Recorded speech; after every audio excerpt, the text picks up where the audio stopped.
A very warm welcome to all the respected dignitaries and delegates. Yesterday, that is on day one, we had interesting and enriching sessions on various themes. We start our second day with equally interesting and diverse sessions by our expert speakers from various walks of life.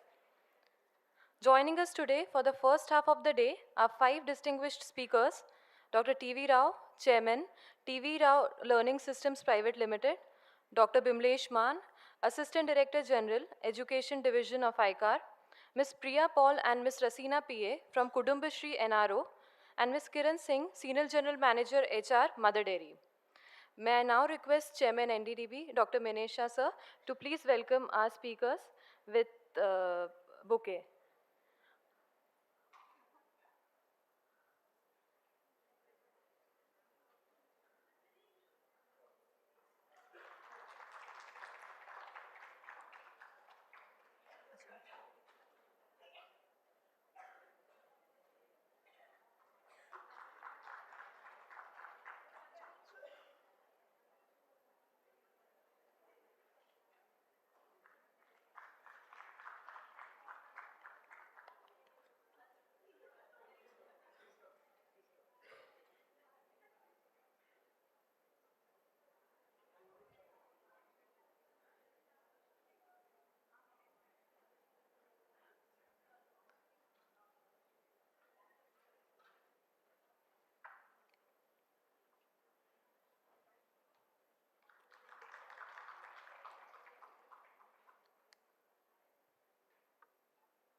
Thank you, sir. We shall commence the program with a session on a very important theme, that is self-discovery. Self-discovery is the moment when a woman looks within and realizes her strength, her purpose, and her limitless potential. It's about breaking free from expectations and embracing who she truly is. When a woman discovers herself, she finds her voice, her confidence, and the courage to dream bigger. This journey transforms not just her life, but everyone around her, because a woman who knows herself becomes unstoppable. It gives me immense pleasure to welcome Dr. T.V. Rao, a pioneer in the field of HRD, to speak on this important theme. Before Dr. Rao commences his session, I would like to briefly introduce Dr. T.V. Rao to you all. Dr. T.V. Rao is currently Chairman, T.V. Rao Learning Systems Private Limited, a former professor and board member at IIM Ahmedabad. Dr. Rao is the founder president of the National HRD Network and has been in the forefront of HRD movement in the country. Dr. Rao has worked as consultant to UNESCO Bangkok, USAID Indonesia, Commonwealth Secretariat London, and as HRD consultant to over 100 of organizations in the public and private sectors of India. Dr. Rao has received many awards, including Ravi Mathai Fellow as Asia Pacific HR Professional of the Year 2019 and Lifetime Achievement Award from the Indian Academy of Management. Dr. Rao has authored over 60 books. Before Dr. Rao starts his session, a special word of thanks to him from NDDB, as he has always accepted our request to come to NDDB and has enriched us with his insights and experience. May I now request Dr. T.V. Rao to take stage for his talk.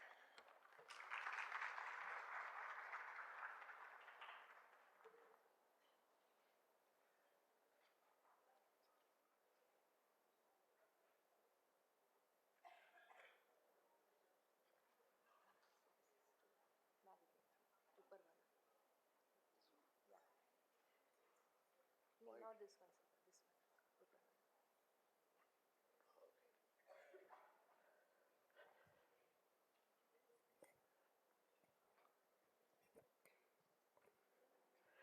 Good morning.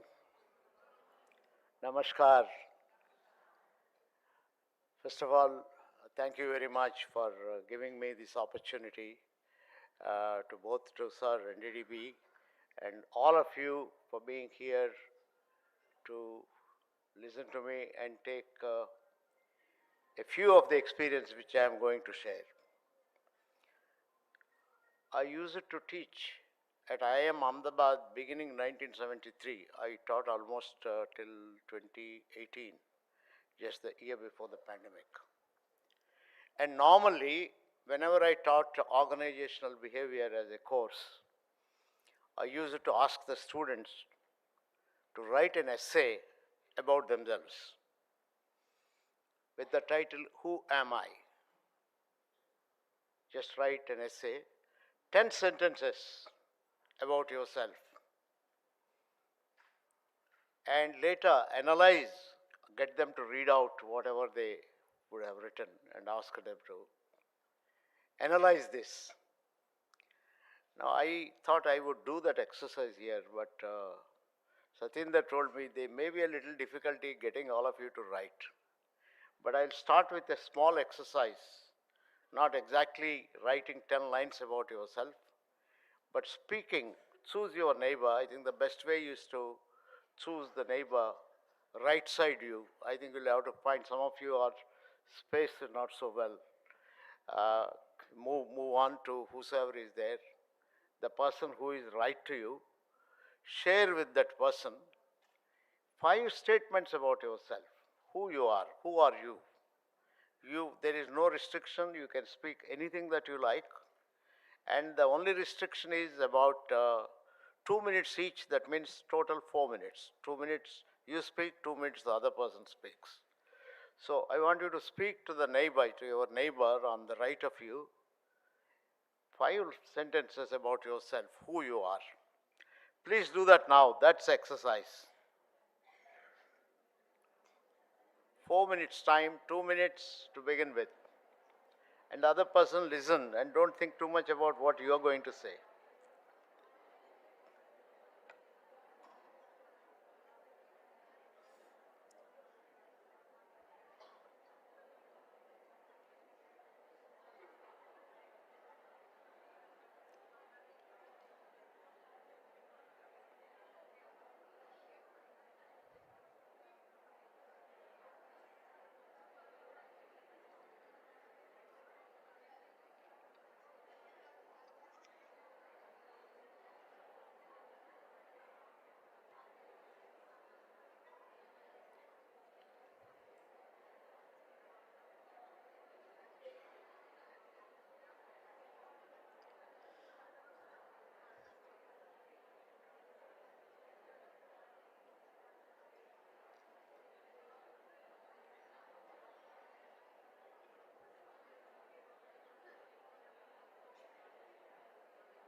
Two minutes over, so I think you should switch. The other person speaks and you listen. Same exercise, continue.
All right. I think that's enough, whatever you spoke. Whatever you spoke is with you and with your neighbor. Without your even knowing, I think you have in 2 minutes spoken a lot about yourself.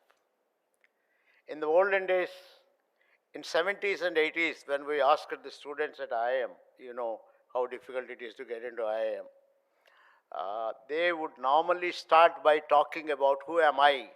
First, they take the names of the parents and how great they were and how lucky they are to born in the family. Sometimes the caste and community in which they belong. Sometimes the place where they belong. Sometimes rarely the aspirations. But today, and if you look at in the last 50 years, there has been a sea change in the attitudes of students. And that is a reflection of what is happening in the society. Today, students never talk about their parentage.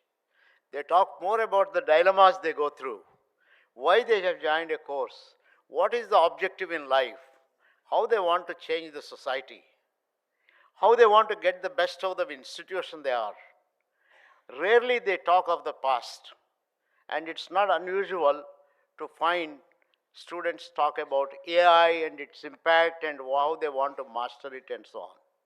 I think today the world is a lot more future driven. Future driven. Where are they getting this from? How are the one is of course the society. But I must tell you something very interesting that has been happening across the nations. Years ago, sometime in 1940s and 50s, there was a professor by name David McClelland, with whom I had the opportunity to work with much later. He studied the stories told to children in different cultures, different countries. He's a Harvard psychologist, 1940s and 50s. And he came up with a theory of motivation. If you tell stories to children where the hero of the story is constantly trying to achieve something, do something unique, do something different, accomplish something great, this is what he called as achievement stories.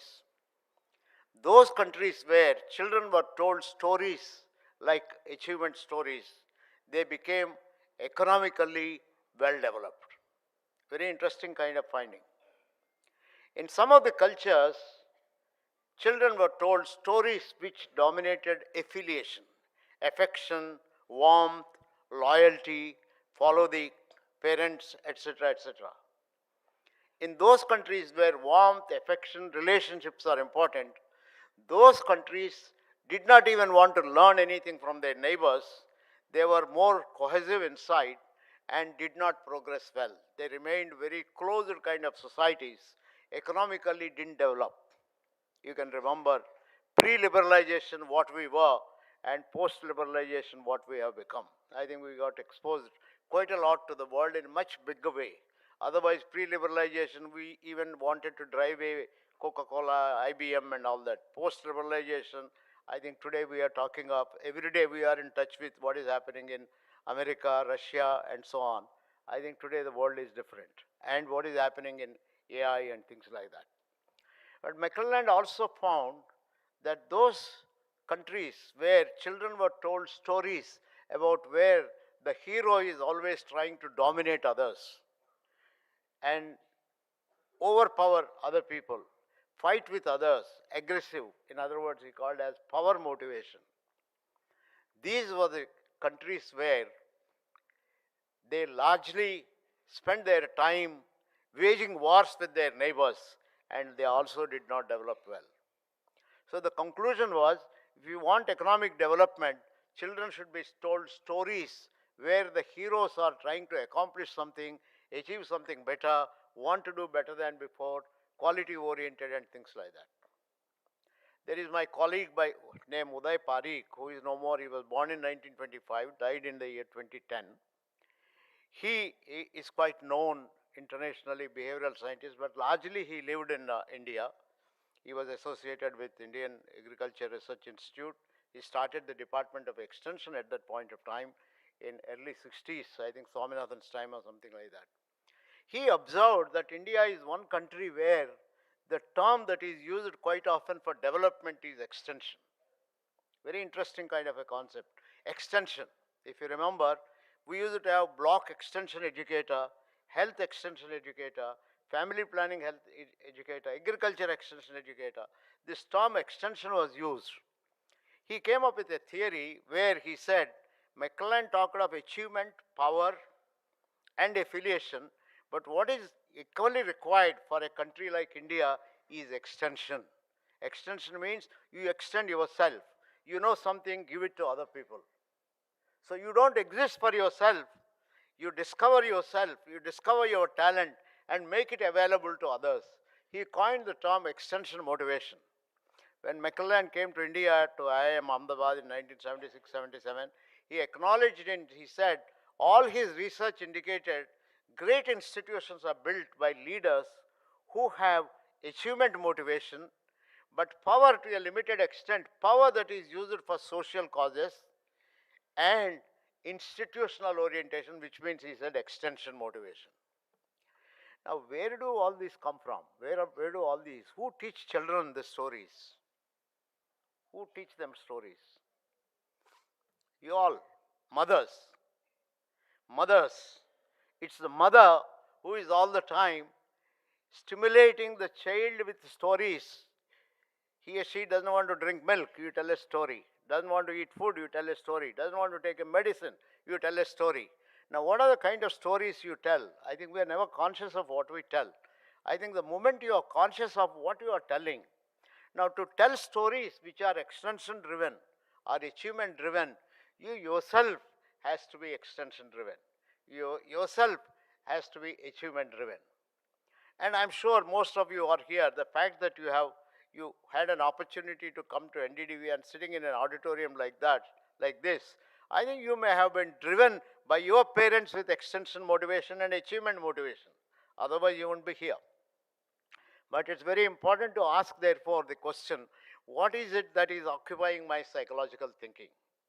The 2-minute talk that you have can be analyzed to understand what are your topmost concerns.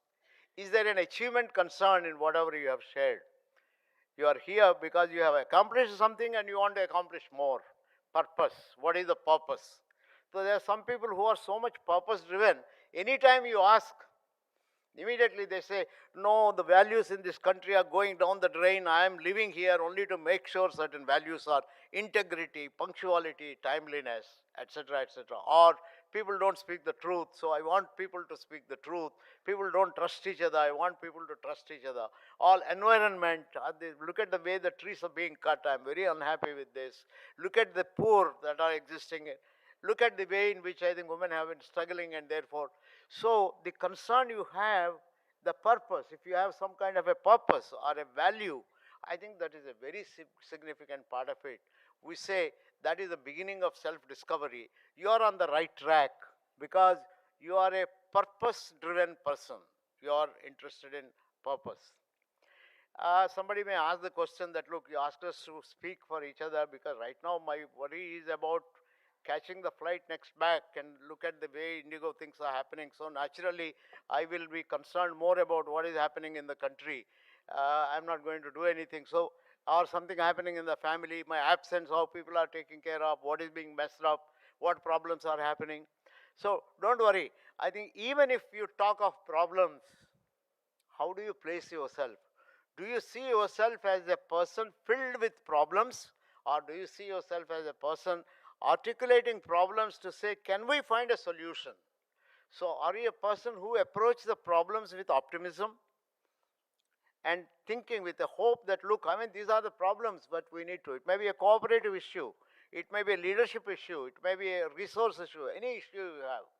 So the second dimension we look at in terms of this who am I is, are you purpose driven or are you a problem solver?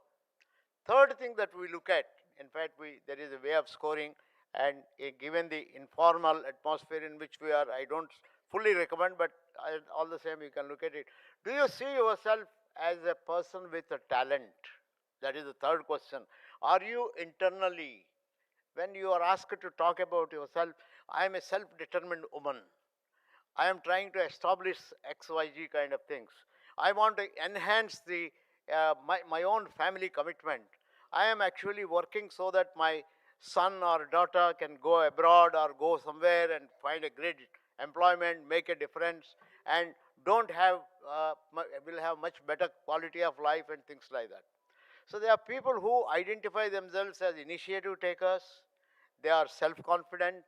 They may say that I have technical knowledge, I have financial knowledge, I know how to run my home well, whatever. I think there are many things that you are doing which we don't often realize. So internal resources are what we call as talent. So are you aware of your talent?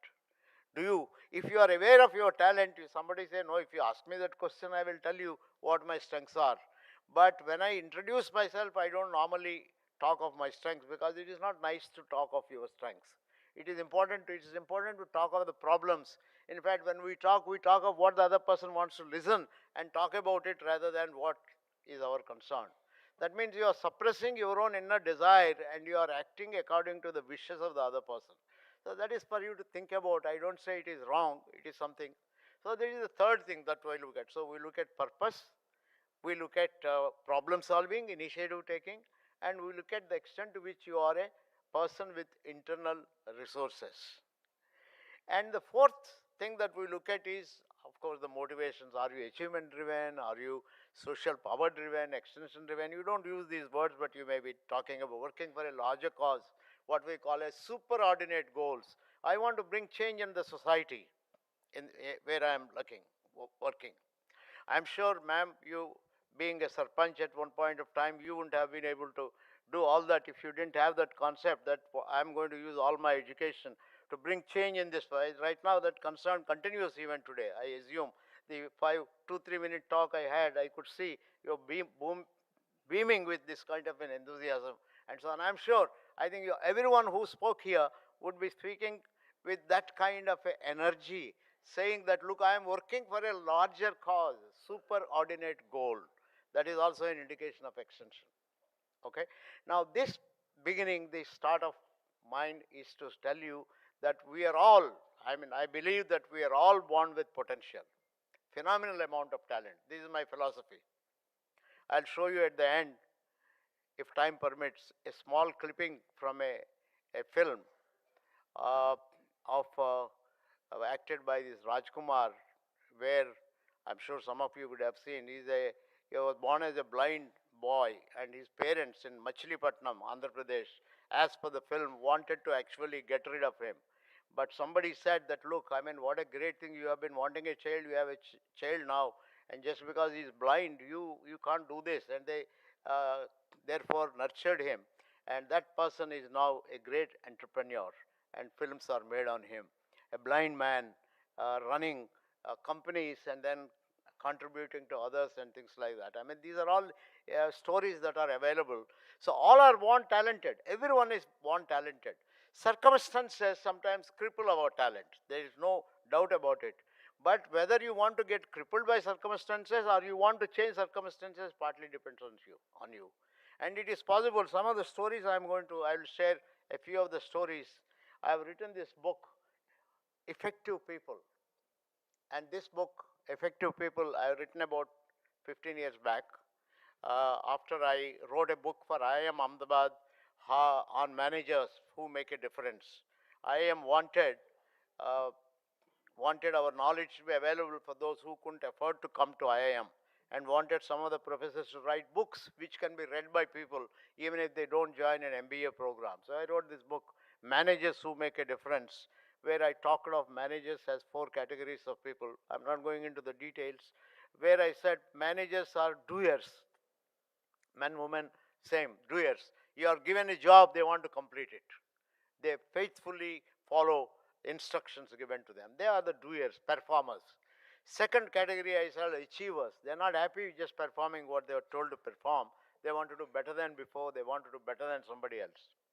Third set of people are visionaries. So they go beyond, I think, achievement, and they want to make a difference in the society. Actually, they are visionaries and missionaries. I combine them, in which I include Dr. Kurian, Mother Teresa, a whole lot of them who I think all through their lives spent on one cause and spent all their lives contributing to a mission and things like that. Then the publisher asked me, you have written about largely businesses, why don't you write something about all sectors. Then I said, I'll do that. So I picked up doctors and I defined doctor as one who treats the patient with sincerity to cure him of his disease, to solve his problems. Or a civil servant as one who discharges his or her responsibilities the way he is supposed to, as per the manual in the sense, if you look at civil services, wonderful manuals we have. You should be disciplined, you should be concerned with welfare and so many other kind of things. So I picked up different professions, educationists, professors and so on, and then I started asking the question. Now this question is, how effective are you? I didn't ask them how effective are you.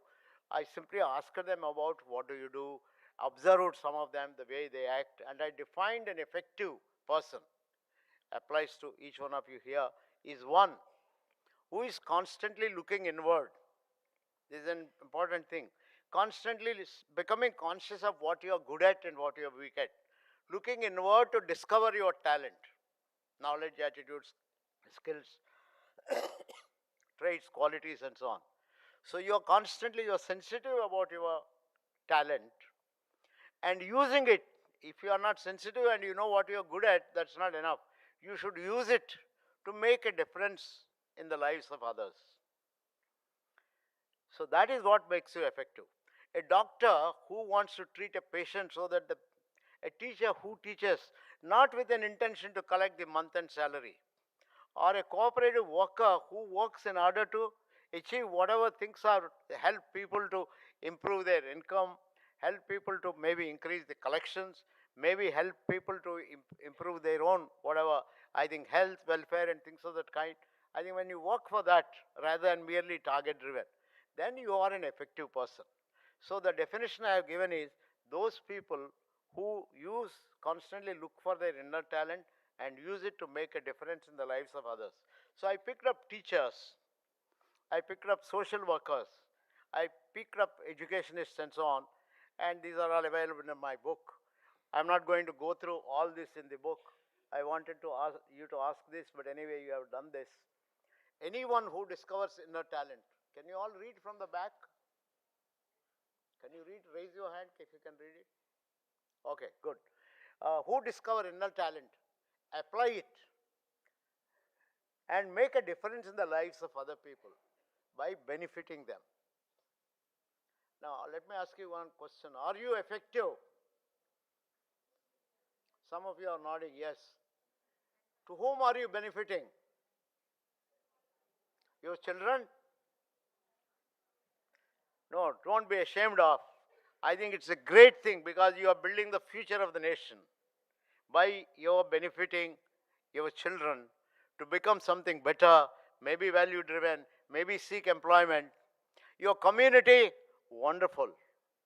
Even your husband. I was sharing with you in the morning. Post-pandemic, there is some great change in my own life. For me and my wife, during the pandemic, me, my wife and son, we were living in Ahmedabad during the pandemic time. Everything stopped. Only vegetable vendors will occasionally come for an hour. We'll have to buy vegetables. We have to sweep our floor. We have to cook. For almost about a year, we were living a life. 8,000 rupees a month. That's all we needed to spend. 8,000 rupees a month. Not even that. 8,000 is exaggerated. Because you are ironing your clothes, you are sweeping your floor. We have a 4-bedroom set. Even that we use it to maintain. It was this pandemic which required me to understand how much work my wife does. I have taken for granted because we all take our families for granted. You don't know.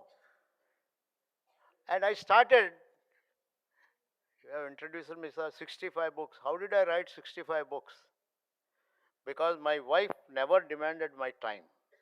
She was all the time there. If I am writing a book, she will serve everything. She will cook. So in all my accomplishments, I found her. Unfortunately, it needed pandemic. But it doesn't mean that I didn't respect her. I respected her, of course, tried to sponsor her for education. She said that, no, I'm not interested in education. If the 3 children I am taking care of, if they get educated, they're fine.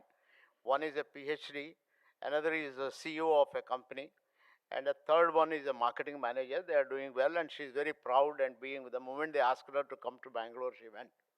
So mother, in fact, sometimes people call me father of Indian HRD. I say stupid. I am not father of any Indian HRD. You are father or mother of your own HRD. I wish they called me mother of Indian HRD. That would have been nice. They call me mother of HRD. I think we certainly nurtured, mothers nurture. So if in your mind, if you are thinking that I am working to improve my family standard, I think that's the greatest extension. You are already an effective person. I mean, the next stage, I am helping my society, the corporation that I am working for. You are one step ahead. Not only you are looking after families, everyone's responsible, but it's not a joke for everyone. I mean, look at all these people who are grateful to their families. Harsha Bhogle, I'm sure you heard. Raghuram Rajan, I must tell you a story. I asked Raghuram Rajan in my class to write, "Who am I?" One day he told me later, I think he announced it in an alumni gathering, it was after he became Reserve Bank Governor. He announced in Bombay Alumni Association. I still remember the day when Professor Rao asked me to write, "Who am I?" And the sentence I wrote was, "One day I dream to be the Reserve Bank Governor in India." Very interesting. So sometimes I think your thoughts influence actions. So it's good to have your family, aspirations for your family. It's good to have for your society. It's good to have for your corporation, for federation, and it's also good to have for the nation. I think you are at higher level. So when we say that you are discovering your talent, making it helpful for others, this is what we mean. I'll give you some examples here. I don't know if any of you recognize, I've just put here three. There are many more. These are educational entrepreneurs. Kiran Bir Sethi, you heard of this? Riverside School. Now the story goes, she went once, actually she was born and brought up in Bangalore. I think she was impacted quite a bit by her parents. She came to do a design course at NID. And after that, his son Rag was about 5 years old. If there is a outfit in Ahmedabad, we used to use them, Rag Travels. I didn't realize that Rag was her son. When he was 5 years old, I think she happened to visit Italy, and we discovered some communities take care of the education of the entire children themselves. They design curricula, they teach them, and so on. He said this is something very interesting. Back home, she discovered what her son is going through is rote memory. The teachers are never interested in actually explaining to him what is happening in life. They only have to complete certain exercises, rote memory. He said, this is not the education I want my child to be exposed to. Then she started teaching him quite a bit about how the community problems are important and they can be solved, how science can be applied, how social studies can be applied, and so on. And that led to her calling a group of people and start a tutorial. And it led to establishment of a school called Riverside School. Today it is globally known kind of a school for the innovations it has. Those of you from Ahmedabad and nearby, anytime you can visit Riverside School, Kiran Bir Sethi, very interesting person. The next one, Shanta Sinha, she was a professor of political science and public administration in Osmania University. When she was young, she was just an assistant lecturer. She used to work for child labor, want to protect people from child labor. Used to go to some of the communities. And child labor, who are the people who send children for work? Those who can't afford. And when she discovered some of the children actually have to be educated, they discovered that created a lot of problems for the parents. But she got a couple of the children to Osmania University guest house, greenhouse, that's what she calls it. She put them there and looked after, gave food, and then started teaching them education. Then she got on with an idea, there are some thousands of children there. Why don't we start doing? She started a movement of non-formal education for school dropouts. And I think it went on from one to another. I think she started a whole system of things and started, the university will not allow her to do beyond a point. So she started in her father's name, MV Foundation, very interesting foundation, an NGO. And I think she got Megashasha Award, very interesting things. She may be in her late 70s now, lives in Hyderabad. Manjula Shroff, very similar experience, In those of you in Ahmedabad, you know, she started a Delhi public school. Later it became, I think, teacher education. I don't know, Madhavi, you might be aware, I think Academy of HRD collaborated with that university, used it to view. So these are very interesting kind of examples. This is Riverside School. Can you hear? Can we have the sound? Chance. Does education play a role to make us humane by design? So, Riverside became a lab, iteration, prototyping became the practice, and the I can mindset became the impact. Unfortunately, most ministers of education today are so consumed with science, technology, engineering, mathematics, and having higher test scores that they forget that at the end of the day, if we don't have people of good character, people who do the right thing, intellect in itself will destroy the world. It will not save it. The world has a lot to learn from what's happening here at Riverside School. So when we crafted FIDS, which is the Feel, Imagine, Do, Share, it offered our children the 4-step superhero formula, ladies and gentlemen. In fact, it was a set of tools we gave them to be able to make the world, in fact, their world, a little bit more just, a little bit more equitable, a little bit more beautiful. So in 2009, when I launched Design for Change, it was a way to share this belief system with every child on the planet.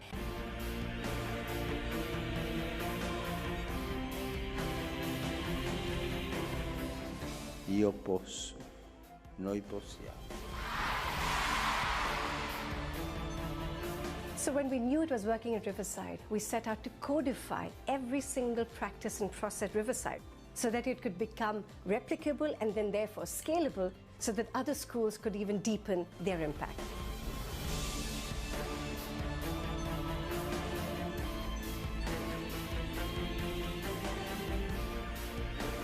Your approach to fostering students' leadership and to preparing them to shape a better future has impacted so many lives. In fact, the practices at Riverside started, influencing and inspiring schools around the world to see what was possible. That's about Shanta Sinha. I'll pass this on to you. This is another interesting case. Doorstep School, Tai, Paranjpe. I think those of you from Bombay, any of you know Paranjpe, Doorstep School? She, for about 15 years, she was only looking after her family. At the end of it, she said that, look, I think I am now, it's time for me as the children have grown up and so on, I do something. Went for a school of social work and started learning quite a bit of it. And then she observed that a large number of these migratory labor have children and they can't afford to send children to the school. So she said that, why don't I take the school to their doorstep? And that is how she started. It is said in the last 10 years, almost 1 million children have gone through this particular school. All by a professor who started this. Her mission is all children deserve education. And an alarming number of India's urban poor still remain without an opportunity to receive formal education. Our mission at Doorstep School is to bridge this divide using innovative programs. Very interesting kind of people that we have uh, in our country. So what is it that we can derive from all these professors, educationists and so on? They think differently. So can we start thinking a little more differently? Some of you may already be thinking differently. They would like to constantly question their experiences. So you observe what is being taught to your child and you say that, no, this is not what I want. And look around what is needed. Learn. Every experience is a learning experience. Visit other places, find. They like to do unusual things. Don't be afraid. Don't be afraid of risks. They have a larger purpose in mind. You are already into an organization where you have a larger purpose. Only thing is we don't realize in our day-to-day work what is the great larger purpose that we are serving. I think you need to think, because there can't be a better organization than the cooperatives where you are working. which is serving a larger purpose. How many people are earning income because of little things that you do and things like that? They work hard, visionaries. All of them have larger societal goals in mind. While making money is an important consideration, as technology is not their primary task. They observe around, imbibe lessons. They are mission driven. All of them, I think, set up institutions. I think some of us, you don't need to set up an institution. You already have a ready-made institution given to you. And I've changed the institution building definition. Institution building is not only by leaders who set up institutions or lead the institutions, it is also those. In fact, today I say, if an institute has excellent faculty, they are all institution builders. We just had a get-together yesterday of all ex-employees of IIM Ahmedabad. There were about 200 of them. You can see the beaming faces. Some of them were people who were serving food for students in the canteen. You recognize them, beaming faces, I recognize everyone. Some of them were just carrying messages from one place to another. Lovely kind of, because they have served, there is no menial service. Every service is a service, wonderful kind of a service. I think it is the way you look at it. I have a lift operator in the office I have in Pasha building. He's too old now, he doesn't come to office, but he is a gentleman whose job is only to operate the lift. He stands there, goes up and down, and so on.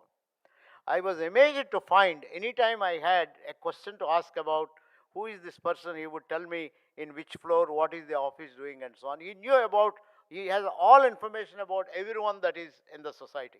He's only a lift operator. And you want to give it on rent, I think he has information. Your mail is missing, he has information. I mean, that's a wonderful, he's a lift operator. So there is nothing like, I think any job can be a great job if you want to be doing. They're all institution builders, they have all contributed to that. I'm not going into detail of some of the other names and stories that I've got. You all know Kiran Bedi. You know her story. The story I know was, I was working, I started my career with National Institute of Health Administration and Education in Delhi. That was the year 1969, January. And I was on an ICMR project. And the project was on impact of primary school teachers on student mental health. Nothing to do with IIM. Those years, we studied 50 primary school teachers and studied their classroom behavior. Classified the behavior into directive, non-directive. Like some of you may be very directive mothers, non-directive mothers, or directive maybe supervisors, non-directive supervisors. Directive supervisors autocratically tell what to do, what not to do. Nothing wrong, good sometimes, but if you only do that, then you create resentment. Non-directive get people to come out. So we discovered directive teachers had students, produced students, who didn't like to go to school, but they studied well. Directive teachers had children who had high achievement, but didn't like to go to school. So is it possible that you don't like to go to school, but still you can be a topper? Yeah, it is possible, right? Many gold medalists in some of these institutions don't always make great leaders later. You can become a gold medalist by mugging up, at least in some places. But it doesn't. Average fellows suddenly come up. Even below average suddenly become, it's possible. So why I'm bringing this story, we studied this and we demonstrated merely by calling these 50 teachers and giving them feedback and their impact on children, their behavior changed. Most of their behavior changed. Some from directive to non-directive, some who are non-directive also changed it to directive because they felt they're too lenient and therefore the children are not taking them seriously and so on.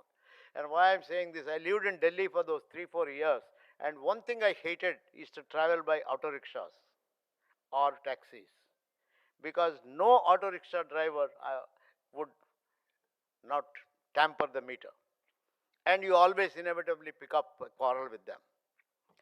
1983 or 84, I think that was the time I was traveling from IIM Ahmedabad to Lucknow, and we passed through, and many times I come to Delhi. And I was very pleasantly surprised in Delhi when I went there, pick up a taxi. I knew that I'm to go to India Internet Center and there'll be inevitably a quarrel. So I told the fellow, have you checked the meter? Put it right. He says, साहब अभी आप चिंता मत करिए, अभी किरण बेड़ी हैं यहाँ, सब बदल गया है, कोई चीट नहीं करेंगे आपको. I was very pleasantly surprised. That is the reputation Kiran Bedi had.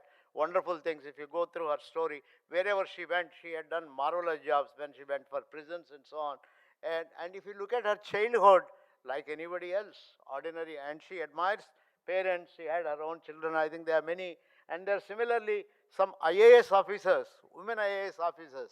I've just put, now this list, just this last night, I asked the Microsoft Copilot, can you give me the names of a few civil servants, women civil servants, who made a mark? And it gave a list. Now today, you want to learn anything about women leaders, all that you need to go to is ChatGPT or go to Copilot and ask. You will get all information, including their stories, the difficulties they have faced and things like that. I've just put it here more for the purpose of it.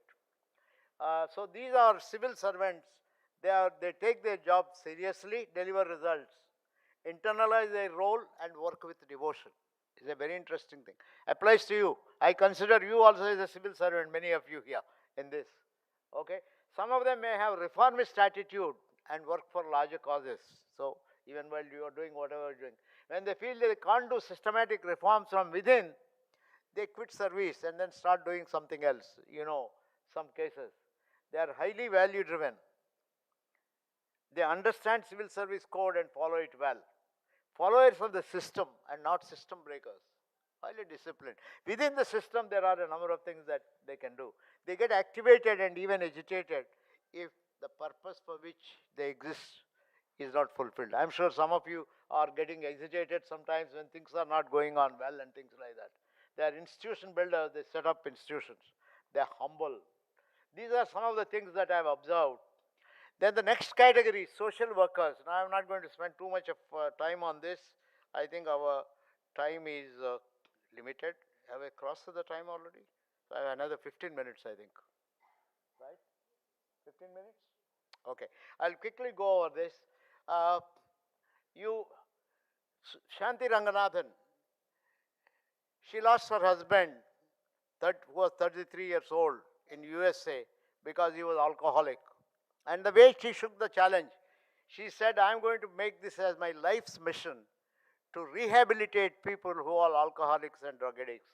And she started an organization with TTK Group, and later, much later, she got Padma Award and so on. She is Shanti Ranganathan. And she is another Lakshmi Gautam, a professor.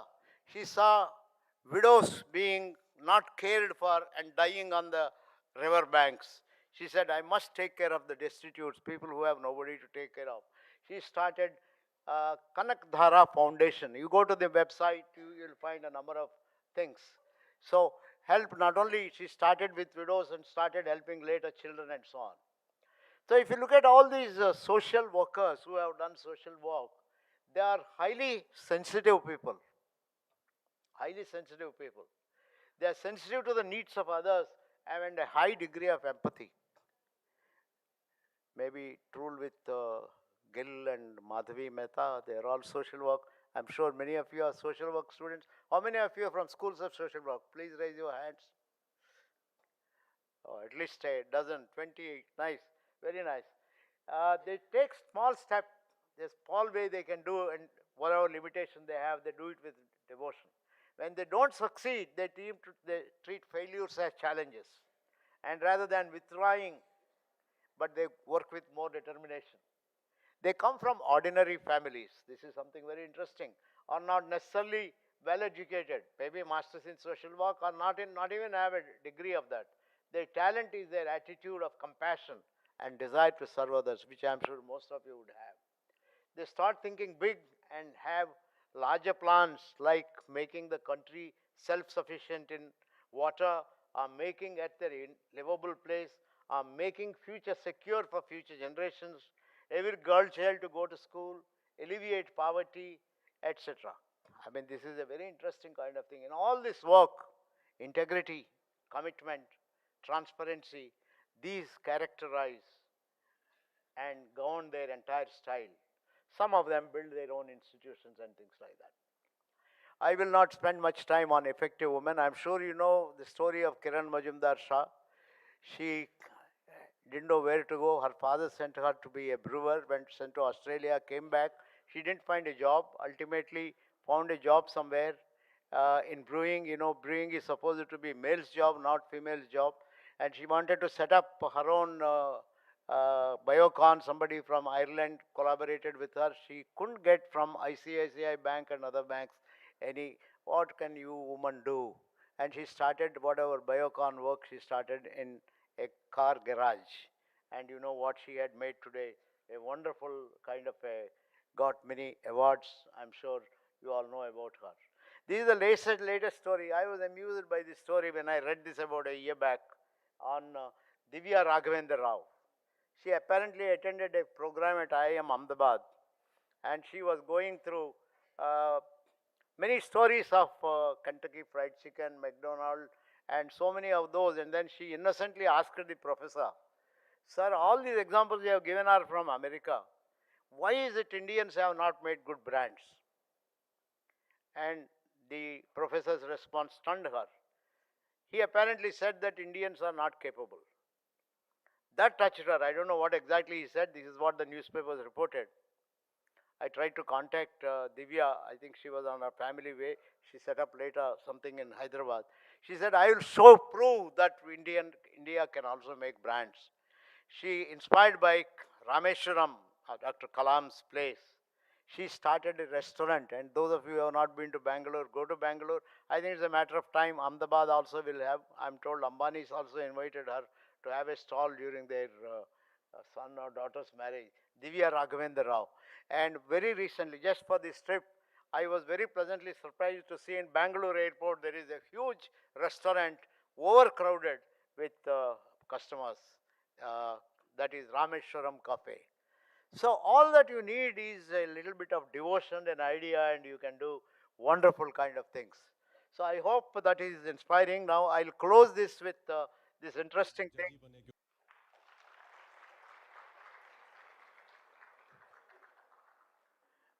Gravity देखा नहीं जाता है, महसूस किया जाता है. ऐसे ही talent भी है. ऑलवेज देखा नहीं जाता है, महसूस किया जाता है. And the first person to discover it is you. We all have to be sensitive to our own talent.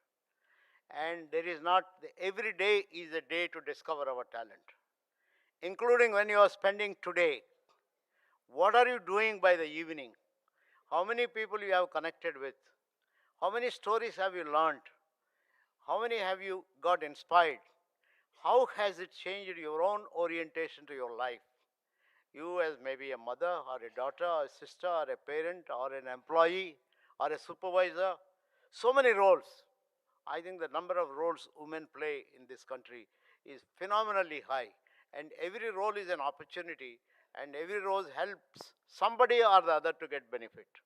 I think we'll have to recognize this. What is the talent that we have? How do we keep discovering this talent? I think one life is not enough to discover our talent. But life is limited. Whatever little we have, like this guy whom we have seen in the picture, becomes sensitive and has been able to do wonderful things. I think it is important for us to be aware of the multiplicity of experiences that we are having here as well as outside in your own place of work. I think to me, every day is an experience. Every connection I make is an experience, is something to learn from. I think if you have that kind of an attitude, we can discover a hell of a lot about our talent and use it. Purpose will come if you don't have now on its own. I think out of the talent comes a purpose. We say, now this is what I want to do, and they can keep on changing. I want to wish you all the best, and I want to thank you for giving me this opportunity to spend some time. If you have time, I can take maybe a couple of questions. No, there is no time. If by any chance any one of you would want to ask any questions or make a comment, I'll be very happy, and then we close this in the next 2 to 3 minutes.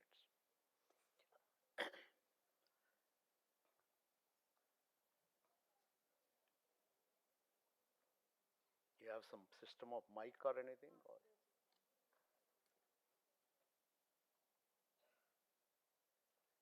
Yes, ma'am, there. I think there are quite a few raising. Yes, yeah.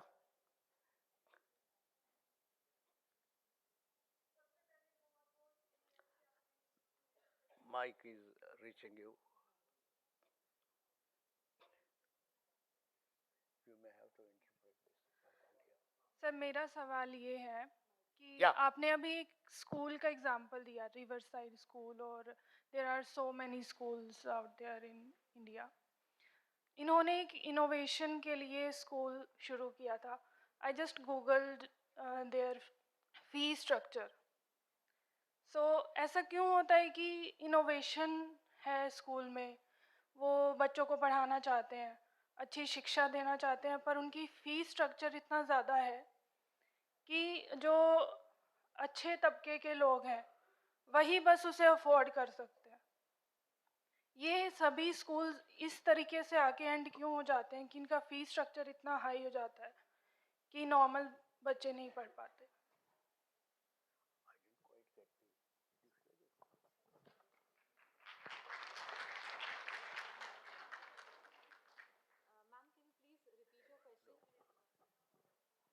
I have a little bit of hearing difficulty, so that's why I have.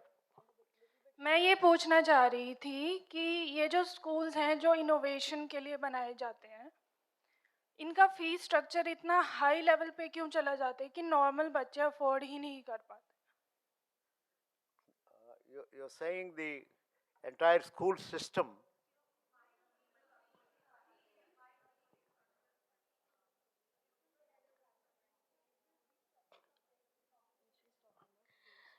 Sir ये पूछना चाह रही है middle class और lower class के बच्चे इस high education system को अवॉइड नहीं कर सकते, तो इसका क्या रीज़न है? इनकी फीस स्ट्रक्चर इतना हाई होता है कि लोअर क्लास और मिडिल क्लास के बच्चे शिक्षा में वो रह जाते हैं, वो शिक्षित नहीं हो पाते हैं, और वो भी उनमें भी बहुत सारा टैलेंट होता है पर उनका टैलेंट समाज के सामने आ नहीं पाता क्योंकि वो अनएजुकेटेड रह जाते हैं.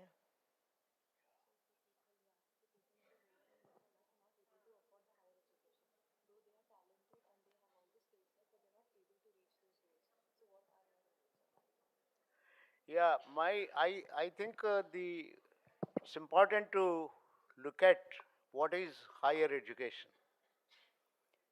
It's important. Their lower level people are not able to reach higher education. हम लोग ने एक छोटा सा काम किया था. This is almost about 50 years back, 1975. There is in the government of Rajasthan, there was a high power committee report which said that school dropouts are on the increase and girl children are not going to school. So can you help us to reduce the school dropout and increase the school enrollment? Ravi Mathai, who was at that time full-time director of IIM, he stepped aside, happens to be cousin of Dr. Kurian. And Uday Parikh and I went to villages and saw many schools. And we came to the conclusion, education produces unemployment. Because you are teaching modern maths at 5th and 6th standard, knowing fully well the child can't afford to go beyond 8th standard.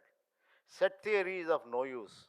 By going to school, they stopped helping the parents in agriculture, in day-to-day chores, and therefore started. Why I'm giving such a long answer is, that time we said that therefore education had to be made more relevant. How do you make it relevant? Center it around economic activities of the local place. We identified 27 local resources, including weaving as a talent and leatherwork as a talent, growing tomatoes as a talent, and so on and so forth and so on.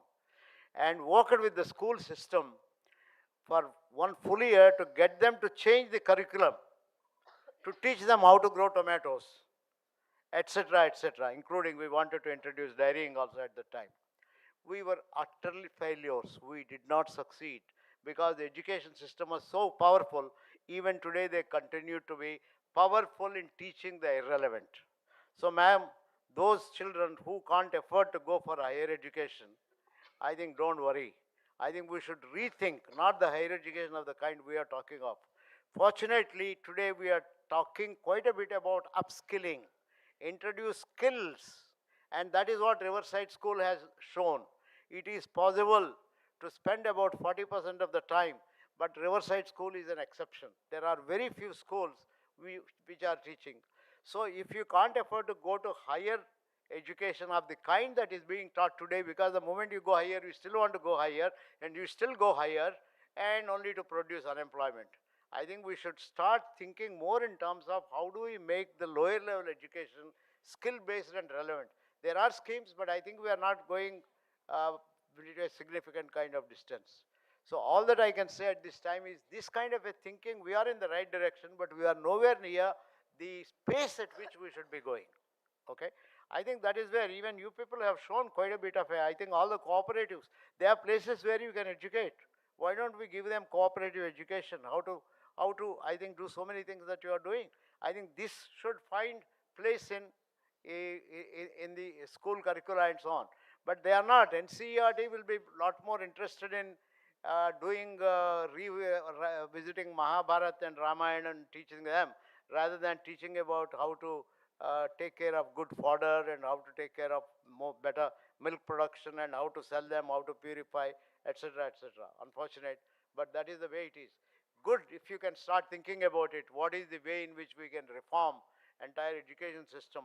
Can some of you think in terms of small things, even if the curriculum doesn't change? It's a small challenge to you. Can you start going and teaching in your local schools one day in a year? Just one day in a year. What you are doing, what benefits people are getting, the families are getting, whatever you are doing. I think this will be a great education for the children. That will be a beginning. That's a starting point, but I think that is the way you.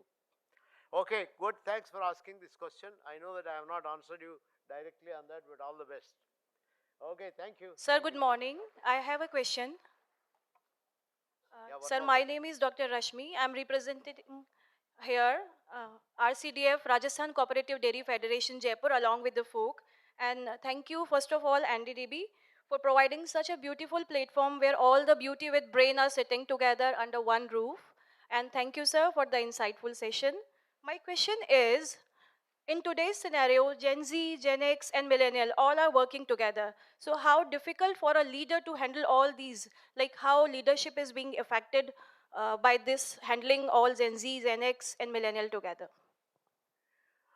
I may not be able to answer your question directly, but let me see, since you are all women, I think women in India play multiple roles. They play multiple roles.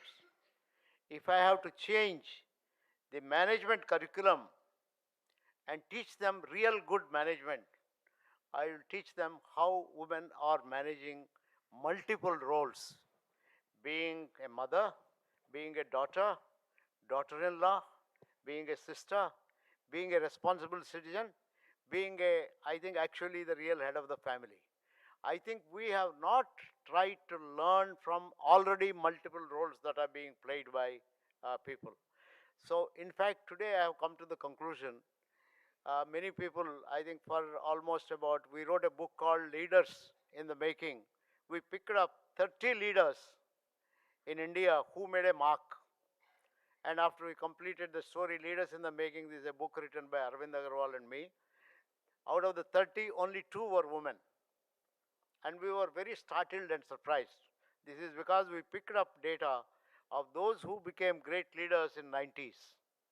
If I pick up data in the last 10 years, those who are on the net and who are being invited and who are making a lot of ripples in terms of managing health, mental health, particularly mental health, in terms of bringing equity and equality at workplace and things like that, I think you find a much higher proportion of women coming up, women managers coming up. So all that I would say is uh, recognize the multiple roles that you are performing and be happy with it. And please, for heaven's sake, don't compare with men who probably are by chance and advantageous position, unfortunately by the creation of God. But in a real advantageous position are you, because you are the mothers who create people. They don't, I mean, they are not the one, they only enjoy the fruits of creation. This is what I think. This is, I think, lot of self-respect, lot of purpose, A lot of this thing is required. I only wish society recognizes this a lot more intensely and so on. Thank you for this question.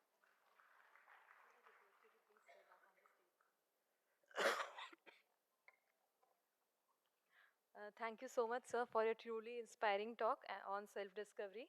Your insights have not only enlightened us but also encouraged each one of us to reflect more deeply on our own journey and potential. Your message, I'm sure, have made a lasting impact on everyone present here. Sir, please accept this small token of gratitude from us. May I request Chairman NDDB, Dr. Minisha, sir, to please join us on stage and present a token of gratitude to sir.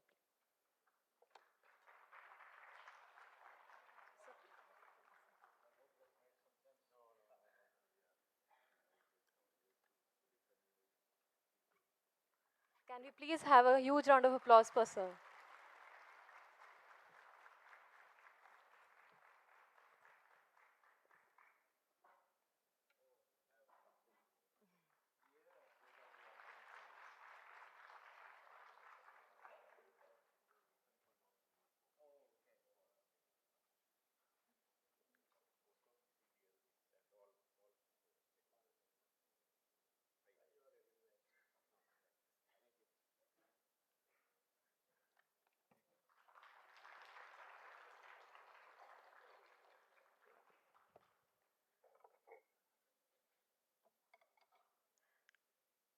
Thank you so much, sir. We move on to our next session. Women have always been the silent strength behind India's dairy sector. Today, as the sector evolves, women are emerging not only as contributors, but as leaders, decision makers, and change agents. To enlighten us on the emerging skills, evolving roles, and expanding opportunities for women in the dairy sector, we are honored to have with us Dr. Bimlesh Mann, Assistant Director General, Education Division of ICAR. Before I invite Madam for her talk, I would like to give a brief introduction to you all. Dr. Bimlesh Mann is an accomplished scientist, academic leader, and research strategist with a career spanning over 34 years in the domain of dairy chemistry, food science, academic administration, and research management. Dr. Mann holds a PhD in dairy chemistry and has served in several senior leadership roles within the ICAR. She has recently completed her tenure as Assistant Director General Education, Planning and Home Science at ICAR, New Delhi. She has also served as Joint Director Research and Head of the Dairy Chemistry Division at ICAR, National Dairy Research Institute, Karnal. Her research contributions are extensive, encompassing milk product chemistry, quality assurance systems, development of analytical methods and kits, among others. Dr. Mann has been instrumental in strengthening agricultural higher education. She has played a key role in planning and monitoring implementation of NEP 2020 and many other important initiatives. She has numerous publications to her credit, and she is credited with several patents which have also been adopted by different industries. Her achievements are numerous and the list could go on, but without any further ado, I would now request Madam to please enlighten us with her views. Thank you.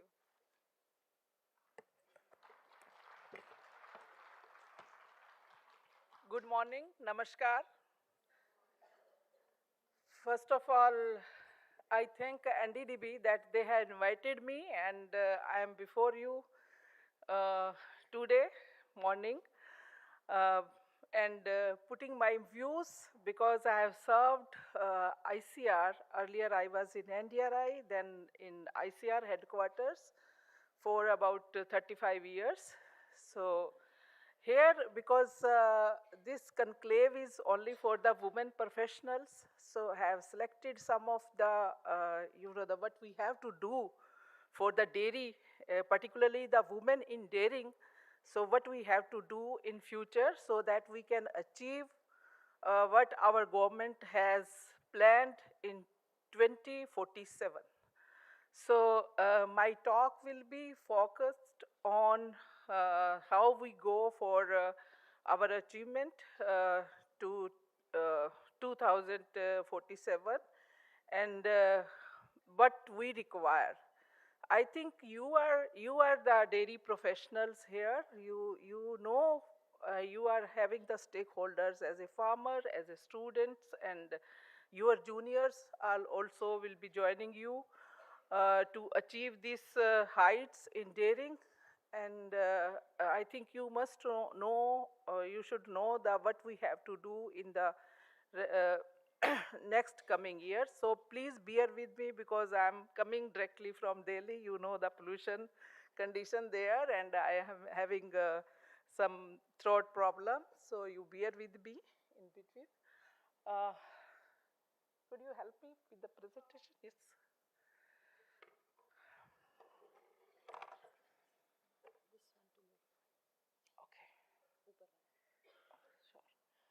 Uh, so I'll be talking on, as I've told you, that I'll talking on the new skills, new roles, and new opportunity for the women in dairy. As all of you know that India is the largest milk producer, and we are producing about more than 25% of the total milk production in the world.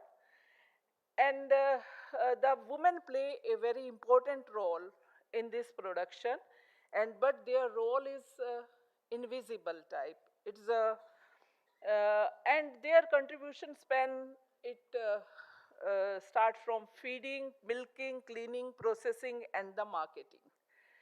So empowering women in dairying, it strengthened the Indian's rural economy. So as you know, the importance of the rural women in the dairy, Indian dairy sector, as all of you know that there are 70 to 80% of the dairy task has been done by the women in villages. And they are having the income stability, that is dairying provide a daily or weekly income which empower the women with the financial control. And the women are also taking care of the nutritional and household welfare, and they spend their earning on the food, children's educations, and the health care. So in the rural sector, the rural livelihood diversification, where the agriculture or crop farming is uncertain, in particularly in the rain-fed area, the dairying is the successful, and they are handling, women are handling small dairy farm. Social empowerment also, participation in the cooperatives as your self-help group further gain the voice and mobility to the women in this sector.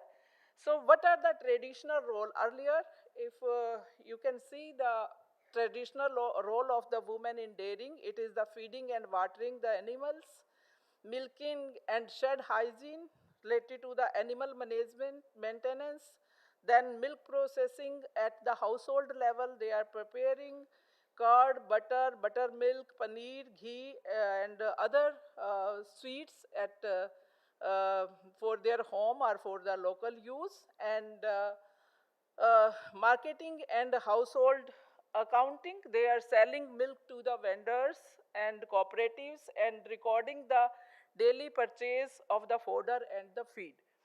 So these tasks reflect the deep traditional, it is based on the deep traditional knowledge of the women, what they are having about the livestock care. As I have told you that what is our present position and what we expect in 2047, sorry, it is 47, the title I have read 27.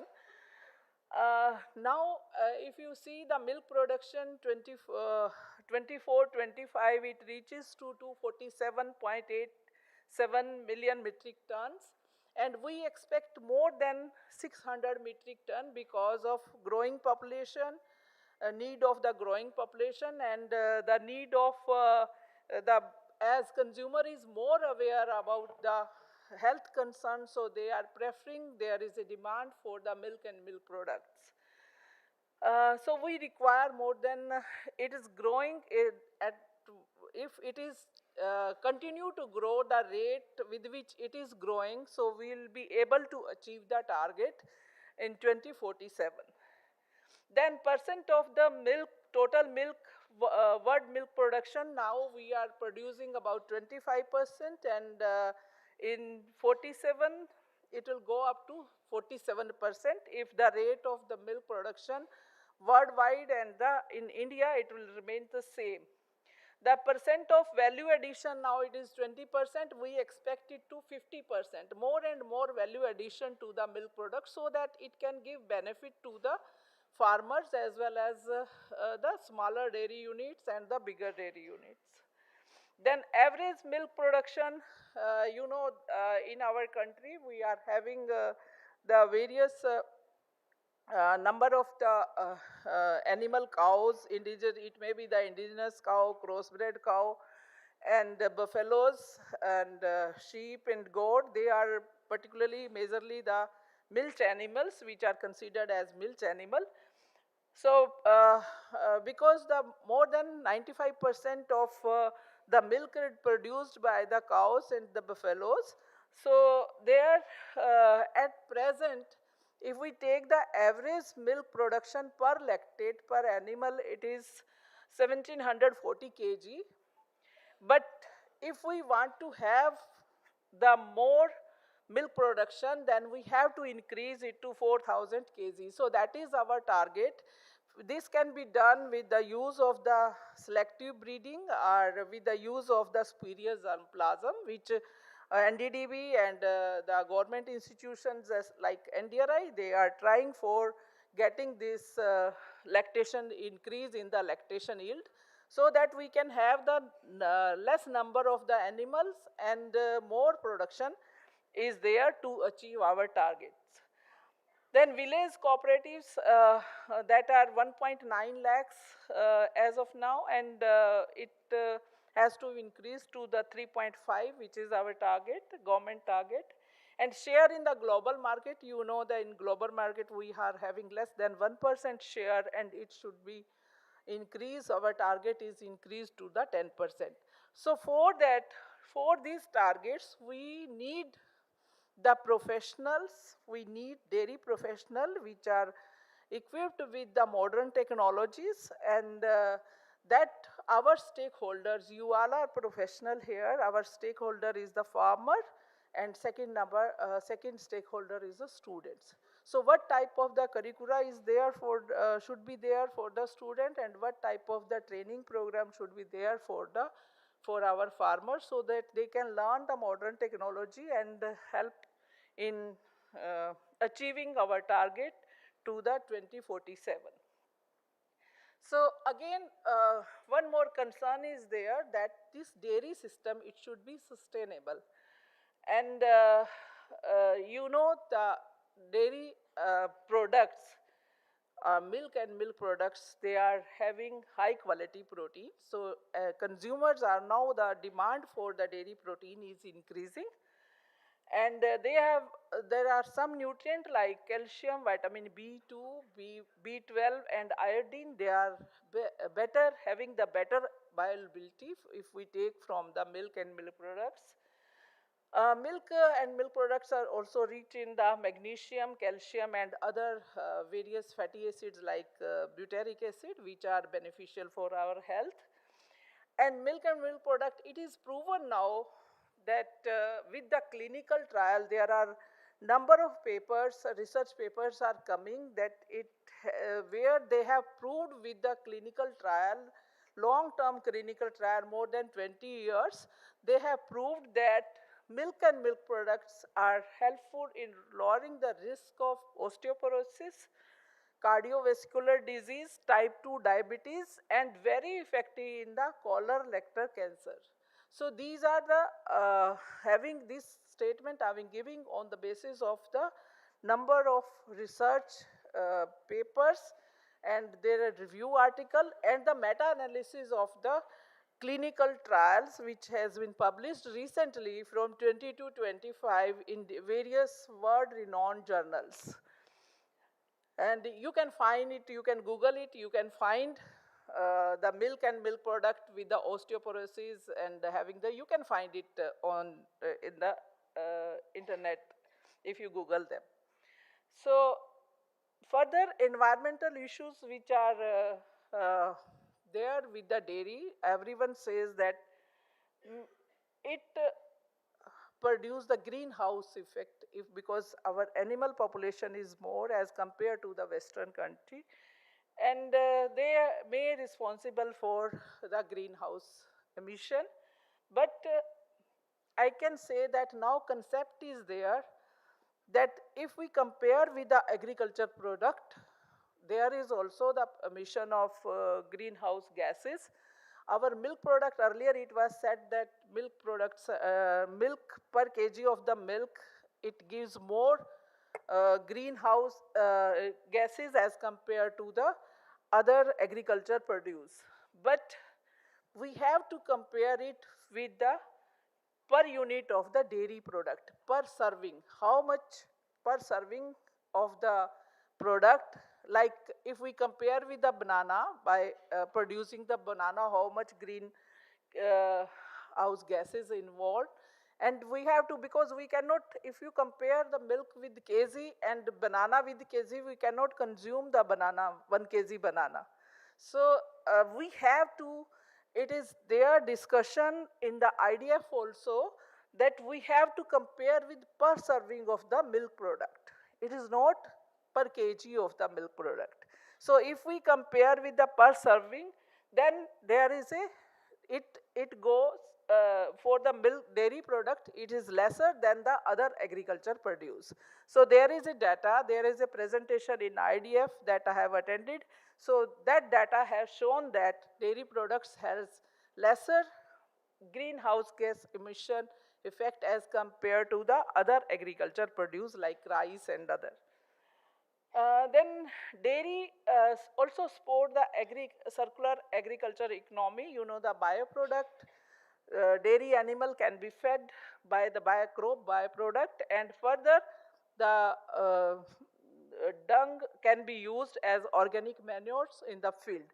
So it also increases the soil health, which is a very big problem nowadays in our country, and it means it support the dairy along with the agriculture. If we go for the integrated agriculture in which dairying and fisheries and crops are involved, then it's having the beneficial effect on the soil. And if the soil, you know that these are the interrelated, like if we get some of the, in the soil, some of the pesticide are there, and the animal we graze on the, are having the fodder from that particular field, then he may get the exposure to the pesticide, and the pesticide goes into the food chain. So this is you know, we have to, the dairy also support the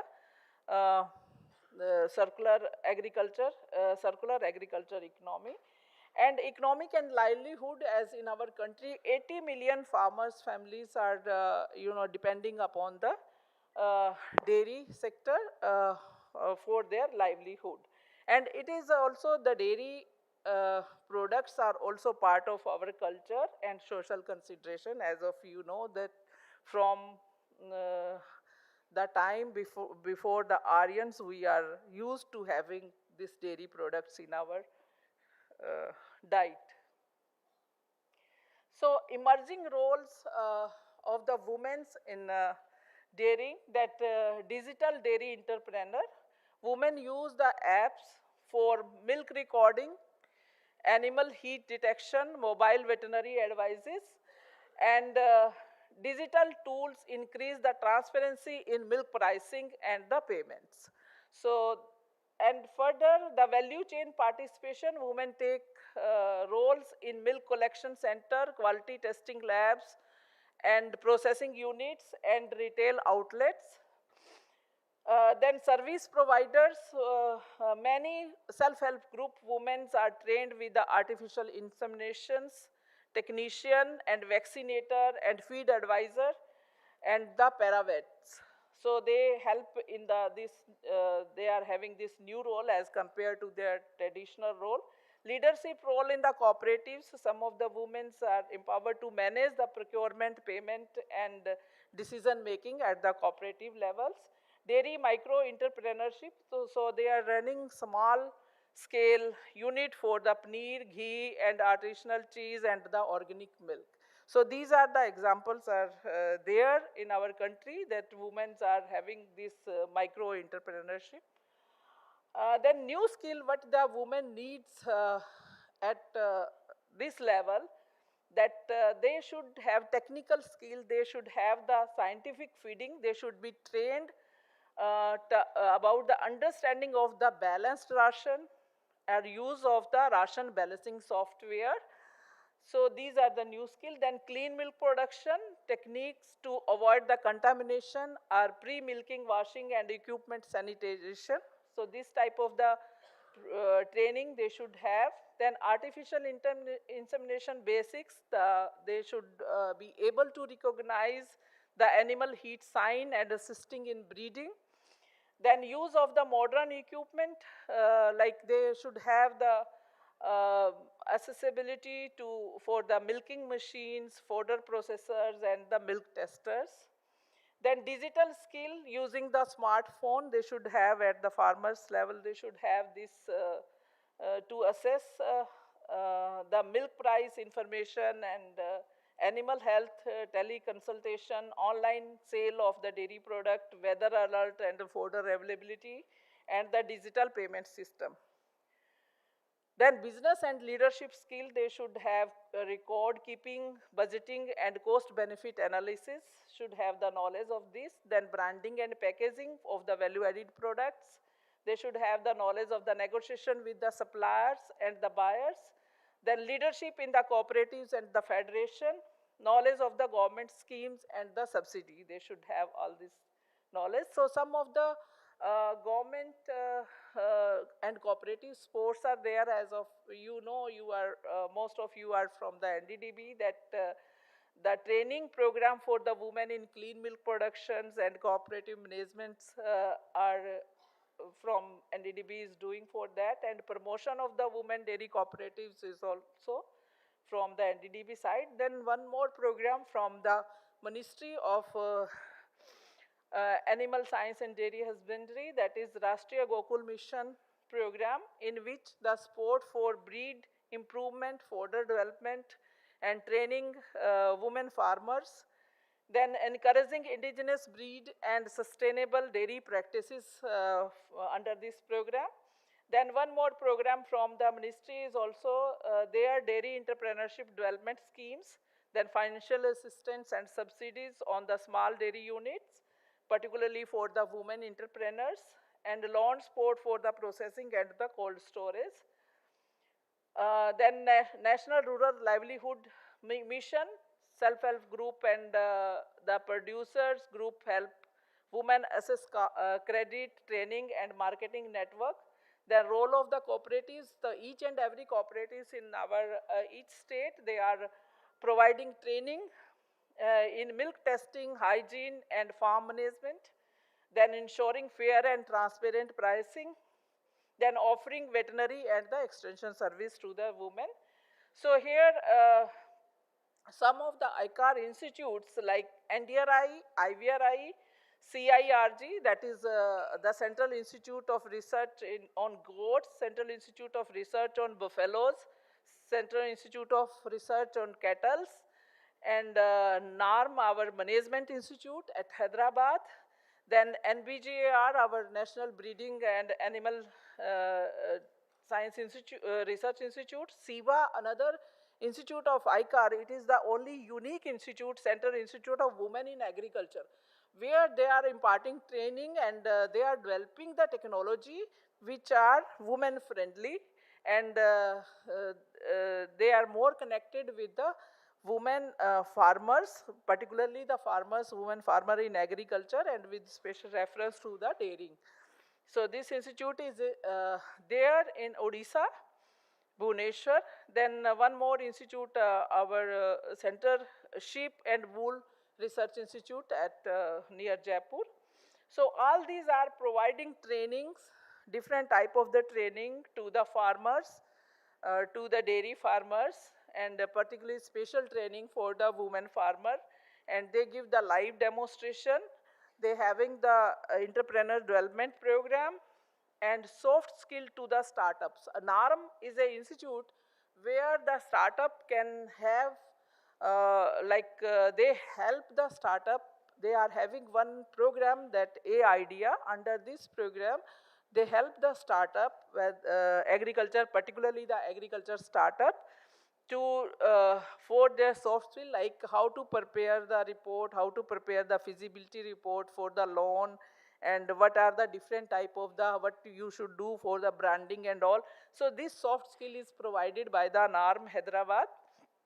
Then input distribution and superior germplasm, like for the artificial insemination.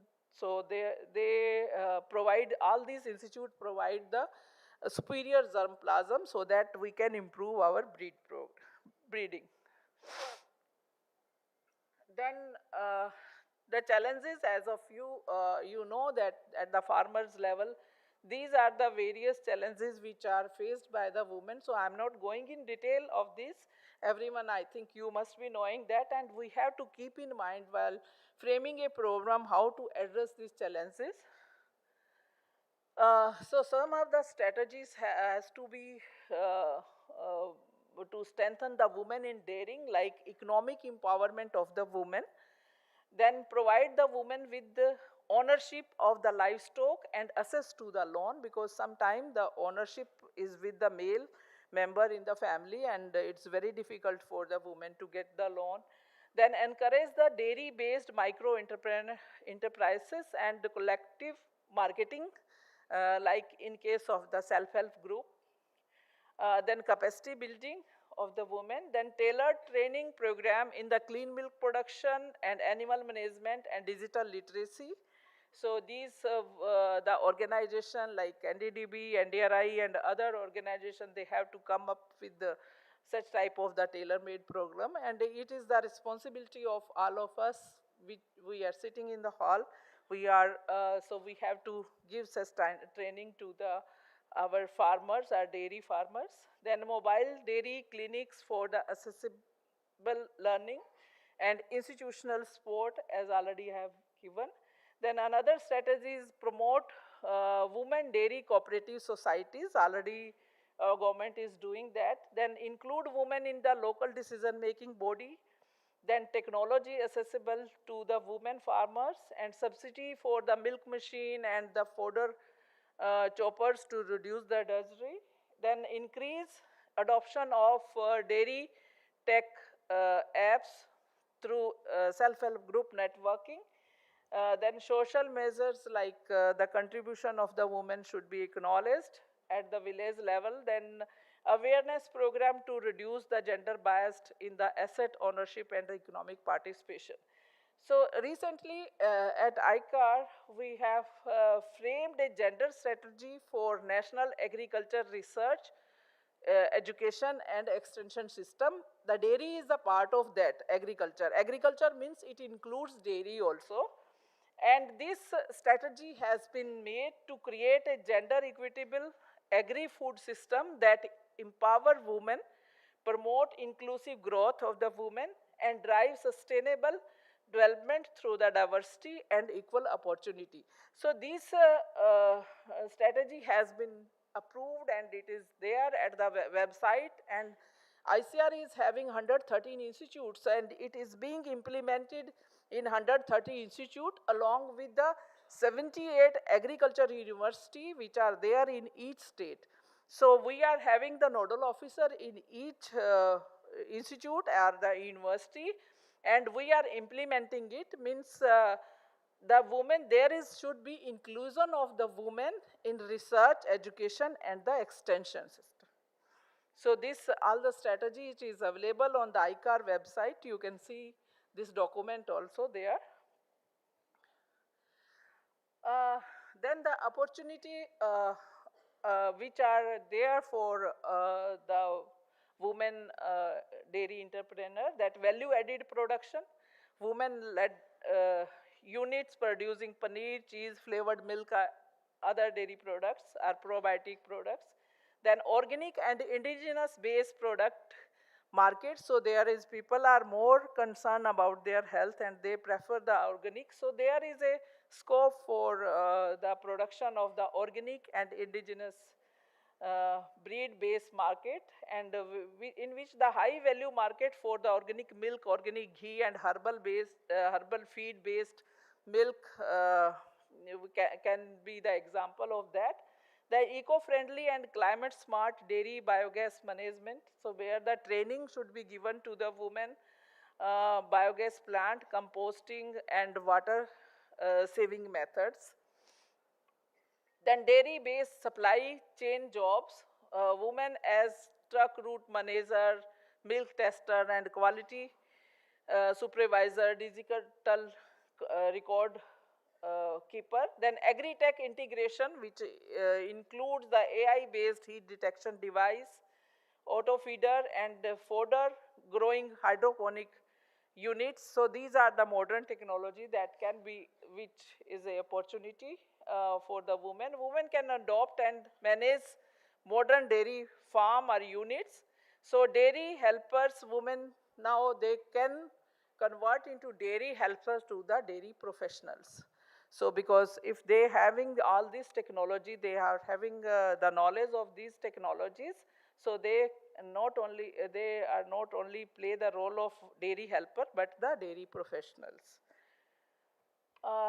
Then comes to the academic role for the students.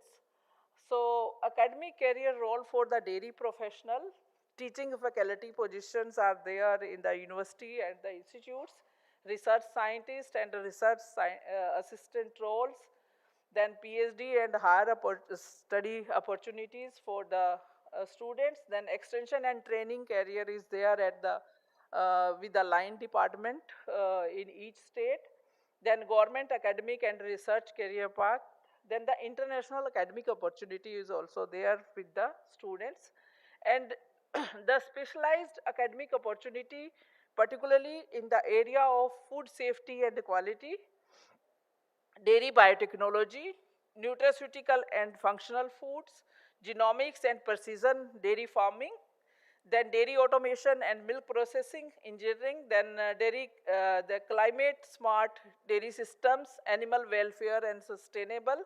So expert in these fields are higher in demand. So if the students, they can have this, have the knowledge of this the rapidly growing area in the dairying, so they are having their employability is more as compared to the traditional one. So as if we talk about the the formal courses in dairy like dairy technology and veterinary, BVSC and others. So in India, the state, what is the status? There are total government state university, 78 state and central university, which are dealing with the agriculture. So out of these 41 are state agriculture university, 16 are veterinary university, 7 horticulture, 3 fisheries university, and central university with agriculture faculty 4, then 4 deemed university and 3 central agriculture university. So in this university, total 78 dairy science colleges are, government dairy science colleges are more than 30, and if we include the private dairy science college, they goes up to the 70.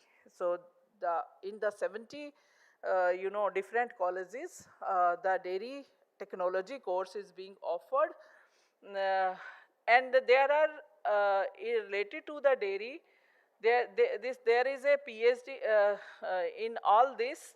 There is a 80 PhD in 80 PhD program, in the 95 PG and UG program are 14, and out of this, which are related to the dairy science are, so these are the BTech, BSc or UG courses, and related to the dairy science is dairy technology course, and along with this there are other food technology, biotechnology and agri-business management and food nutrition and dietetics. So all this comes under the dairy, which are being offered in different university, and the curriculum of these courses recently has been changed by the ICAR, and it has been circulated to all the university, and the first batch last year.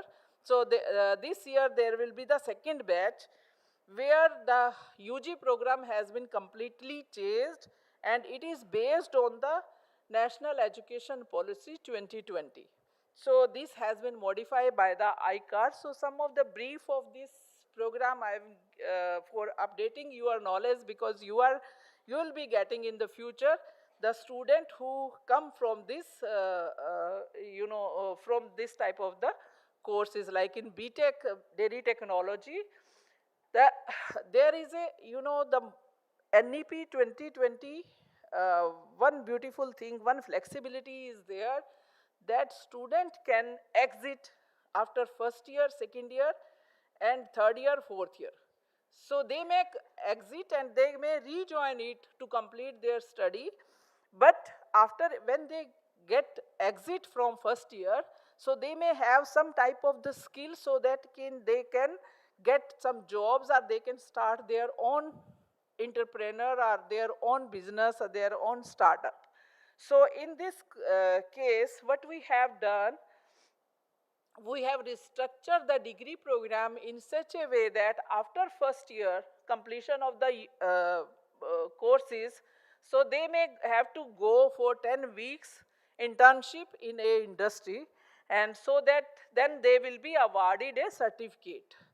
That UG certificate in the, if it is a dairy technology, UG certificate in the dairy technology after 1 year, and with plus 10 weeks of the internship in any industry.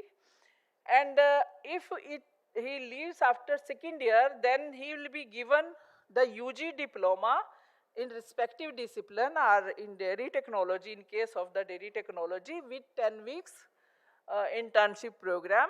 And third year provision is given by the UGC, but it is not, cannot be applicable in our case in dairy technology. So after fourth year, the dairy technology honors degree can be given to the students. Student can have their courses. So these are the major, the implementation of NEP in the UG course. That is, enhance the gross enrollment ratio. The one purpose is gross enrollment ratio, means to enhance the number of the student in any college. And as we require it, human resource we require for achieving our target 2047. The new age courses like artificial intelligence, data analytics, robotics, machine learning, everything, these has been included in the curriculum, which is not there earlier in the BTech curriculum. Then academic bank of credit, there is a provision from the UGC that the student can have this academic bank of credit, where if the student want to move to another university, that credit will be counted for the student. Then some of the common courses are added, like curricular and co-curricular activity to develop the all aspects and capability of the learner to face the next generation challenges in a holistic manner. So then imbibing the traditional knowledge and ethics, so some of the courses are also with the traditional knowledge, values and ethics are also included. Then innovation teaching methods, so there are teaching methods which are also recommended, like blended learning, MOOC courses, and all can be, student can take these online courses also to complete his or her credit. Then skill enhancement courses, more stress is given to the skill enhancement courses, and there if one full degree is 160 credit, then around 40 credit given to the skill enhancement courses, which is a need of the day. Then focus on the internship and the practical training, experiential learning and hand-on trainings, then rural agriculture work experience, then in-plant training. So everything is included in this BTech syllabus. Then choice-based framework, student-centric approach is used. So students, some of the credit, like 8 to 10 credits student can have for their own choice. He can join the online courses to have, or he can join some other program, like if in a college dairy technology and food technology are going in the same college, so he can have some of the courses from the food technology. So that are the elective courses, and student has been given flexibility for that. And along with this, as per the National Education Policy, some of the diploma, for the diploma program guideline has been framed by the ICAR. So what should be the guideline, and some of these related to the dairy, some of the diploma courses syllabus has been finalized and it has been implemented in various agriculture university like Kamdenu University is also having in Gujarat is also having the diploma for various type of the in this courses where the student can enter after 10 plus 2 or the 10 after 10th it is a 3 years and after 10 plus 2 it is a 2 years. So another, the UGC new regulation is there that student can have the dual degree. Earlier it was not there in that. Now the UGC has given the permission that there are dual degree can, a student can at the same time he can earn 2 degrees and not only in the India but with the foreign collaboration. If the university has the collaboration with the some foreign educational, higher educational institute, so student may go for the twinning, joint or the dual degree program. So there are guidelines for that, like for example, our BTech Dairy Technology, if they want to do for masters in the agribusiness management, so they can collaborate, the college can collaborate with the IRMA and they can have the dual degree in the 5 years or so. Okay. Then one more reform has been done by earlier, you know, in our times, only one, in a single time we can do the 1 degree, not the other degree program or diploma program are not allowed from the college. But recently, the UGC has, uh, uh, you know, has given this opportunity, this flexibility. Can a student can pursue 2 degree UG or PG program concurrently. So at the same time, he may register to the other university and get the program. So in this way, the employability of the students is enhanced. They may have the knowledge. If the student is doing the BTech Dairy Technology, he can enroll himself to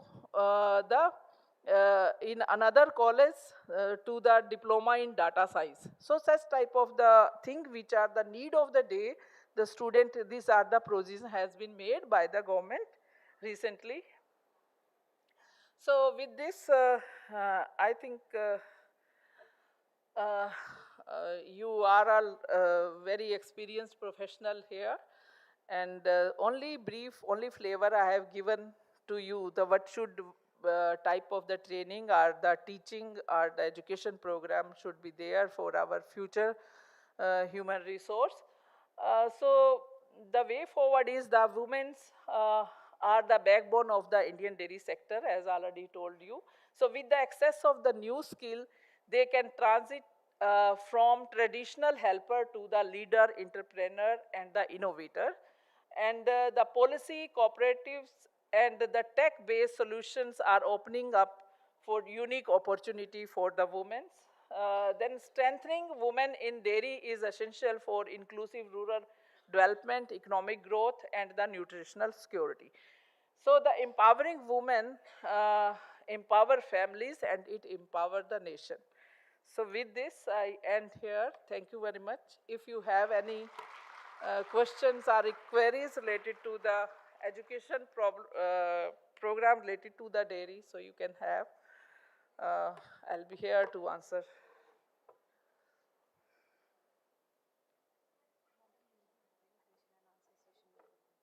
Okay, thank you.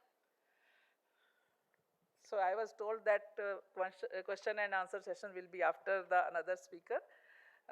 So I'll be here to answer your queries. Thank you very much. Thank you.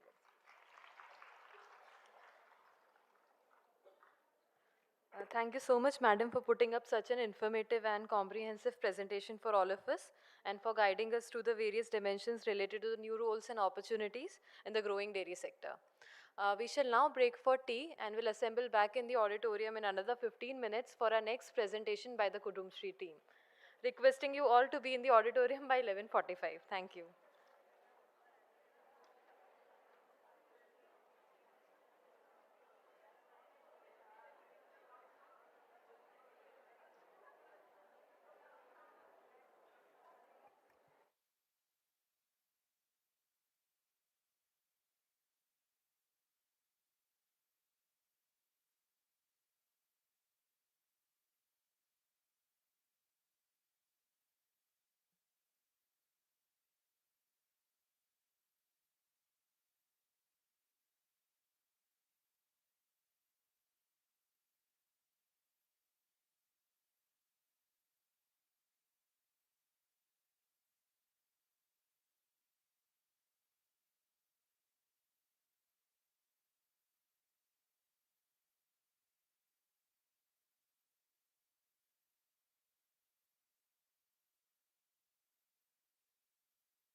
Keep your phones on silent mode.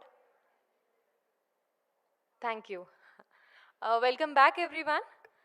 Women stands at the heart of community transformation, and nowhere is this more powerfully demonstrated than the success of Kudumbashri, one of the largest women-led community development missions. Kudumbashri exemplifies how collective strength, financial independence, and grassroots leadership can reshape social and economic landscape. We are fortunate to have with us Ms. Priya Paul and Ms. Rasina from Kudumbashri, who shall be sharing their experiences through their talk on women at the forefront of community transformation. Before we move ahead with their talk, I would like to share a brief introduction of Ms. Priya and Ms. Rasina with you all. Ms. Priya Paul started her journey in the developmental sector in 2006. Joined as micro-enterprise consultant in Kudumbashri, focusing on rural areas, later worked in different thematic areas, including marketing, responsible tourism, and strengthening of community-based organization under the Kudumbashri network. She worked on developing the concept note on gender when the mission started focusing on women's empowerment. She was also a part of the Kudumbashri team that developed the concept of the PRI CBO Convergence Project when the Ministry of Rural Development initiated the project. From 2015 to 2023, she was part of the urban team implementing the Deen Dayal Antyodaya Yojana, National Urban Livelihood Mission project in the state, with a focus on self-employment program and employment through skills, training, and placement.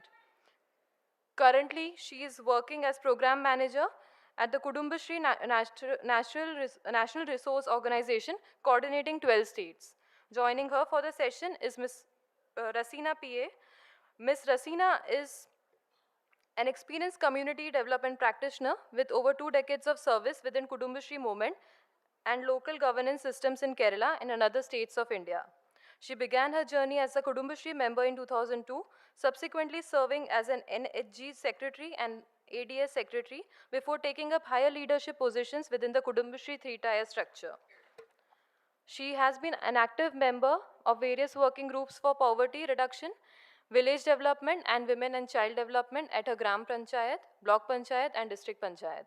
She also served on the planning committee for the People's Plan campaign at both the Panchayat and district levels.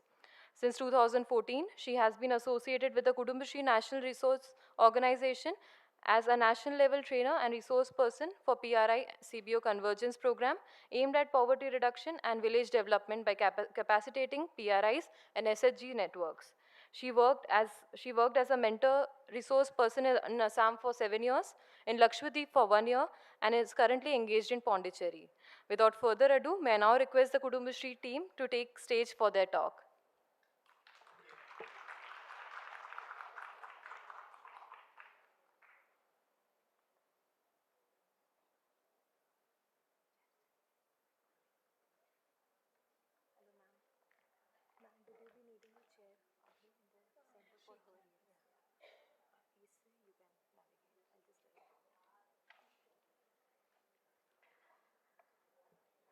Good morning, all.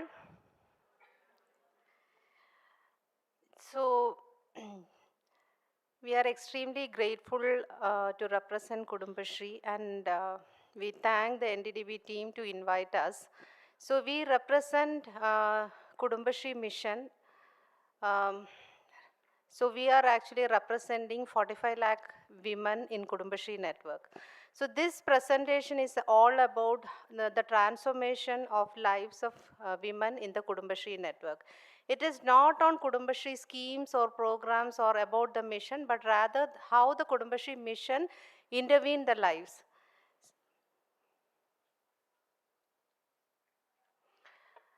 So our topic is women at the forefront of community transformation. So you can see one hand in that slide, right? So we are actually working for this strata of women in the society. The women who lacks education or having only basic education, who doesn't have much social exposure, have to depend upon the male members for their income. So this is the women which we are representing and which we are focusing on. So if we take the journey of Kudumbashri, now Kudumbashri is in the 27th year of its formation. So if we take the 27 years of journey of Kudumbashri, you can see or you can maybe many of you might have heard about Kudumbashri mission. May not be much aware about what are the activities which we are engaged with or how we are implementing the projects, but I am sure that at least 40 or 50 percentage of people representing here might have heard the word Kudumbashri.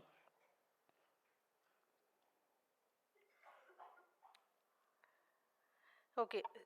So Kudumbashri, when we speak about Kudumbashri, it is actually a government mission formed by Government of Kerala to eradicate poverty. So the scenario of Kudumbashri or Kerala before 27 years was, it is a highly poverty driven state. Women are not allowed to come out of the families. It is a very patriarchal society that has been followed in Kerala. So there, to form a Kudumbashri movement or a women's movement, it was extremely difficult. And why we focused on women, I will be explaining in the coming slides. But before having in-depth on the detailed presentation, you have to have an understanding about the structure of Kudumbashri, where we are focusing the BPL family, women from the BPL families or from marginalized families. So it is a three-tier structure. At the grassroots level, we have the neighborhood groups. So you might have heard the word self-help groups, but here we use the term neighborhood groups. That means women that is residing in close proximity will form a group. It is not for self-employment or not for collecting thrift or distributing credit system, but rather it is a collective where they will be discussing on the women's issues, social issues, how they can take part in this social movement or transformation. That is the real difference between self-help groups and neighborhood groups. Again, if you check the structure of neighborhood group, it is a representation of one woman from each family, and the maximum size will be 10 to 20 women. So 20 women mean 20, they are representing 20 families. So the apex of the, leaders will be selected from the neighborhood groups. So 5 leaders, they will represent at the ward level into the area development society. In other states, we call it as village organizations. So this area development society is the middle structure of the three-tier structure, and the federation of ADS at the panchayat or urban municipal level forms the CDS, this community development society, or in other states we call it as cluster level federation of the CLF. So this is the three-tier structure where when we speak about Kudumbashri community, you have to keep it in mind that we are speaking about this population of women which are representing the marginalized or the poor families.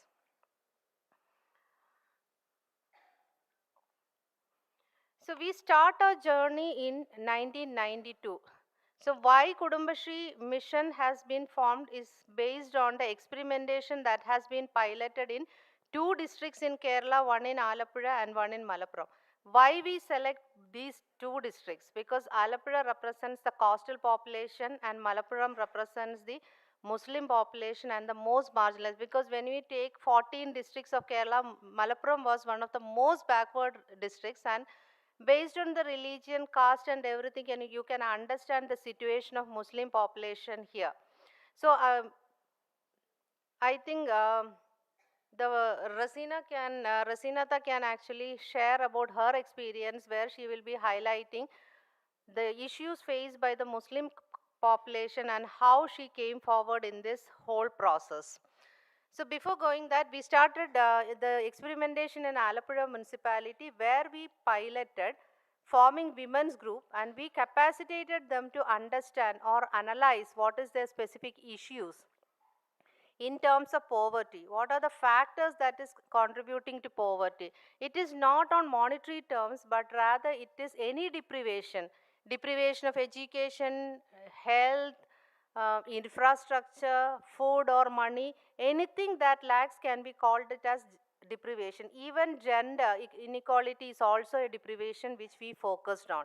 So that was the criteria, but in 1992 our main focus was on understanding the livelihood or the income issues and the social issues faced by the women, and we try to capacitate them to identify or the solutions for these issues also. So that piloting was very successful. So we replicated that model in Malappuram in 1994. So it was a community-based nutrition project funded by UNICEF. So there we were, our focus was on understanding the health issues and how through the community the health issues can be addressed. So these two experimentation, the success of these two experimentation resulted the formation of Kudumbashri in 1998. So 1995 we tried to expand the concept in all urban local bodies, and by 1998 we officially inaugurated Kudumbashri mission exactly on May 17th. So again, rural population, it took so many years to complete the process of formation of Kudumbashri system in all the districts. That is, by 2002 we covered the Kudumbashri system in all the 14 districts. So this is the journey of Kudumbashri. So the things which we mentioned in 2003 to 2025 is how we established that system. Initially it was formation, then we try to make it self-sustainable and self-reliable. We are not saying that we become self-reliable, but anyway, the system is self-sustainable because the women now are able to take up the issues they are facing on their own.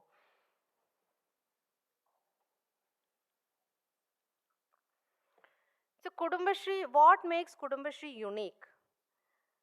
It is formed for poverty eradication. It is just like any other government program specifically for poverty eradication. And when the state government formulated Kudumbashri mission, the initial objective was to eradicate poverty from the state within a period of 10 years. That is, within 10 years, the poverty will be wiped out from Kerala and the mission will be resolved or dissolved, sorry. But now, Kudumbashri is in the 27th year. So it is not about income that was our focus, but rather our focus was on something else. So as I have mentioned previously, it is not about income, but any deprivation, we call it as poverty. So we have to improve the educational system, we have to improve the health system, we have to empower the women. So this was our focus, and for that, our approach has been changed, our strategy has been revised. So unlike any government programs, it is not a top-down approach where the government officials will be sitting and designing some projects and they will be implementing. Right from the selection of beneficiaries to implementation, it is the government structure who decides whom it should be benefited, who should be the beneficiaries, who will be the decision makers, etc. But when we formulate Kudumbashri, we took the bottom-up approach. That is, the women or the community will identify their issues. They will mention what is their demand to the local governments. Local governments, taking into consideration the community demand, will formulate or attach beneficiaries. So it is a bottom-up approach, not a top-down approach. Again, who will be the implementation agency? Definitely the community. So community supports the local system. That means the panchayat or the municipal bodies in raising their demands, helping them to identify the right beneficiaries and ensure that that benefits has been received by the right beneficiaries. So the systems for integration, it can be the participation in Grama Sabha, or it can be representation in any coordination platforms of panchayat or departments. They will be attaching, or we will be helping the women to participate in these forums and ensure that their voice is being heard. So this is the approach. So you can see that we have mentioned reaching out to the families through women and reaching out to the society through families. So why we are focusing women? So why a new approach? Why focus on women?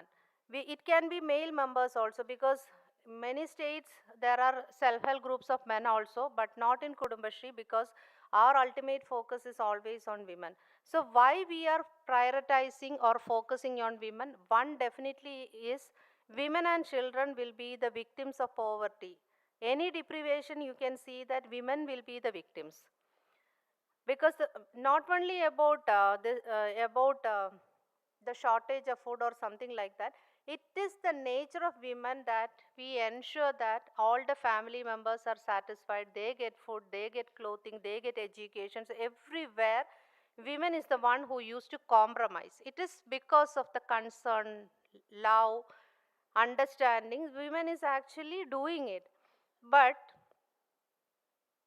all women have their own interest, passion, they have their own desires. The thing is that situation or social norms restricts them to come forward, right?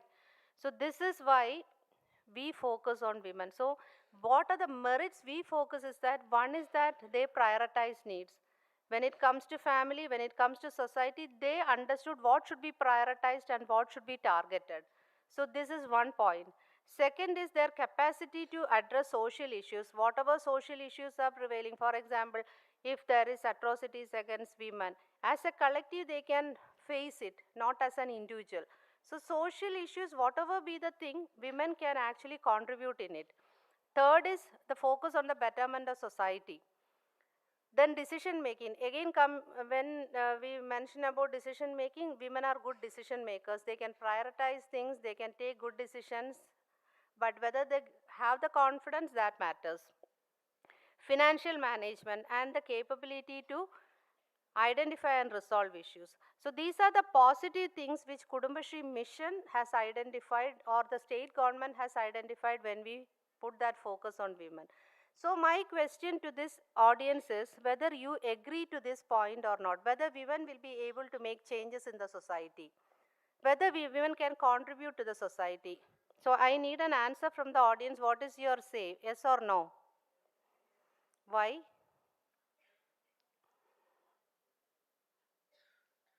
Can you say that all women are contributing? Someone has said no. Yes, it's true. The answer is yes and also no, because every woman has an innate fire in their hearts, but whether they are able to do it or whether they have space to do it actually matters. So this creation of space or understanding self will result in the yes or no. So the same question, do you think that women are capable of taking leadership roles? Some might have said yes and some have said no. So this is our experience. So many women over this 27 years of journey, you can see that the women that has been formed as the neighborhood groups or in other states का self-help group का concept में, these women actually, many women have come forward and took many leadership positions. These are some of the examples which we want to highlight. One is Mini. She is a former block panchayat president. So you can see that the women who is not able to come out of the family, once they become part of the Kudumbashree mission, their space, their social reach has increased. So that becomes a platform her to contest in the elections. One more positive thing is that government has increased the reservation, right? 33 to 50% of reservation are there for women in local self-government elections or in the post. So that means, again, there is scope for women to contest in the elections and come forward, but whether we have the courage to come forward matters. Second is Maya. She is a Kudumbashree member also. She became part of the Kudumbashree training group initially, and then she contested for CDS chairperson elections and she won. Next is she is a audit member of Kudumbashree team. She also become a she is a former chairperson, and this election that has been conducted yesterday, she is again contesting for the panchayat seats. Then Rasina is here with us today, so she will share how the transformation has happened in her life. Next one is an entrepreneur. She is Bhagirathi. So if you check Bhagirathi's life, you can see that she represents a Brahmin family. So she was unable to move out, or her mobility is very much limited or restricted. When she joined Kudumbashree group, she started an enterprise, and then after having in that field for many years, and through the motivational things and understanding the life of other women. She pursued her higher education, she completed MBA, she completed PGDCA, and then she introduced digital system in her enterprise unit. You have to think when we mention about enterprises among women from the poor families, you have to imagine the situation. It is not about hi-fi enterprises or the business units which we are talking about. The small units, they are starting, they are actually expanding the whole business. So she is one of the successful entrepreneurs in Kudumbashree system.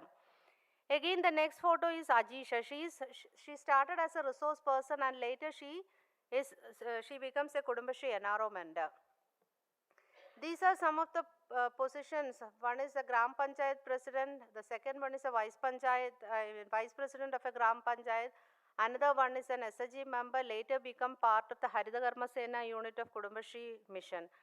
Then the last picture represents Bindu. Again, her basic qualification is home science, and she started a production unit where she got a training in making herbal products. So she got the Best Entrepreneur Award. So this happens in Kudumbashree. These are only small examples or I mentioned about.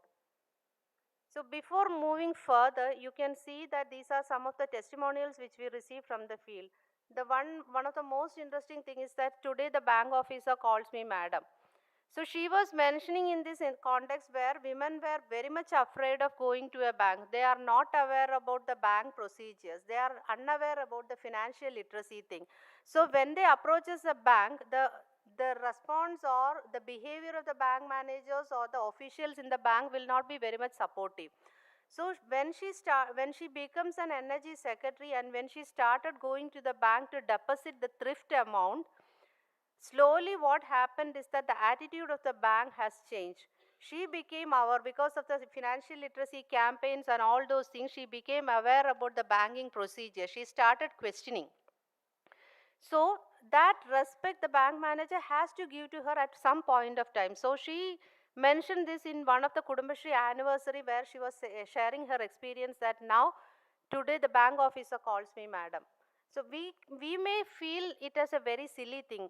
What is there to say about calling someone as a madam? But the type of environment or the type of life they have and the exposure they received is very much limited. For them, this is actually very high thing.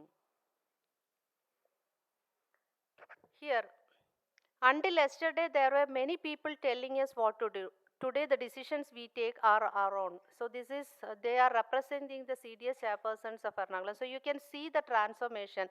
Now we are able to take decisions on our own.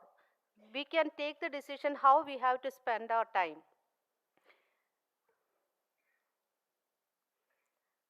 And these experiences of Kudumbashree women, we try to publish a book. So all the energy members, you can imagine this has happened some 4 to 5 years back where there was 2 lakh plus representation of neighborhood groups. So all the women, we asked them to write their experience, what impact Kudumbashree mission has created or the space they receive has created an impact in their lives.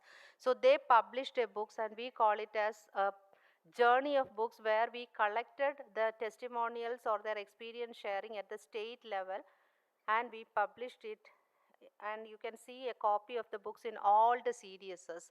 So before moving forward, I request Rasinatha to share her experience because she is one of the live examples we have.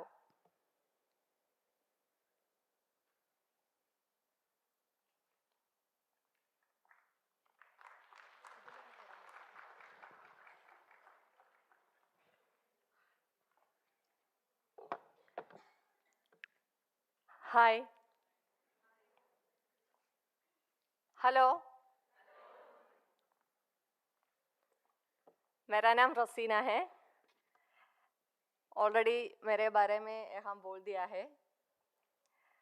तो मैं NRO में join करने के बाद मुझे थोड़ा हिंदी बात करने के लिए आता है, इसलिए मैंने सोचा कि इधर हिंदी में बात करने के लिए. ये चलेगा ना? Thank you. तो हमारा मैडम प्रिया मैम सम एक्सपीरियंस हम शेयर कर लिया है कुछ लोगों को, तो उसमें मेरा पिक्चर देखा है क्या? कुछ चेंज है मुझे अभी? ओके, चेंज हो गया। तो मैं एनआरआई में कुटुंबश्री में ज्वाइन करने के तब मेरा उम्र 18 है। अभी कितना लग रहा है? तो थोड़ा कम बोलते तो मुझे खुश हो जाएगा। तो मेरा जर्नी कुटुंबश्री के साथ 22 साल हो गया। हो मेरा उम्र अभी सब लोग काउंटिंग कर रहे हैं ना, अच्छा है। तो मुझे अच्छा लग रहा है, मतलब मेरा कुटुंबश्री का जर्नी ग्रास रूट लेवल से एक ही घर जाके उन लोगों को राइट्स के बारे में, उन लोगों का एंटेटमेंट के बारे में, उन लोगों का एंटेटमेंट कैसे असेस करेगा, उसका बात से अभी इतना बड़ा एक प्लेटफॉर्म मिल गया मुझे मेरा एक्सपीरियंस शेयर करने के लिए। सो सब लोगों के साथ उसके लिए मैं मेरा धन्यवाद बोल रही। मुझे यहाँ इसी जैसे एक अपॉर्चुनिटी देने के मिल गया। तो मैडम का बात में आप लोग सुन लिया है।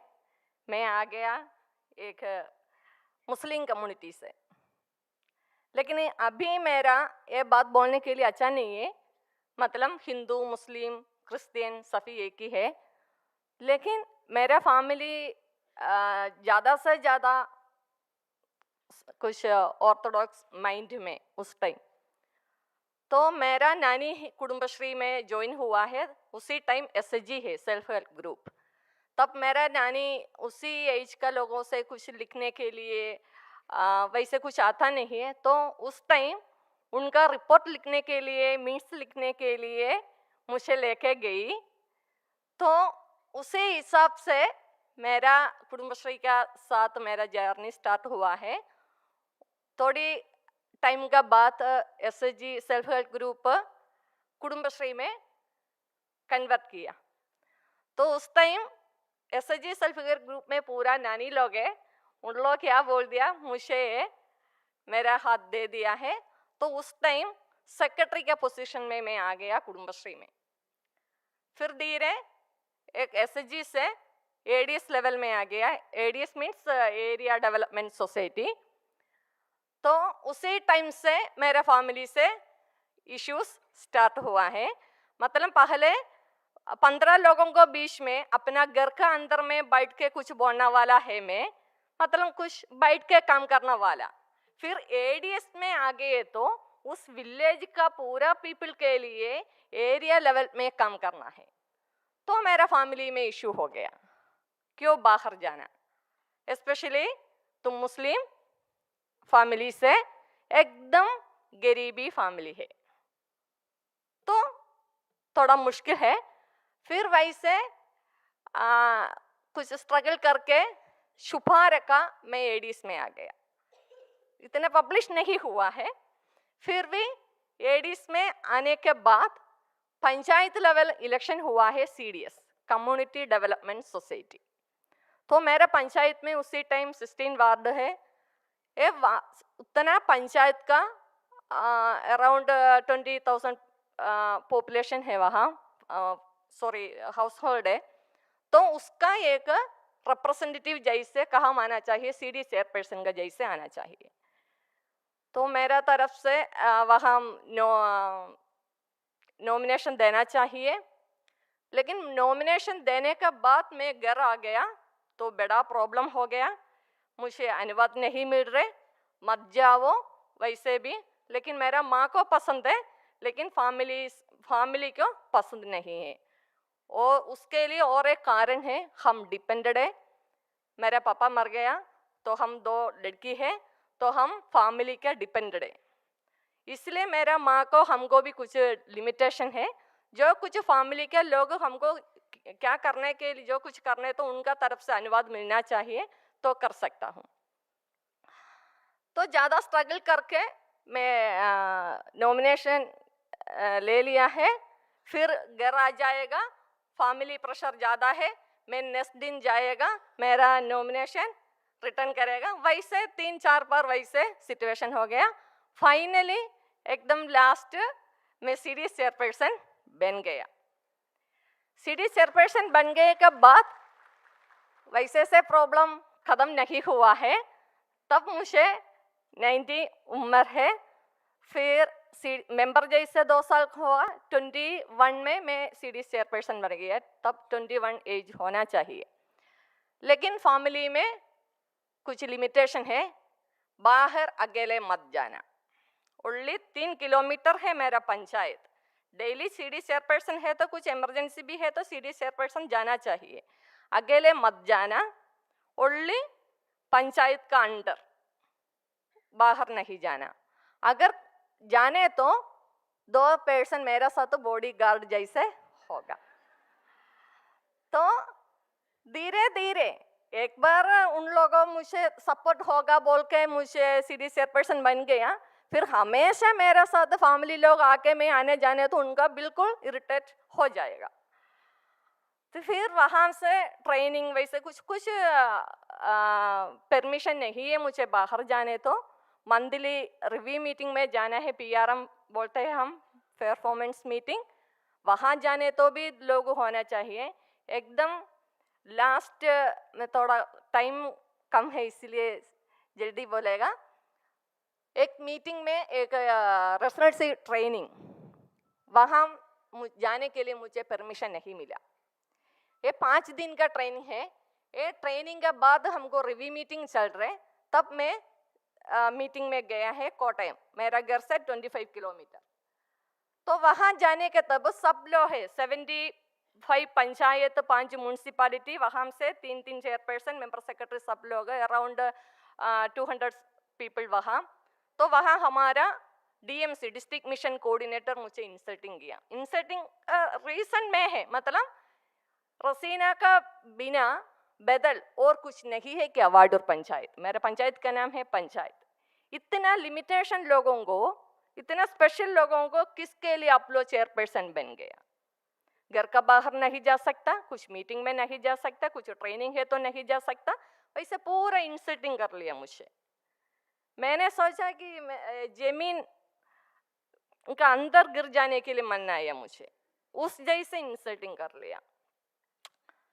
फिर उसके बाद मेरा माइंड थोड़ा चेंज हो गया, मतलब इतना लोगों को बाहर जाने के लिए कुछ प्रॉब्लम नहीं है, फिर क्यों मैं इतना स्पेशल?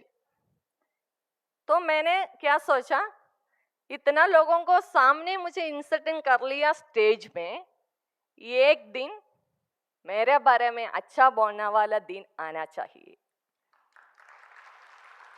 उसी दिन से मेरा मन में मैं उसके लिए मैं स्वप्न देखने के लिए स्टार्ट हुआ है।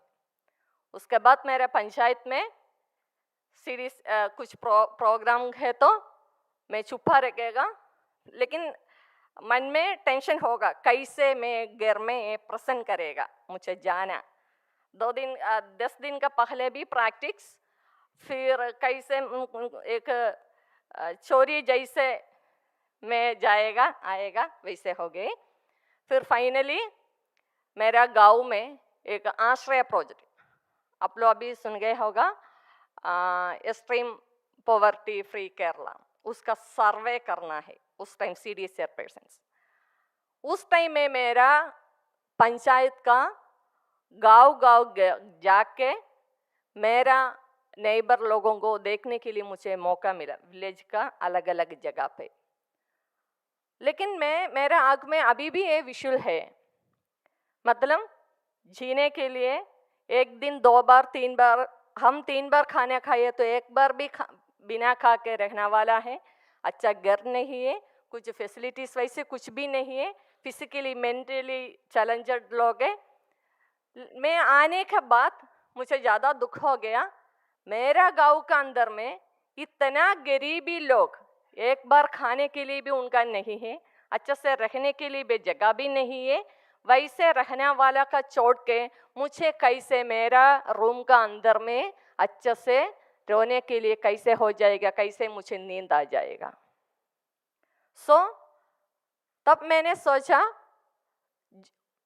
कहीं ना क्या क्या प्रॉब्लम हो जाएगा मैं बाहर जाने के लिए, काम करने के लिए, तो मुझे ओवरकम करना, मेरा गांव के अंदर में ज़्यादा से ज़्यादा गरीबी लोग हैं, उन लोगों को मुझे मदद करना है। मदद करने के लिए मेरा हाथ से पैसा वैसे कुछ भी नहीं है। फिर मुझे एक पोजीशन है CDS चेयरपर्सन। उस CD चेयरपर्सन का पोजीशन से कैसे मेरा गांव का गरीबी उन्मूलन कर सकता हूँ, उसके लिए मेरा पोजीशन मुझे यूज करना है। तो मैं बाहर आ गया। 125 लोगों को बेसिक इंफ्रास्ट्रक्चर क्या क्या चाहिए ये दिया है, उन लोगों का लाइवलीहुड अपॉर्चुनिटी भी दे दिया है, उनका घर नहीं है तो घर दे दिया, कपड़ा, मेडिसिन, सब कुछ हमको सरकारी से कुछ स्कीम से मिलजुल के कर लिया, कुछ डोनेशन से कलेक्ट करके हमने ले लिया। धीरे धीरे मेरा ग्राम पंचायत डिस्ट्रिक्ट लेवल में नंबर 1 हो गया। उसमें मुझे 10 साल का अंदर से डाउरी के ऊपर हम समूह विवाह हम 2 बार कर लिया है, डाउरी के एगेंस्ट हम प्रोग्राम कर लिया है। मुझे बेस्ट CD चेयरपर्सन का अवार्ड 5 बार मिल गया। फिर मुझे एक रियलिटी शो में पार्टिसिपेट करने के लिए मौका भी मिल गया। उसका ऊपर अभी मैं आप लोगों का साथ रुकने तो मेरा एक पोजीशन, मेरा डिसिग्नेशन बोल दिया है NRO, नेशनल रिसोर्स ऑर्गेनाइजेशन। तब 3 किलोमीटर का बाहर जाने के लिए मुझे परमिशन नहीं मिला। फिर थोड़ा फाइट करके ये परमिशन मिल गया। उसके बाद 20 किलोमीटर बाहर जाने के लिए मुझे परमिशन नहीं मिला, फिर भी फाइट करके ये मिल गया। अभी मैं कहाँ?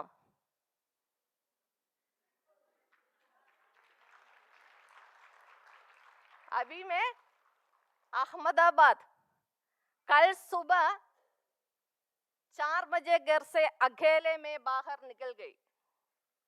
2 फ्लाइट में चेंज करके कल रात एक दादा का साथ, उसका मुझे पहले पता भी नहीं है, एक ड्राइवर को भेजा, उसका साथ में अकेले हम आ गए कल नाइट 8:30 में। लेकिन यहाँ माने तो टैक्सी बाहर आ गया। अंजना मैडम मुझे कॉल में कहाँ वैसे कुछ भी है, लेकिन मैं NRO में ज्वाइन करते तो मेरा 28 एज में मेरा फर्स्ट पोस्टिंग आसाम। मुझे मलयालम का अलावा और कुछ तुम्हारा नाम क्या है बोलते तो मेरा नाम बोल सकता हूँ, उतना ही। उसी लैंग्वेज में आसाम गई, एकदम गरीबी लोगों को मैं वहाँ मिला। लेकिन 20 डेज हमारा स्कोपिंग स्टडी है। इस स्कोपिंग स्टडी का 7 डेज का बाद में मैं एक डिसीजन ले लिया है, मैं यहाँ नहीं रुकेगा, मुझे बाहर जाना। मतलब लैंग्वेज आता नहीं है, पूरा अलग है, आने को जाने को कुछ भी हमको कुछ एकदम हमको एडजस्ट नहीं हो सकता। फिर मैं 20 डेज का बाद मेरा लगेज पूरा पैक करके वापस गया है। तब हमारे एक सर है, जगजीवन सर ने कहा है, कहाँ जा रहे, कहाँ आ रहे आप केरला में मत आओ, आपको केरला नहीं चाहिए, वैसे बोल दिया। आपका पंचायत को आपका जरूरत नहीं है। मतलब हमारा पंचायत ऑलरेडी थोड़ा, केरला ऑलरेडी कुछ डेवलप हो गया।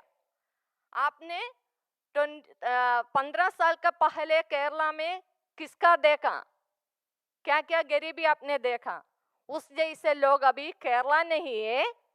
आप अभी कहाँ पे है, वहां पे है। इसलिए आपका सर्विस केरला में आपका पंचायत को नहीं चाहिए, चलो बाहर चलो। तो इसलिए कुटुंबश्री NRO का साथ मेरा जर्नी अभी 12 साल हो गया। Assam, Lakshadweep, Maharashtra, UP, now Pondicherry. तो मैं क्या देख रहे, एकदम गरीबी लोग कहाँ पे, गरीबी एक कपड़ा खाना पीना वैसे नहीं है। देख लीजिए, हमको अभी फ्रीडम मिल गया, ये फ्रीडम मिलने के लिए यूज नहीं कर सकता है तो ये तो हमारा गरीबी है। हम इक्वालिटी पूछा, जेंडर की वजह से हम इक्वालिटी पूछा, इक्वालिटी मिल गया, फिर भी ये यूज नहीं करते तो ये हमारा गरीबी है। मैं उसमें गरीबी है, मुझे अपॉर्चुनिटी मिल गया, ये अपॉर्चुनिटी में यूज नहीं करते तो ये भी गरीबी है। मुझे पीजी मिल गया, डबल एमए, डबल डिग्री, सब कुछ मिल गया, लेकिन उसमें से एक बात भी मैं दूसरे के लिए यूज नहीं करते तो गरीबी है। तो हमारा सोसाइटी का ये गरीबी उन्मूलन करने के लिए मैं अभी एनआरओ का साथ ज्वाइन करके अलग अलग स्टेट में काम कर रहे।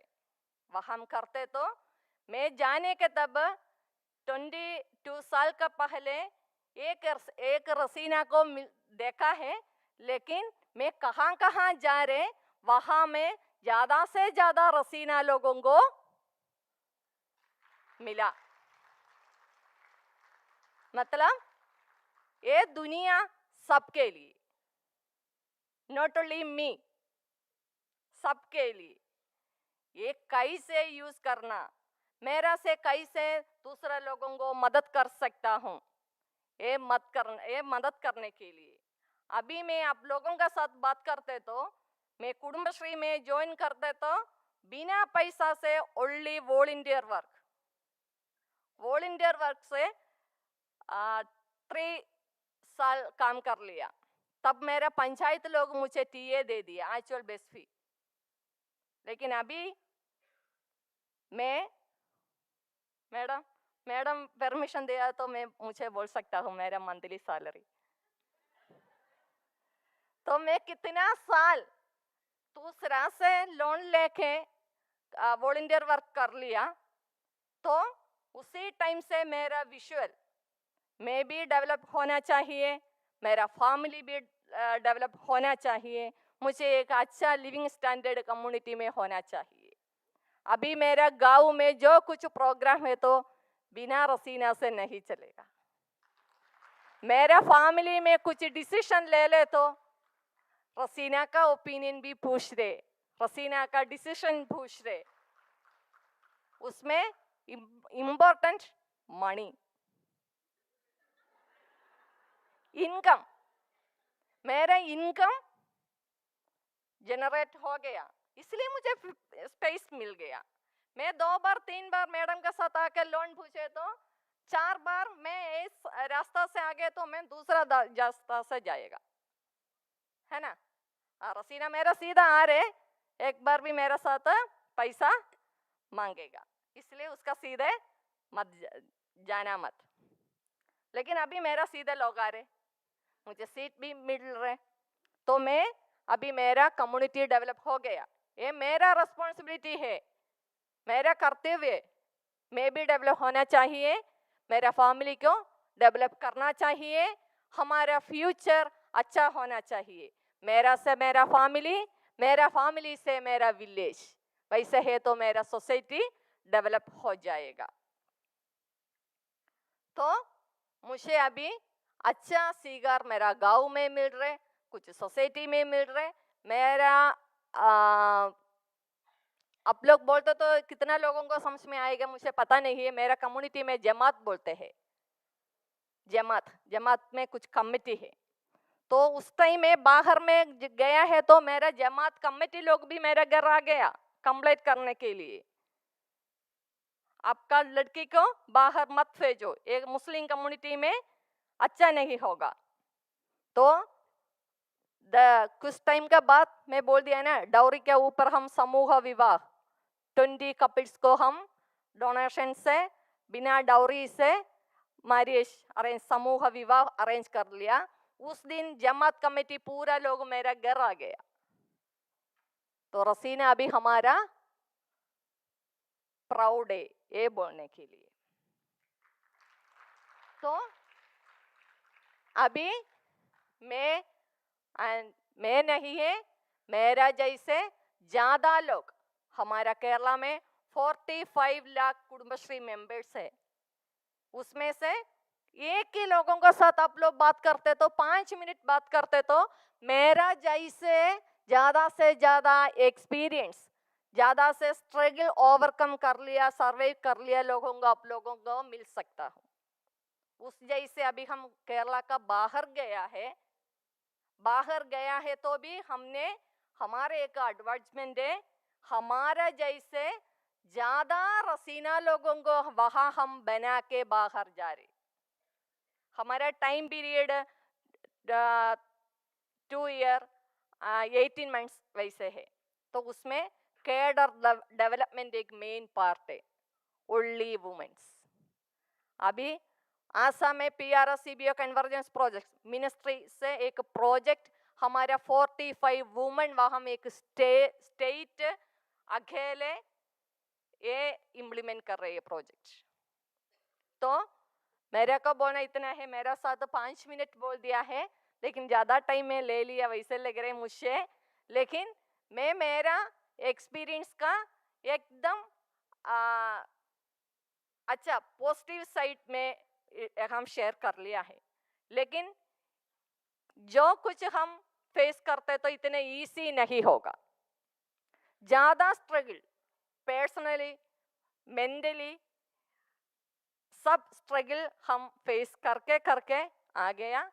लेकिन अभी मुझे ये डिसीजन स्टार्टिंग में मैं ज्यादा डोंट सुनने वाला है, मैं ज्यादा से ज्यादा मत जाओ, मत बोलो, वैसे मत करो, ये मत करना है वैसे।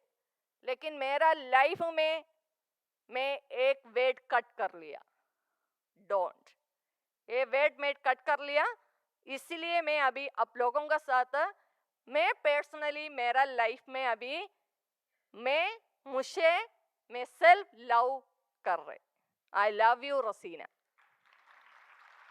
सो मेरे एक रिक्वेस्ट है, एक छोटा से एकदम लड़की से अभी वुमन हो गया, मैं लड़की अभी एक लेडी हो गया, एकदम लिमिटेड एरिया से बाहर आके इतना मेरे को कर सकता है। तो आप लोगों का सेल्फ पूछो, आप लोग खुद पूछो, मुझे अच्छा नौकरी मिल गया, आप लोग का हायर एजुकेशन मिल गया, पोजीशन मिल गया है तो आप लोगों को क्या क्या कर सकता हूँ, अपने के लिए क्या क्या कर सकता हूँ, अपने फैमिली के लिए क्या क्या कर सकता हूँ, अपना सोसाइटी के लिए क्या क्या कर सकता हूँ।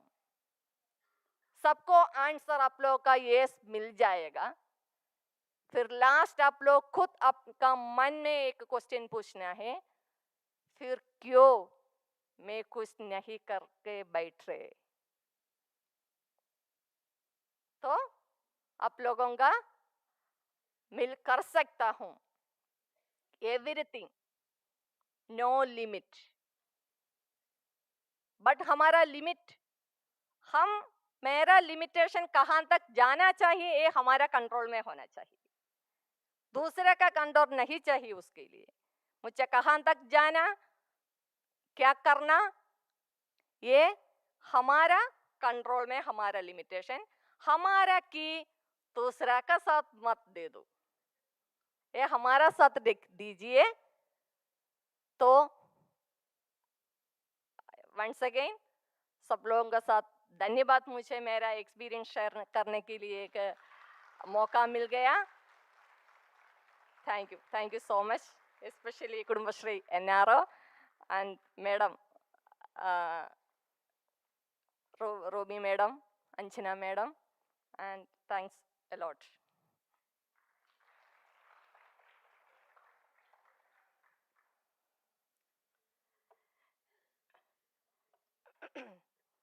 So this is the story of all Kudumbashi women.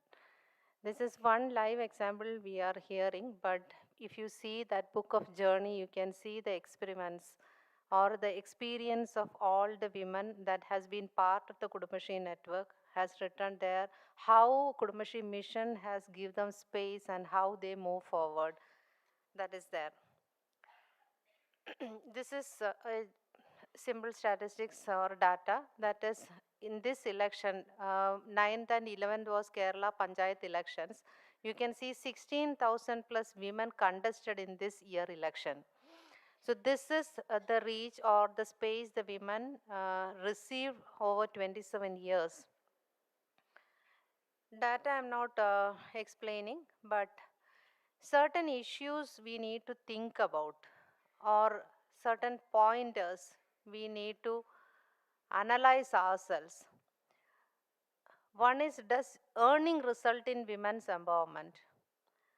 We are all earning members, right? Whether what we earned is spent for us.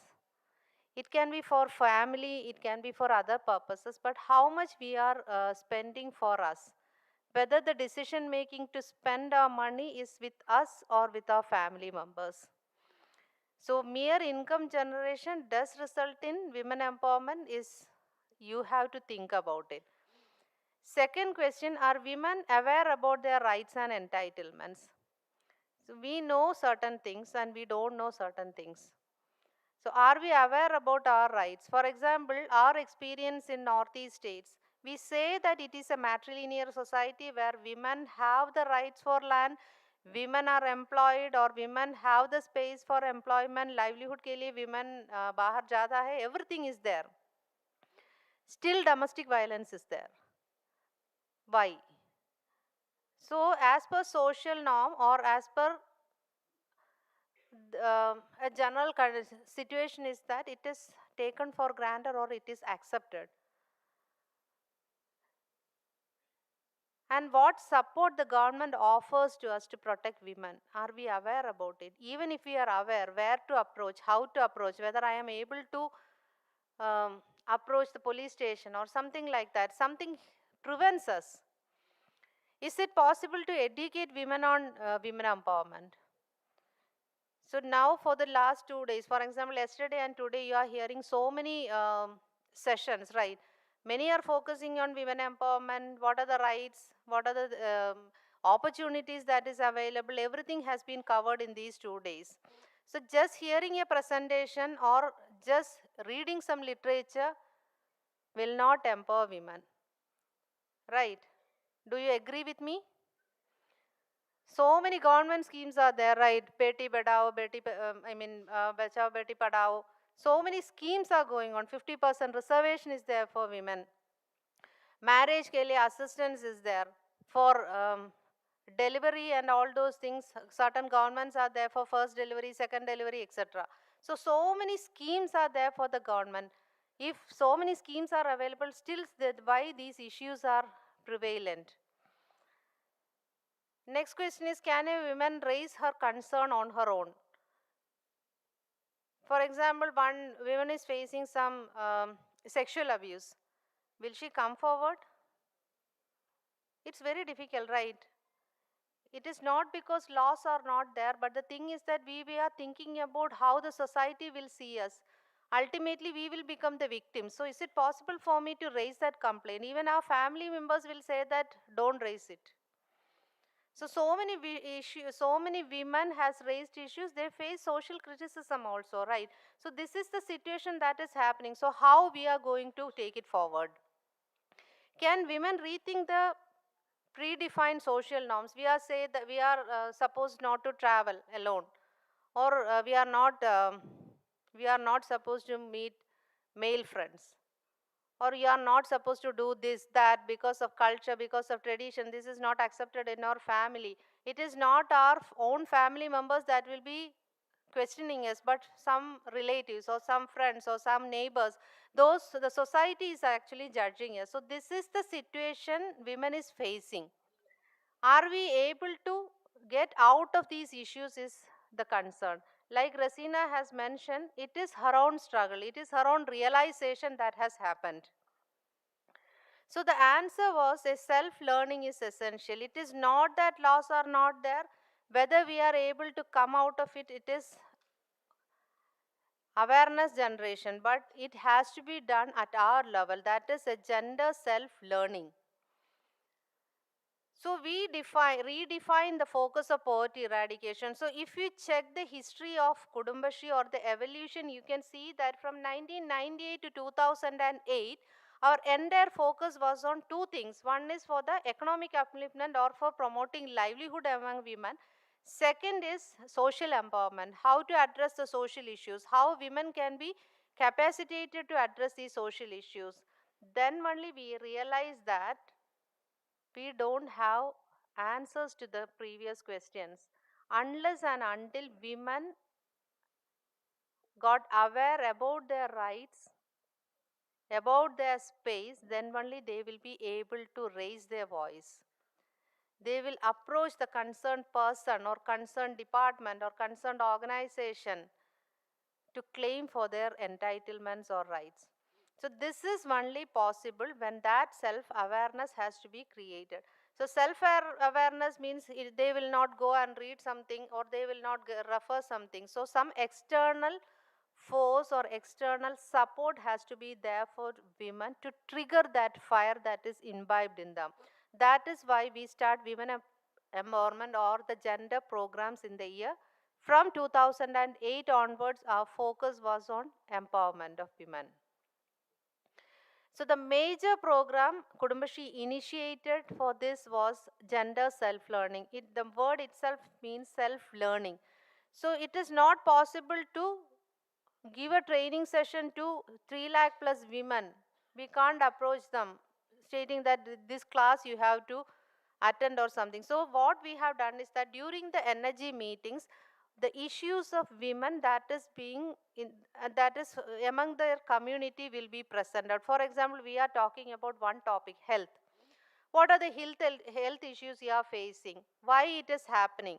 For example, when we are talking about women and employment, one topic was specifically on MGNRHS, where that scheme itself ensures rights to women or equal wages, crochet facilities, worksite facilities, drinking water facilities, restrooms, everything that is related to employment is ensured in that one act. So taking that act as an example, we asked the energy women to discuss this topic. For example, I am working in a textile shop. So in textile shop, what is the nature of my job? Whether I am getting, bathroom facilities are there, drinking water facilities are there, any restrooms are available. So this triggered certain discussions at the neighborhood level, and they started questioning why this is not getting for us. So as a collective, and we stick to the point that women should join or go as a collective. So all the women employees in a textile shop go and ask the management team that this is required. We are facing so many issues. That will resolve the problem, not as an individual. So in everywhere, if you are facing some critical issues, certain steps you have to take on your own. For example, if you want to go for higher education, if you want to go for a movie, if you want to go out, then that decision is vested upon you. But certain issues, social issues that is prevalent, you have to resolve it as a collective. So this one single program created massive change in the Kudumbashi network.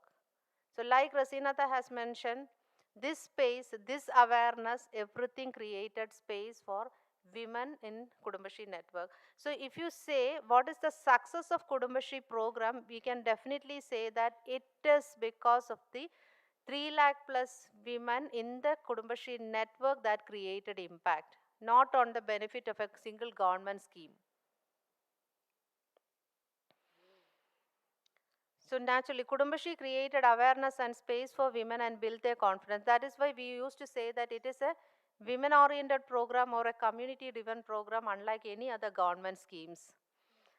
And you can see we are focusing on tree empowerment. As part of economic activities, we are promoting micro enterprises, marketing opportunities, joint liability groups among agriculture sector and also animal husbandry sector. So, so many activities are promoting under economic empowerment. Social empowerment, like Rasinada has mentioned, it is one is destitute rehabilitation. Now it has become extreme poverty reduction.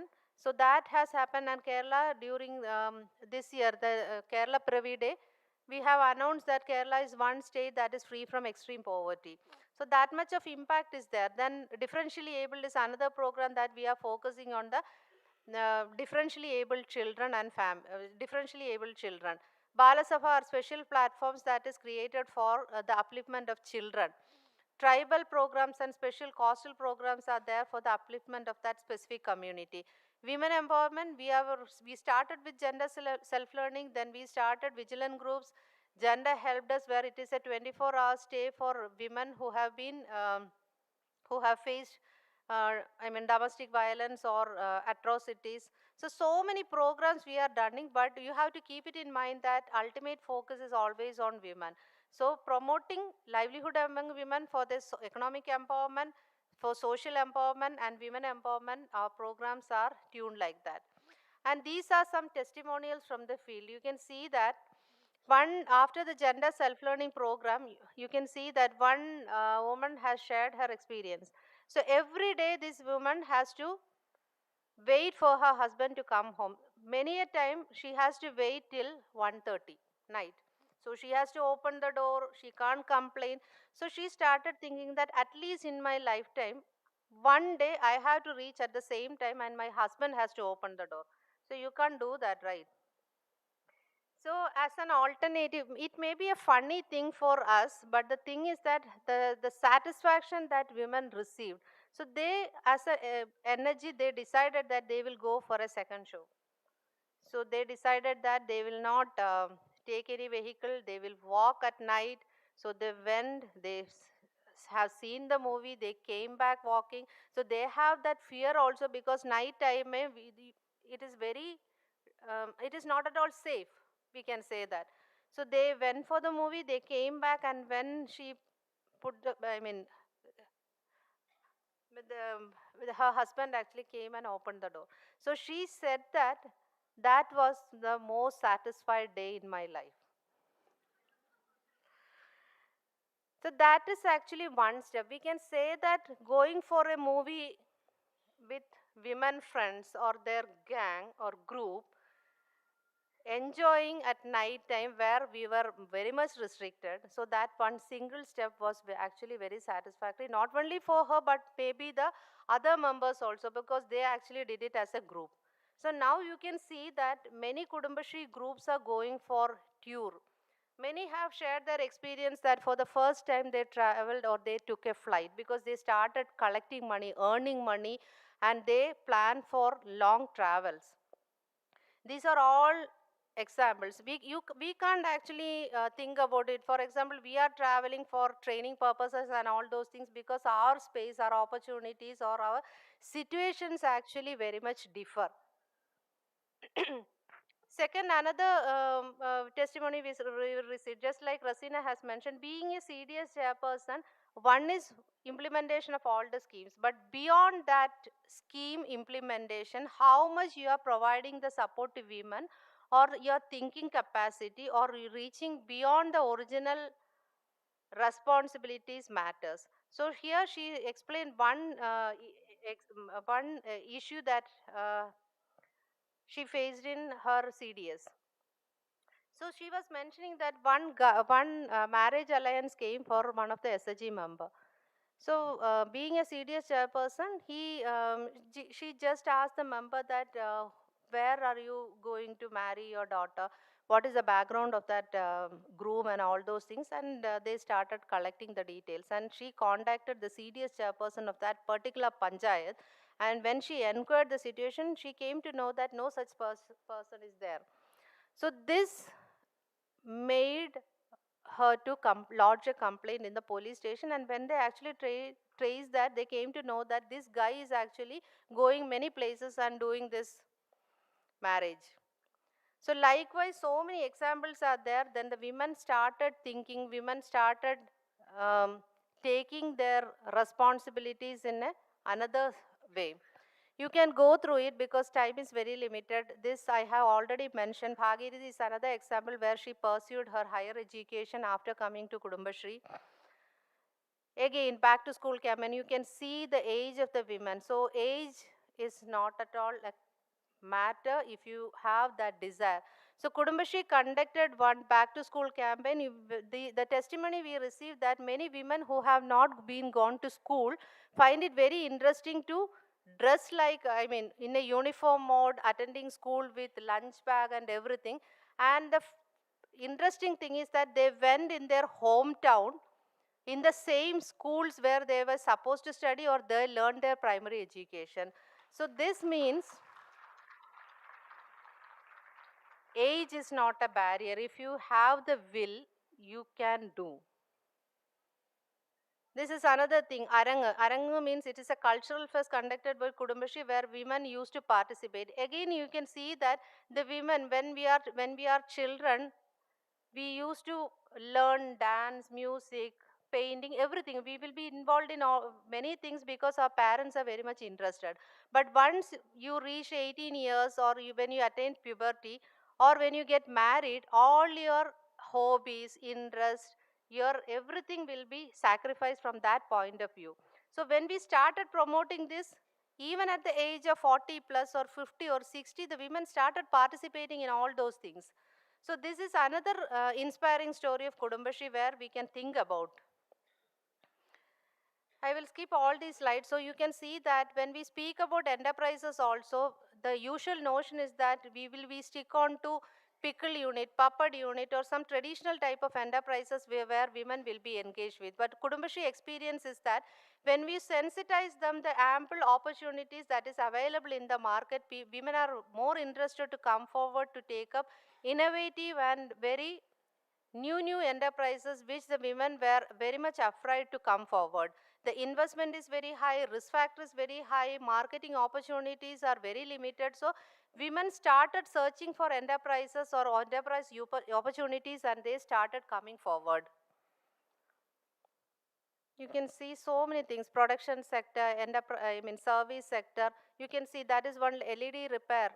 This is, we collaborated with electricity board and started training the women. Construction units are there, painting units are there. These are traditional enterprises. Daycare centers, she lodges or she homes run by women are there.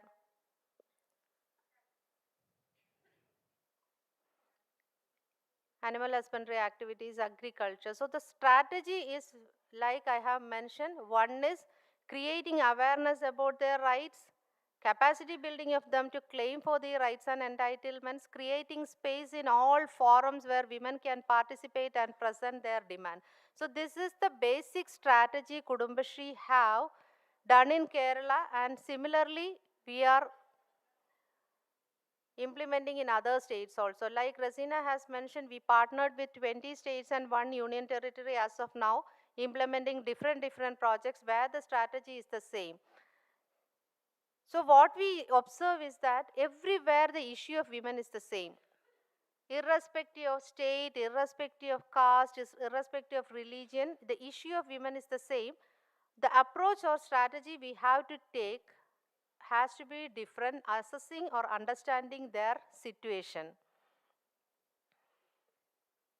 These are some of the outcomes. So our our partner state experience is that women have started participating in Grama Sabha. They started attending official forums and all those things. Same result which we observed in Kerala, but since it is a pilot project, the result is very much limited to certain areas, as Rasina has mentioned. So we have the previous chairpersons as the Kudumbashree mentors like Rasina. So many people are involved in different states to create that space and awareness.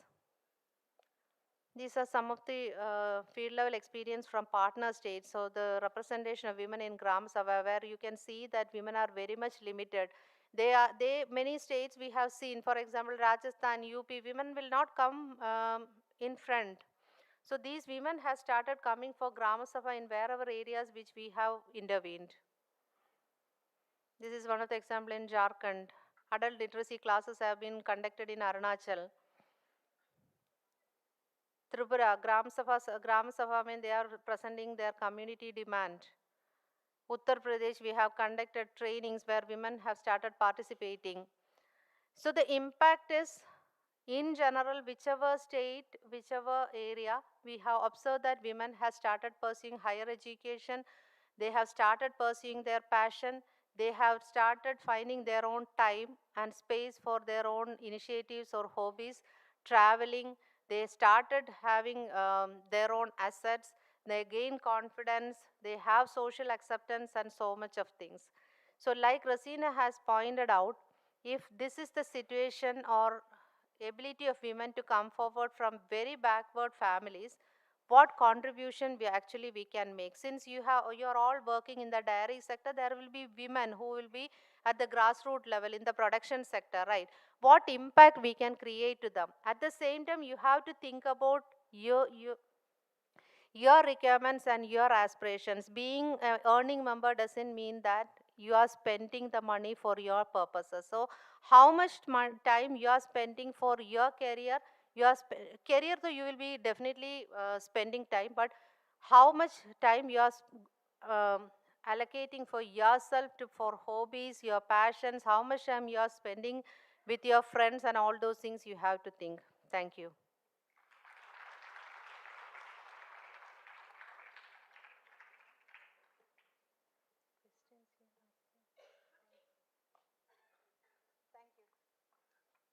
Thank you so much, madam, for sharing how the Kudumbashree network is working towards transforming social and economic landscape. The stories and experiences of Kudumbashree women are a source for inspiration for all of us. Rasina madam, thank you so much. हम सबको आपकी कहानी का हिस्सा बनाने के लिए. And now we move on to our next session. Business skills are essential for women as they empower them to achieve economic independence, advance in managerial and leadership roles, and confidently navigate competitive professional environments. To share her perspective on the same, we have with us Ms. Kiran Singh, Senior General Manager Human Resources, Mother Dairy Fruits and Vegetables Private Limited. Before I invite Madam on stage, I would like to share her brief introduction with you all. Ms. Kiran Singh is a seasoned human resource professional with a distinguished career spanning over 2 decades. She commenced her professional journey with the United Nations High Commission for Refugees. During her tenure with UNHCR, she cultivated a solid foundation in people management and organizational development. Building upon her experience in the development sector, Ms. Kiran transitioned into corporate world, where she assumed key roles in some major organizations, including Mother Dairy. Her exceptional contribution in people management were recognized by the JCB UK management, and she was honored with the Best People Developer Award. Currently, Ms. Kiran Singh leads the human resource function at Mother Dairy. Her steadfast commitment has led her to drive a variety of people-centric intervention. Recently, she was recognized for being amongst the 25 of 2025 women leaders for powering leadership in industrial relations. At Mother Dairy, she is actively championing the development of women leaders through structured initiative known as Women Leadership Development Program, Sri Tattva. This program is a testament of her dedication to empowering women and fostering leadership within the organization. May I now request Madam to take stage for her presentation. Thank you.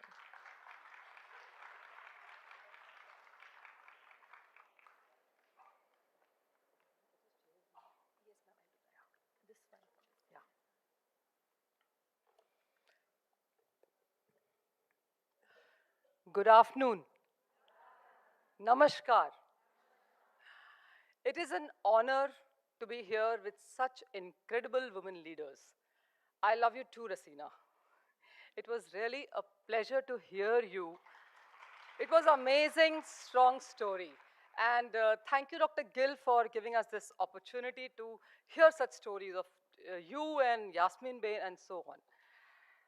So before we start, and I know I'm in between the lunch. So before we start, let's have some energy in the room. I'll invoke a mantra, and I want, it'll be written there. I want each one of you to recite with me. Ya Devi, Sarvabhuteshu, Shakti Rupen Sansita, Namastasya, Namastasya, Namastasya, Namo Namah. To the goddess who resides in all being. So what it means, all of you sitting here, there is a feminine power. एक शक्ति है, एक creativity के रूप में, एक energy के रूप में, एक इंस्पिरेशन के रूप में, एंड मैं उस शक्ति को नमस्कार करती हूँ, बार बार नमस्कार करती हूँ. So what it means that जो हम स्ट्रेंथ बाहर ढूंढ रहे हैं, जो हम बिजनेस स्किल्स बाहर समझने की कोशिश कर रहे हैं, वो सब हमारे अंदर है. We just have to awaken it. It resides within us. So let's discover our journey of power, presence, and purpose in business world. So let me take you to a deeper well and take you to the Hindu mythology. Ours is the only civilization where power is feminine, be it Lakshmi, be it Saraswati, be it Durga. So what do these goddesses tell us? Saraswati, the leader of wisdom, she represents knowledge, wisdom, clarity, learning, and strategic thinking. So she says that women have all these within them. They think holistically, not only logically. Devi Lakshmi, सबको बहुत पसंद है. मुझे भी बहुत पसंद है. ये ना हो तो कुछ नहीं हो पाता है. So she is leader of abundance. She is prosperity and value creation. And ये भी बता रहा है कि women are good at managing finances. They have the financial acumen. And we have seen that, हमारी mothers या हम भी एक limited salary में कैसे घर चलाते थे और 4 पैसे बचा भी लेती थी वो, right? So we are blessed to have that, within us.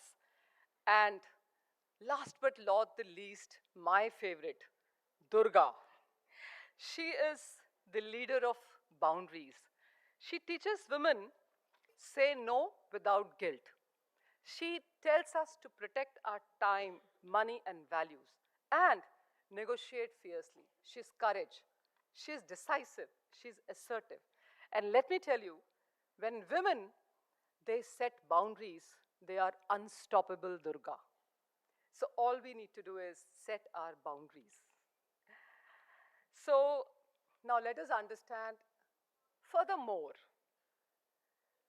from across the globe, some of the women who have changed the history, who have redefined leadership.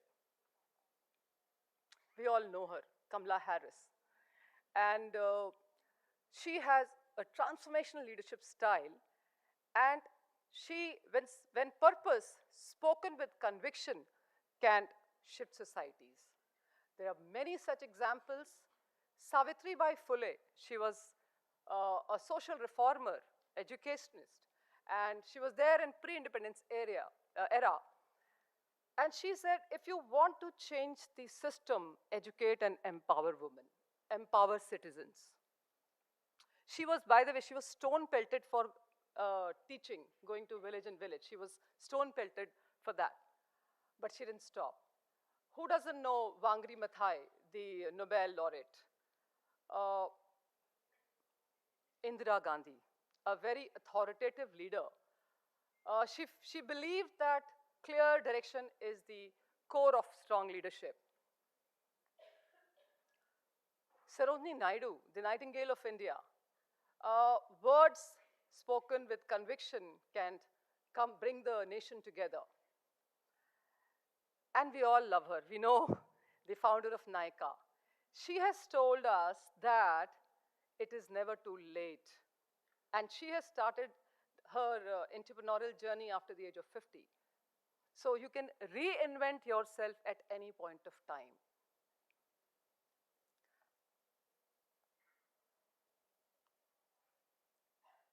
So why is women leadership a business imperative today? Why women are required in business? So my dear, it is not now anymore a social cause or diversity or a compliance issue. It is a enterprise performance. It is a business performance. It is adding economic value and future readiness. So organizations that are not investing on women, they are actually choosing to perform at half of their potential. What do women bring on table? They think in a very broad perspective, highly collaborative. Actually, they understand the consumers well. 50 to 70% of the women are consumers, but unfortunately, the FMCG sector is dominated by men. They build better relationships, they connect well, multitaskers, and so on. We all know that. It's not I who's saying, research says, McKinsey's of the world say that wherever there is a gender diversity, there is a 15% higher profit which women or the diversity brings on the table. There is better innovation, 20% more innovation in companies where there is higher gender diversity. And of course, माहौल बहुत खुशनुमा रहता है. There's a better culture in the organization. In spite of all this, all the value creation and all what we bring on the table, where do we stand today at workplace? And these are some data points I'll quickly run you through, because Gil Saab has just given me half an hour now. So it's globally 48.2% women participate as compared to 72.9% of men.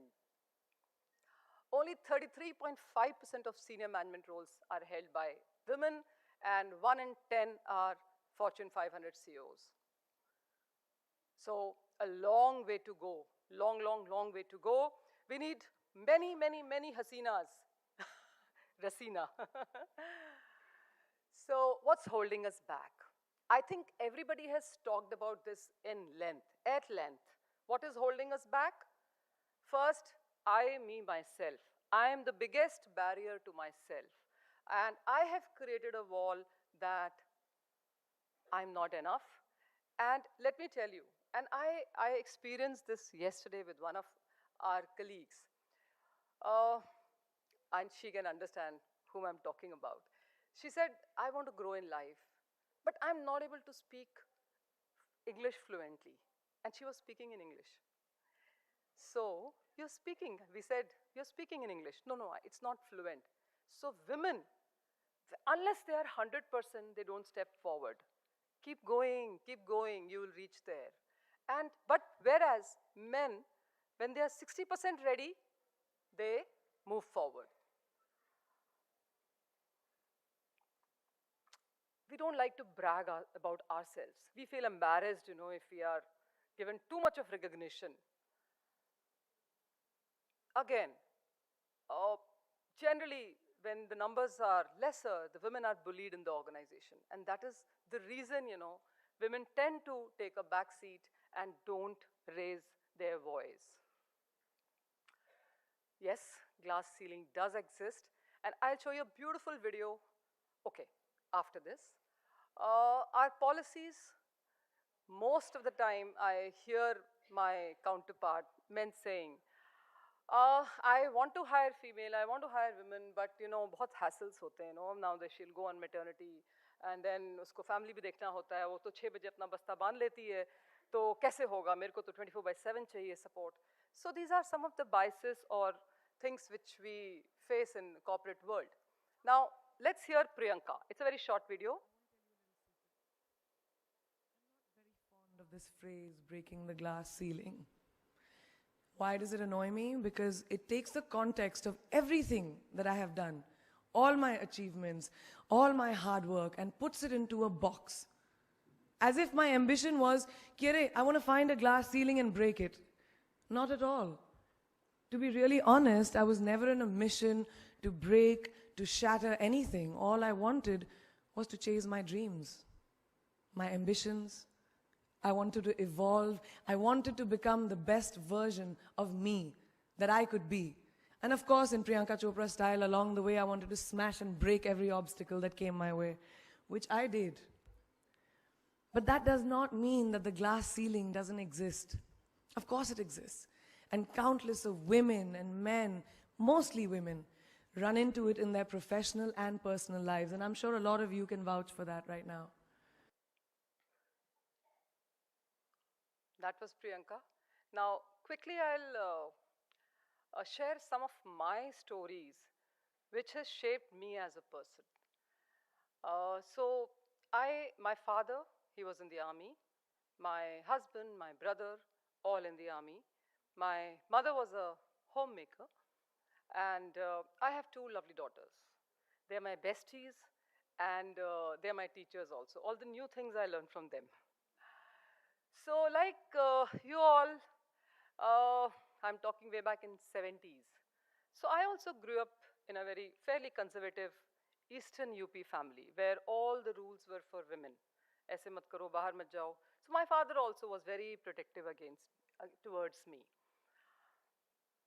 So I finished my education, then I went to a boarding school because he was posted at such a place where there was no school available. So I had to move to a boarding school. Then I came back for my master's in Delhi. And there, yeah, so I'm talking about this story. So when I was in my master's, uh, in MSW, we have field works. And I was in my second year, I had taken medical and psychiatry. So in my second year, I was placed at Shahadra Mental Hospital. So this thought of going to mental hospital was a little scary. And I was just 22, a shy girl, and just came out of the cocoon, Delhi, from a smaller place. So first day when I reached the hospital, and I had four male supervisors. So they took me for a hospital round. I don't know. Most of you would not have seen a mental hospital, how it looks like. And I don't want also you all to see. But then going there, and I was going for a hospital round with four of my male supervisors, and they must be in the age group of 40, 45. So let me tell you, at every stage of life, women are tested, and you have to prove your mettle. And I operate from courage, and that I discovered on that day. So we took the round, and then finally we moved to male chronic ward. And just to describe you male chronic ward, they are patients with higher degree of mental ailment, schizophrenia, okay. So when I entered the ward, the sight was quite scary. There were 50, 60 mental patients, and they were in a different state. None of them were wearing any clothes. And with my male supervisors and me, suddenly they all rushed towards me. Now, I had gone there as a psychiatric social worker. I knew what is my role. I had to demonstrate empathy. I had to demonstrate that calmness and composure because I should not get deterred by this environment. And that is what I did. And I immediately held myself, centered myself, and I interacted with all of them. Someone was MD from Australia, but they were in a different state. They hardly understood what I interacted, but I touched them, I spoke to them, and I kept my calm and composure. That day, my supervisors also developed a respect for me, and I also understood that I can manage and handle situations. Thank you. To that extent that later this message spread that एक लड़की आई है and वो ऐसे थी और she handled very well. Then doctors, psychiatrists used to call me, come, Kiran, there is a very interesting case, you should know about this case. Although that was not my role. My role was different, but then they started calling me and involving me in the diagnostic process and take my opinion also. What do you think is this patient, So this was one journey.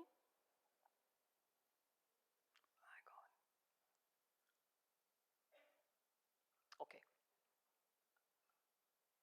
I'll cut short one story. Sorry. I think, yeah. Okay. So another important aspect, which we should certainly delve into, and that is power of human connection. So how do you build human connection, and which leads to your presence, which is very important in this world? So I was working with JCB India Limited. JCB, you all know that Yogi Adityanath ka peeli wali machine, bulldozer. So I was in the manufacturing unit, and this was, I'm talking about 2002. So JCB and Escorts had a tie-up. Now this tie-up from Escorts was breaking, and now it was becoming a total JCB UK company. So since it was a British company, and the company was at a growth path, so the British management felt that, because Goro, we don't trust Britishers, because एक बार उन्होंने हमें गुलाम बनाया था. So that workmen also had कि अब तो पता नहीं क्या होगा, ये management तो हमको गुलाम बना लेगी, पता नहीं क्या क्या होगा, and that resistance was there in the workmen. So I was hired to bridge that gap between management and workers, and ये workers थे हरियाणा के. So I used to stay in Delhi, and I used to travel to Ballabgarh. I don't know if you people know Ballabgarh, but एक अलग कोना है Ballabgarh. So I used to travel there.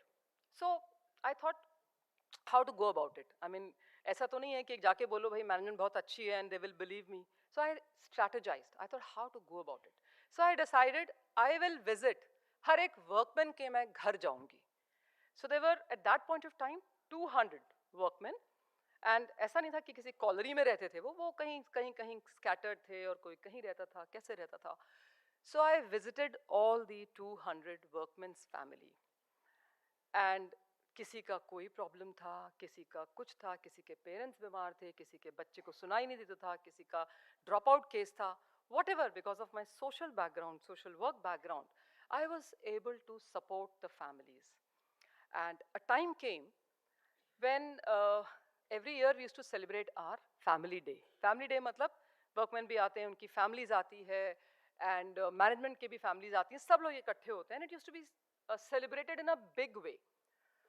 So, I mean, I'll explain the scenario, try to make you visualize what happened. Suddenly, all those people whom I had met, they all rushed towards me. नमस्ते दीदी, नमस्ते aunty, aunty नमस्ते, पैर छूना, दीदी हम आपसे मिले थे, आप हमको याद है, and they all started connecting with me. Now this scenario was seen by my senior management also. The union leaders also saw that suddenly this lady has become so powerful. I was in my 30s, 32, 33. And this built the trust with workmen. I could tell them that ये हो रहा है और मैं ये कर रही हूँ और ये ऐसे करना है. हाँ मैडम, हम आपके साथ हैं, आप जैसा बोलेंगे. अब तो आपकी पहुँच हमारे फैमिली तक है. So the power of human connection is very important. That builds trust and creates the influence. What am I doing?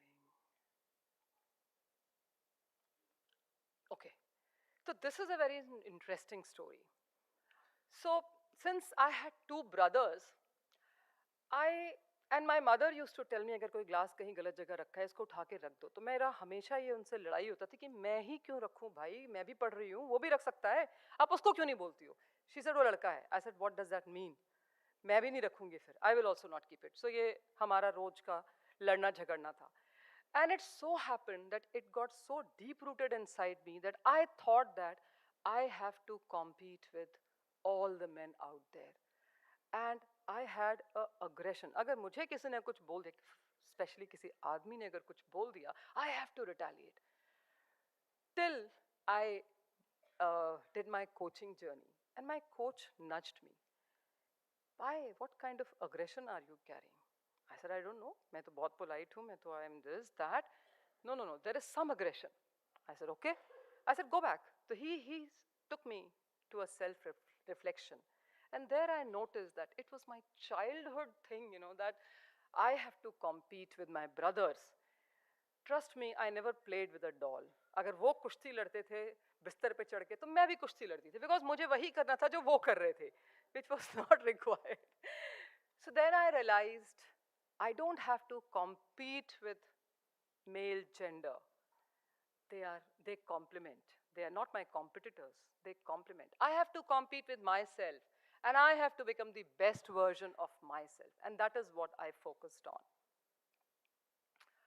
So that's my journey, which has shaped me today and who I am today. What is the way forward? We have 5 minutes, I'll multi. So what is the way forward of becoming future leaders? Again, to sum up, these are the 3 parameters: inner mastery, leading others, and how to create an impact. So inner mastery. How do I control my thoughts, actions, emotions, energy? How do I manage myself? Am I making choice aligned with my values, strengths, and long-term aspirations? How am I centered with my goals? How do I know my strength? How am I working on myself? This is all about my inner world. What is my dream? And what kind of leap I want to take? And you have such beautiful examples like Rasina or Yasmin Bain who have dreamt such scale, they have reached. Lead effectively. Do I work with people out by force? Do people work for me by force, or am I able to influence them? How am I dealing with people? Do I talk with facts? Do I talk clearly? So just 3 things matter in this. Have I given people the clarity of what they need to do? Do people trust me? And do they have the competence to deliver what they need to deliver? So if they knew that I'm not the head HR, will they still follow me? Outer impact. What is the ripple you are creating around you? And when I say ripple, how do I speak? How do I talk? How do I meet people? How do I handle pressure? How do I show up every day? And that is what people notice you. So if my impact disappeared tomorrow, what gap people would feel when I'm not there? So have I created that impact? So these are 3 things which a holistic leader or people who are thinking to grow in life should focus upon. She's the best example. She has, as a leader, she has written personal letters to her leadership team, family members, to their parents. That is leading with empathy, performance with purpose.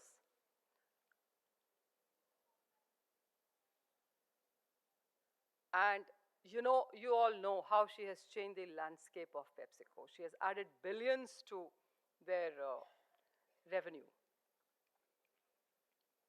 And she's not alone there. There are many women. And let's also remember our former chairperson, Dr. Amrita Patel.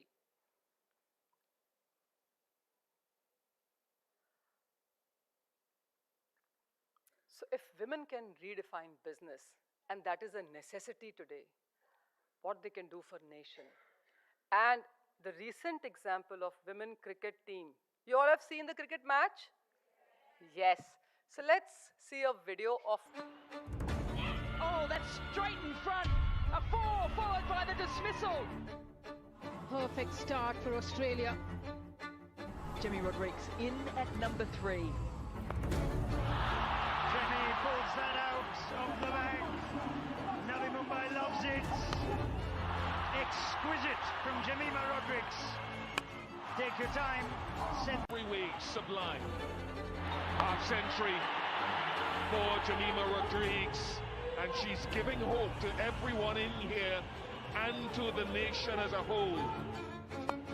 This brings up a World Cup century in a semi-final. She's a superstar, but what I love about this innings is exactly her body language right now. She knows the job is not done. She is not willing right now to celebrate. She wants to celebrate only if India wins this game.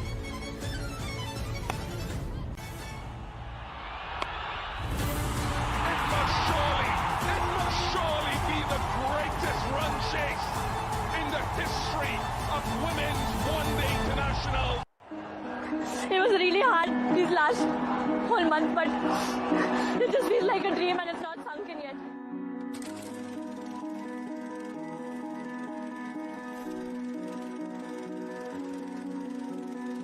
Last year I was dropped from this World Cup. This year I came in, I thought, okay, I'll try, and I was in good form, let's take it more. But things back to back just kept happening and I couldn't control anything. I had such amazing people around me who believed in me. I've almost cried every day throughout this tour. I was not doing well mentally, going through a lot of anxiety. Then being dropped was another challenge for me. But I think all I had to do was show up.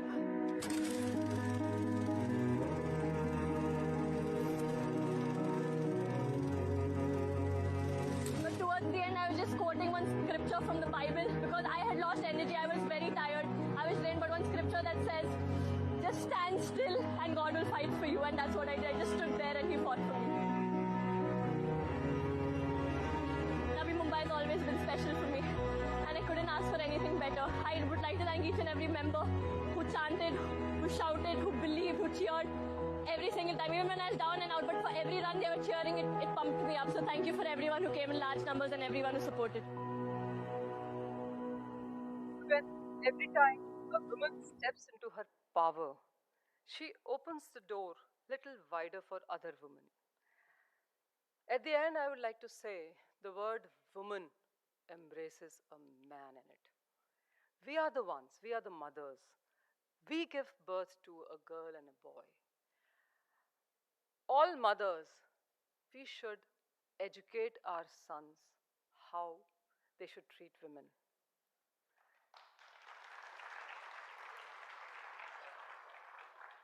And all women, at least I do that, have to create courageous boundaries for themselves.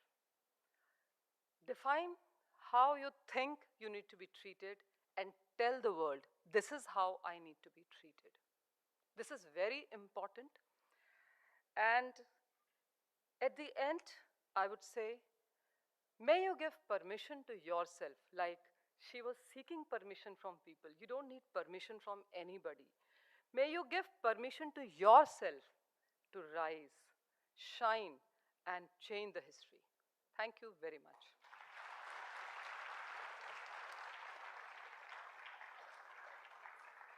Thank you.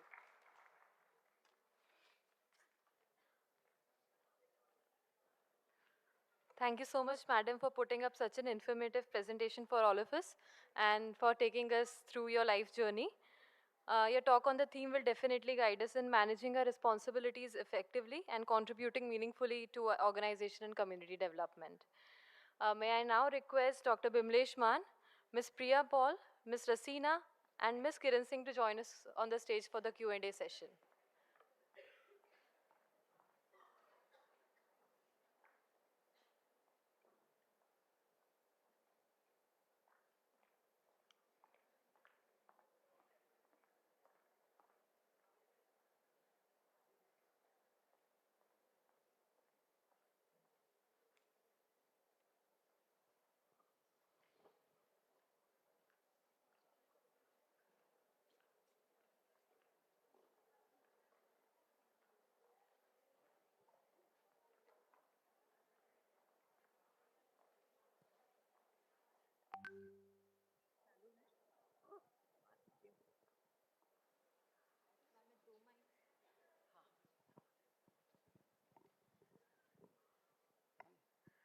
So the forum is now open for questions, please.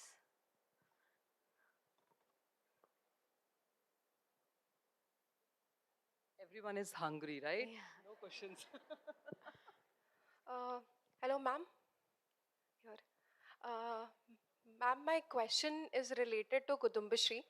I wanted to ask, Kudumbashree has been very successful in Kerala, and right now you are implementing it in other states as well. I wanted to ask, how is the implementation part different in different states? Like, what are the challenges that you see while you are implementing it in other states? Thank you. So the answer is, indeed it is difficult, but the thing is, as I have mentioned, we are focusing on women. So before doing a project in any state, we used to conduct a scoping study as well as a field level assessment. So there we are trying to understand what is the system that is available there, what is the status of women there, what is the status of community-based organization like us functioning in that particular state. What is the type of local governance systems they have, whether any support they receive from the local governments, departments, what is the type of schemes and programs that is being implemented, and what is the cultural situation, etc. in that particular state. Based on that, we used to define and design a strategy. Definitely, we will say that it will not be a replication of the Kudumbashree model itself in any state, because we are not going to replicate the Kudumbashree model, but we take the lessons and experiences of Kerala into that particular state, we refine the strategy and implement it. And the major challenges which we face is definitely the cultural barriers, the social norms, and it is very difficult to take the women to the forefront, because Kudumbashree itself, it took more or less 12 or 15 years to bring the women to the forefront. So you have heard Rasina's story. The same story is there among women. So the strategy we can adopt is that we try to intervene what are the powerful institutions in that particular locality. For example, if it is related to um, uh, um, church related things, if it comes to northeast, or if it can be youth clubs, it can be some religious institution, whatever be the power structure there, we try to integrate with them in the program, so that we ensure the support of male members or the community or the predominant members there. That is how we implement.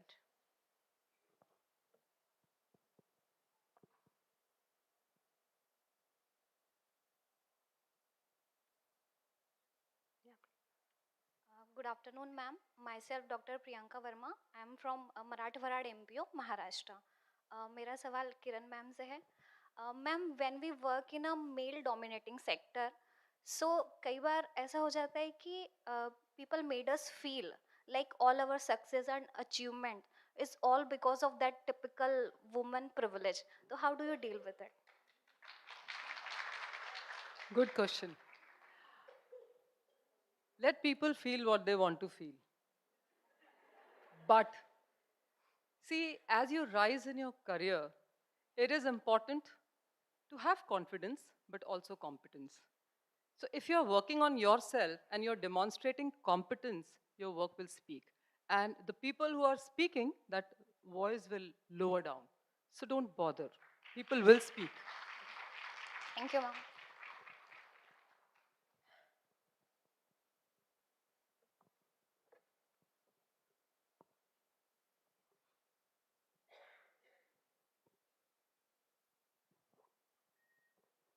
Good afternoon, all, ma'am.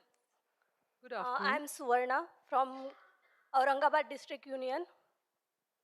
My questions to ma'am, that you are telling about,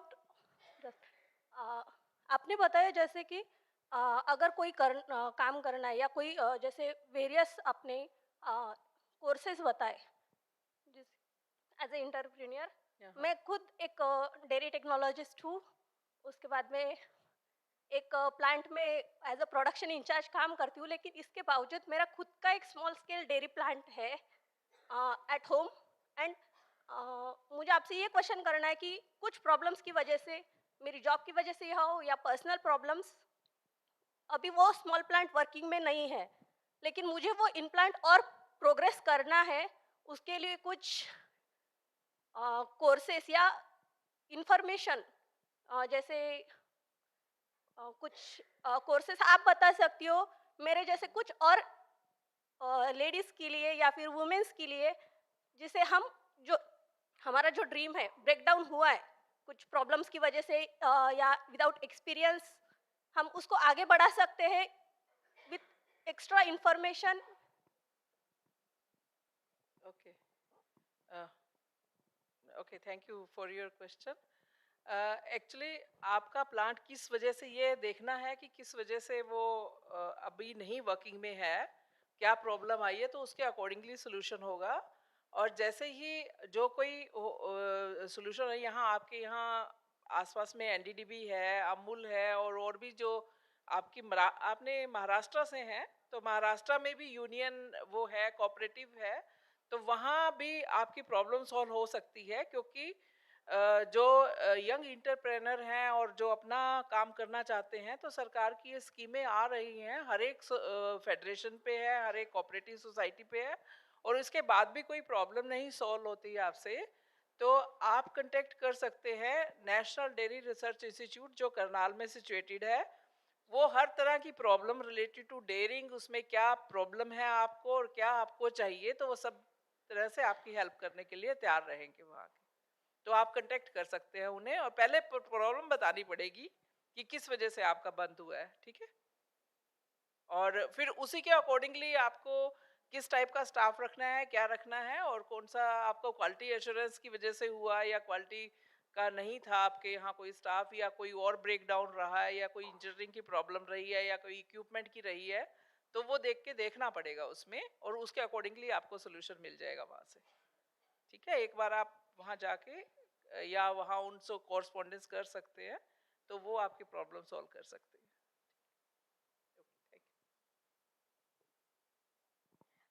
Hi, good afternoon, all ma'ams. My name is Ashwati, and I'm from Kerala, Wayanad. So my question is to Priya ma'am and Rasina ma'am. Ma'am, I have seen energy, and even my mother is also there in an energy. So I want to know, is there any categorization in the energy that this much percentage should be general or this much percentage should be SC, like that? Is there any categorization?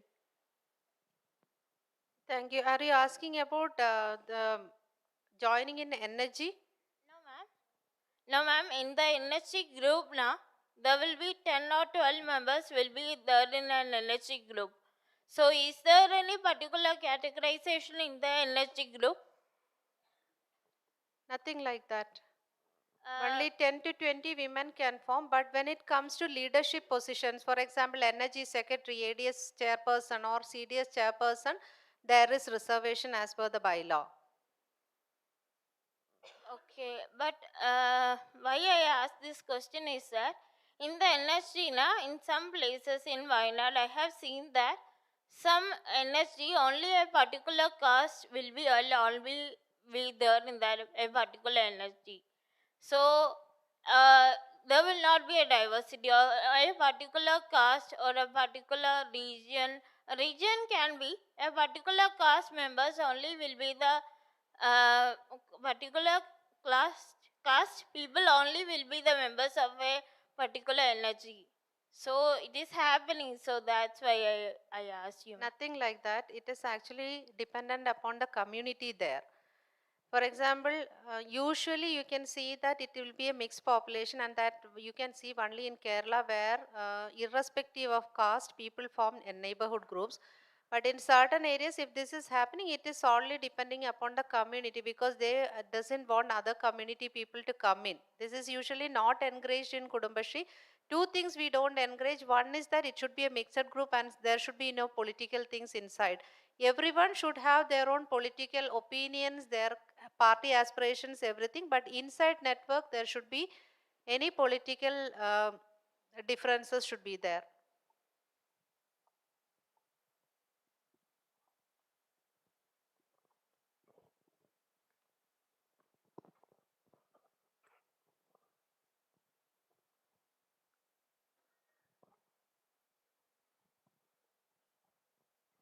Good afternoon, ma'am.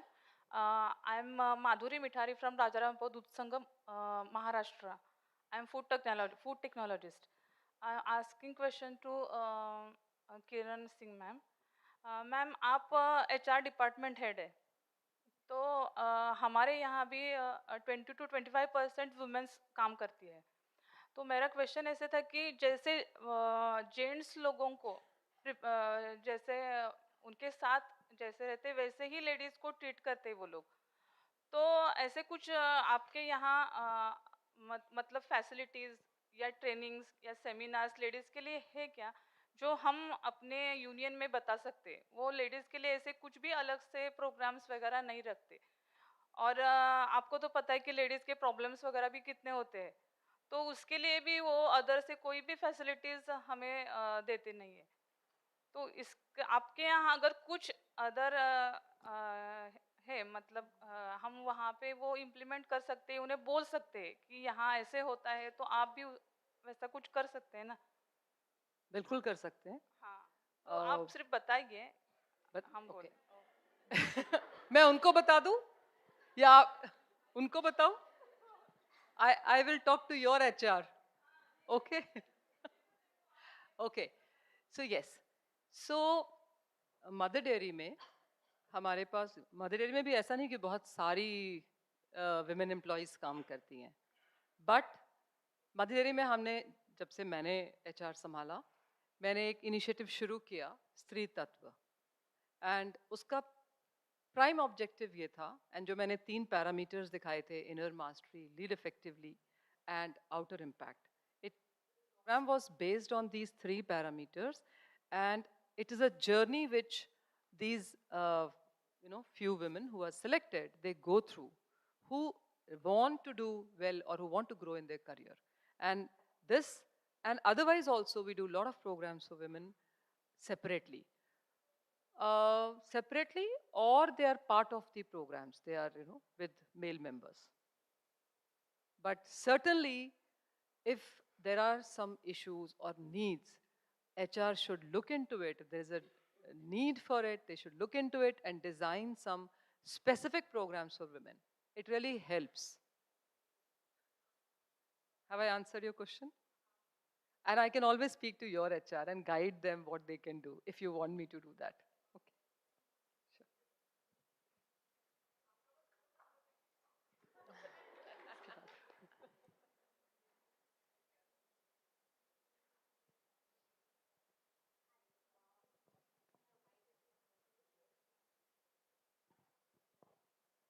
Hello.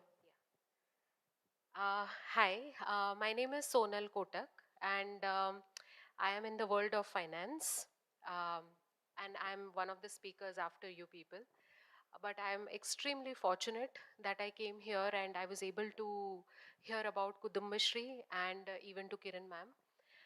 So here's my question, okay? My question is this, that I have met many women who are bankers. I'm an ex-banker myself. So there are many women who are doing very well outside, like in their workplace, at their workplace. Like they are achieving all targets and they are doing superbly well and all. But the moment they go to their own home, and these I'm talking about women from good middle and upper middle class family. The moment they go to their own home, somewhere I feel that their own family members kind of are not very encouraging, and they don't get that kind of support and encouragement when they go within their own family circle. So basically I was having a lot of my women colleagues were there because I think banking industry there are a lot of women, okay, and I used to really feel very perplexed that how do I motivate these people, so what would happen is that they would be suffering from low self esteem. बाहर अच्छा काम कर रहे हैं, बहुत accolades मिल रहा है, awards मिल रहा है, but the moment they go to their own home, somewhere there is something lacking. So I think today what I learned very interesting was about the courageous boundary part. But as a woman leader, okay, I'm in a leadership position today. I run my own financial company, okay. when I see such employees, how should I tackle? How should I see to it that, their performance is good? So this is at a different level, like, at Kudumbashri level, it is so good that these people are really impacting women at a grassroots level. Women in corporates also have their own challenges, so, like, how do I, as a leader, like, how do I influence my women employees to, like, feel good about themselves and, like, keep doing better? So yeah, that's my question. And I would love to have learnings from both the angles. So thank you, Sonal, for putting that so beautifully. And it's not that, I defined my boundaries and people adhered to it. No, it never happens overnight. Today I can talk like that, but I have also gone through that struggle. Um, why I started, when I was working with JCB, my children were very small. One was 2, another were 4. I used to leave my home at 6:48. My bus used to be there at the gate at South Delhi. And I used to travel a distance. अंधेरे में मैं जाती थी और अंधेरे में मैं ही आती थी. But somebody was taking care of my children. There was a barter, my mother-in-law. So when I come back, my role, whatever I was in JCB, she would expect me to get into the kitchen because whole day she has taken care of my children. Now the barter was that now you cook the food. Okay? So we have gone through that struggle. Or Eastern UP families, there are ways. And this discussion I was having with Chavi also. They will expect you to put a pallu. And uske tarike honge. ये तो respect होता है, ये तो ये होता है. But whole world I used to roam around like that. But when in front of my father-in-law, I have to put a pallu. Which I said, so few days, you take such things. But a day comes in your life, and that is what is courageous boundary, which I say. Anything which I'm not comfortable, I will not do. And it takes courage to break that shackle.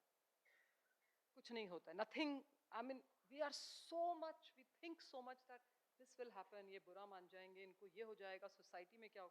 One day you have to take that step and you move ahead. So the best way to overcome any fear or thing is to go ahead with that, break that fear. Then only it goes off. So my advice to your colleagues is, they have to, actually somewhere we allow that, because we also suffer from that guilt, and our conditioning is such that we also somewhere succumb to that pressure that hame bhi aise hona chahiye. It looks better, that we are respected in or people are not, getting upset with. We also become in that confirming mode. So somewhere it is within self, the day you decide, I don't want to do this, I will not do this, nobody can force you to. She's an example in front of us. So it is everybody's journey, what you allow to happen with yourself. It is personal. I'm allowing this. I'm responsible for what is happening with me. No one else. We may blame people that, people do not give us respect, or people do not treat us because of our capability. It is we who are not respecting ourselves. If we start respecting ourselves, we start loving ourselves, we are confident and capable, and don't look for sideways for, moving ahead, people will respect us. So my take for your query is this, that I'm responsible for what is happening in my life, and I have to take charge of myself.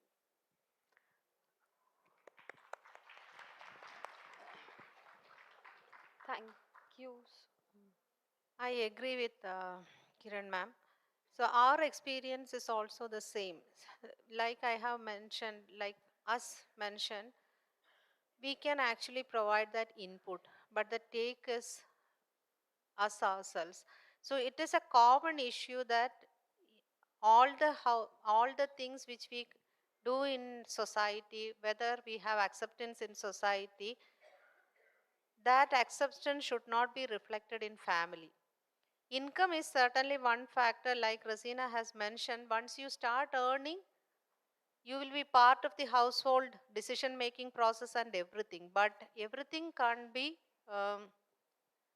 taken through you also. So that single step is actually taken by ourselves. When you have the courage to say that this is managed by us, for example, you are mentioning about the financial thing. So you can say that with courage and conviction that you are doing better in better outside, so why can't I do it? So if you started, you can't actually raise your voice, that will create issues inside the family, but how you are going to tackle it. If you have the courage to face it, and if you leave these comments and everything, then you will be able to do it, or you will be able to move forward. Thank you so much. Thank you so much, madams, for enlightening us and inspiring us with your insights and thoughts. Please accept this small token of gratitude from us. May I now request Dr. Vinesh Shah, Chairman NDDB, to please present a token of gratitude to our esteemed speakers.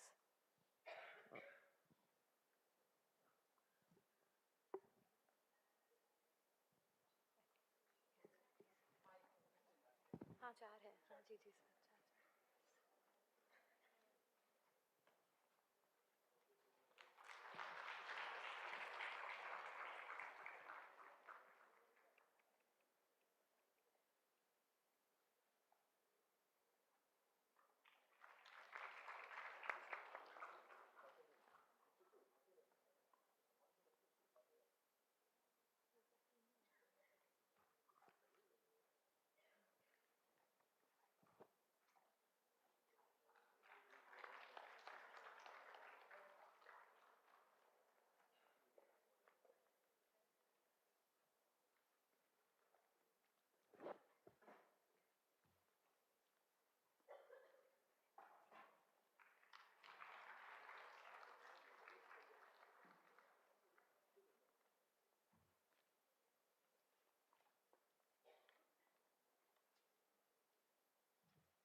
Thank you so much.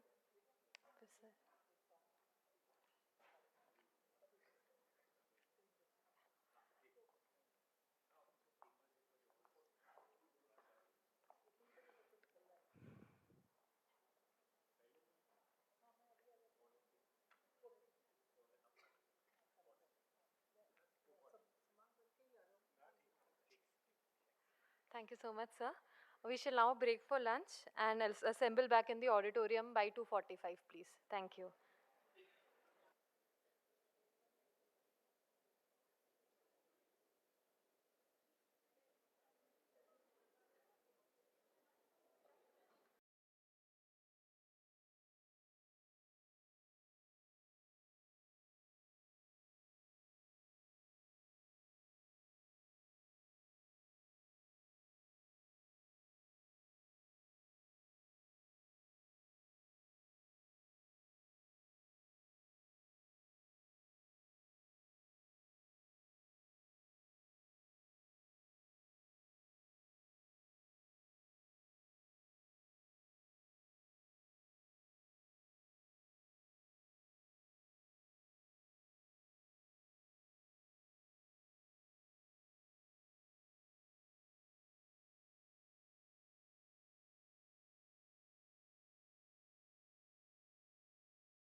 A humble request to the participants sitting in the back, requesting you to please come and fill in the front rows, please.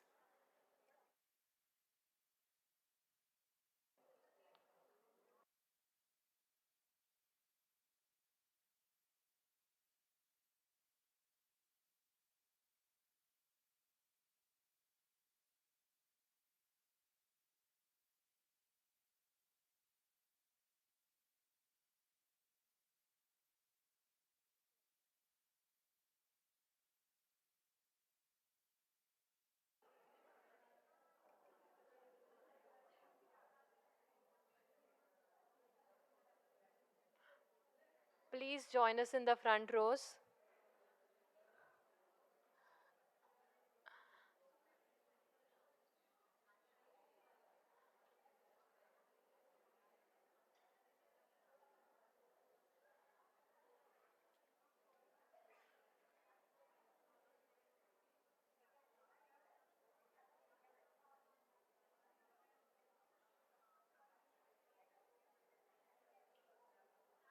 Ma'am, please.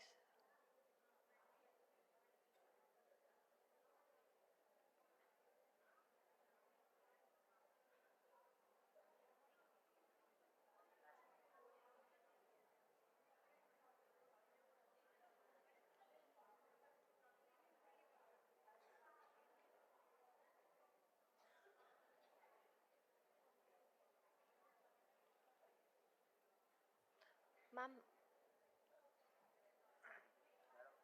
participants sitting in the back, please come forward. Please. We will be beginning with our next session. So, welcome back everyone. As we move towards the end of the program, it is right to say that we have had a pleasure of hearing such great and seasoned women, professionals talk on various enriching themes. With equal pleasure, we welcome Ms. Sonal Kotak, Founder Integrity Investments, and Ms. Jagruti Ben Padyar, Secretary Sakhi Khad Mandli Mujkua. May I now request Ms. Anandita Bedya, Group Head Cooperative Training, to please welcome our esteemed speakers.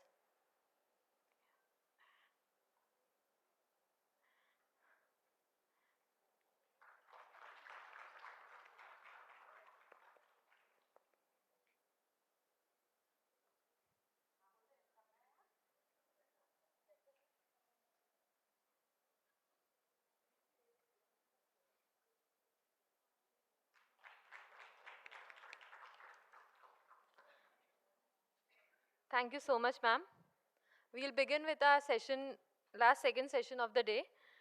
Financial independence is not just the strongest pillar of self-empowerment.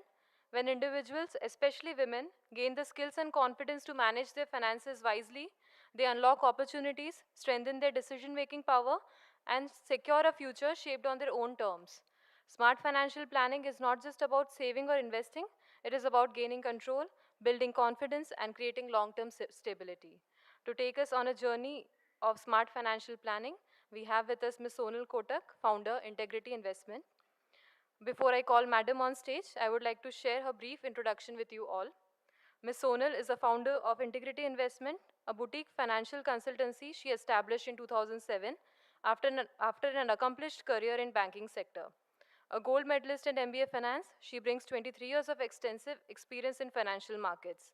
She began her professional journey with HDFC Bank in operations and later moved to Citibank as wealth management specialist, where she was recognized as a top performer. After 8 enriching years in banking, she ventured into entrepreneurship with the vision of offering ethical, client-centric financial advisory services. Under her leadership, Integrity Investment has grown into a trusted name in financial planning and wealth management, serving clients across India and NRIs abroad through fully digital solutions. Today, in its 17th year, the company manages 300 plus crores in asset under management, catering to over 150 families. Beyond her entrepreneurial achievement, Sonal, Madam, is a passionate advocate for financial literacy. Her programs, especially Women and Wealth, have been widely appreciated for their practical insights and relatable content. She has been recognized through various awards, including the Times Icon of Vadodara 2020, Integrity Investments has been named among the 10 most promising online financial companies 2021 by Silicon India magazine, and she has been honored as one of the top 20 shepreneurs of India by the Entrepreneur magazine in 2022. With her deep financial expertise, ethical leadership, and commitment to empowering individuals through financial awareness, Ms. Sonal continues to inspire trust and create lasting impact in the financial advisory landscape. May I now request Madam to take stage for her talk on self-empowerment through smart financial planning.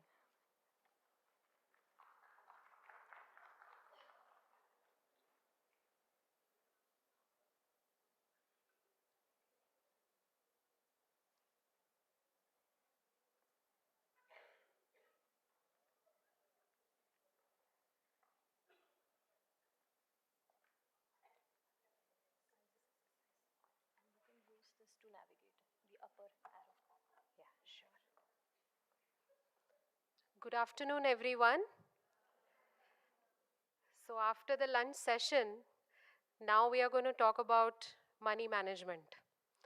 Slightly boring for some people, I would understand. For when it comes to numbers, I think this audience is really, really more people oriented, and which is what is the best part. But yes, so we are going to navigate this session. There will be some learnings, there will be some unlearning, and there will also be some relearning. So आज मैं बहुत सारे ऐसे concepts discuss करने वाली हूँ जो कि काफ़ी सारा आप लोगों को पता होगा, कुछ चीज़ें नहीं होगी और कुछ चीज़ों का पता होगा, लेकिन उसे हमें कैसे प्रैक्टिकली इम्प्लीमेंट करना है, that is what we will learn. So first of all, I am extremely grateful to Gil sir for inviting me to this wonderful forum. I was myself the part of the audience when Kiran ma'am and all the others were presenting. And it was really, really touching and very relatable and really empowering for me even when I was sitting in the audience. So I think Nari Shakti mein kuch to baat hai कि हम सब एक दूसरे को positively influence कर सकते हैं. And I think that is the best part. That is what is the theme of this HRD conclave also, that from solidarity we have to reach to success. And as this was even the Kerala initiative that was discussed today in the first half, that once you are happy and how you translate you are happy and you are successful, how you really translate that to your family and then even towards your society. So that was really, really empowering for me to understand. Okay, so moving forward, I think there is this wonderful thread that we have today, which was even shared by Kiran ma'am in her presentation, that women have this nurturing instinct, and that is exactly what we have to bring to even our investment portfolios. So when it comes to wealth, when it is nurtured well, Lakshmi एक ऐसी चीज़ है ना कि अगर हम उसका सही से ध्यान रखें ना, तो वो पीढ़ियों दर पीढ़ी, बरसों दर बरसों वो ख़त्म हो ही नहीं सकती. So today we are really going to talk about how we can make our wealth, okay, to be everlasting, so that it can not only nurture us but nurture our families and even beyond. Yes, so starting एक थोड़ा सा एक अच्छा सा एक clip देख लेते हैं, just so that we all get warmed up. How do the audio? Yeah, so this was really to build a connect with all of you, especially post lunch. But haven't we noticed this in our lives, that when it comes to money, sometimes our family will nudge us saying that, oh, you know what, you don't know. You don't know about what stock market is all about. Gujarati mein ek tane na samajh pade, right? So, this is something that we have, some of us may have heard, okay, many times in our lives.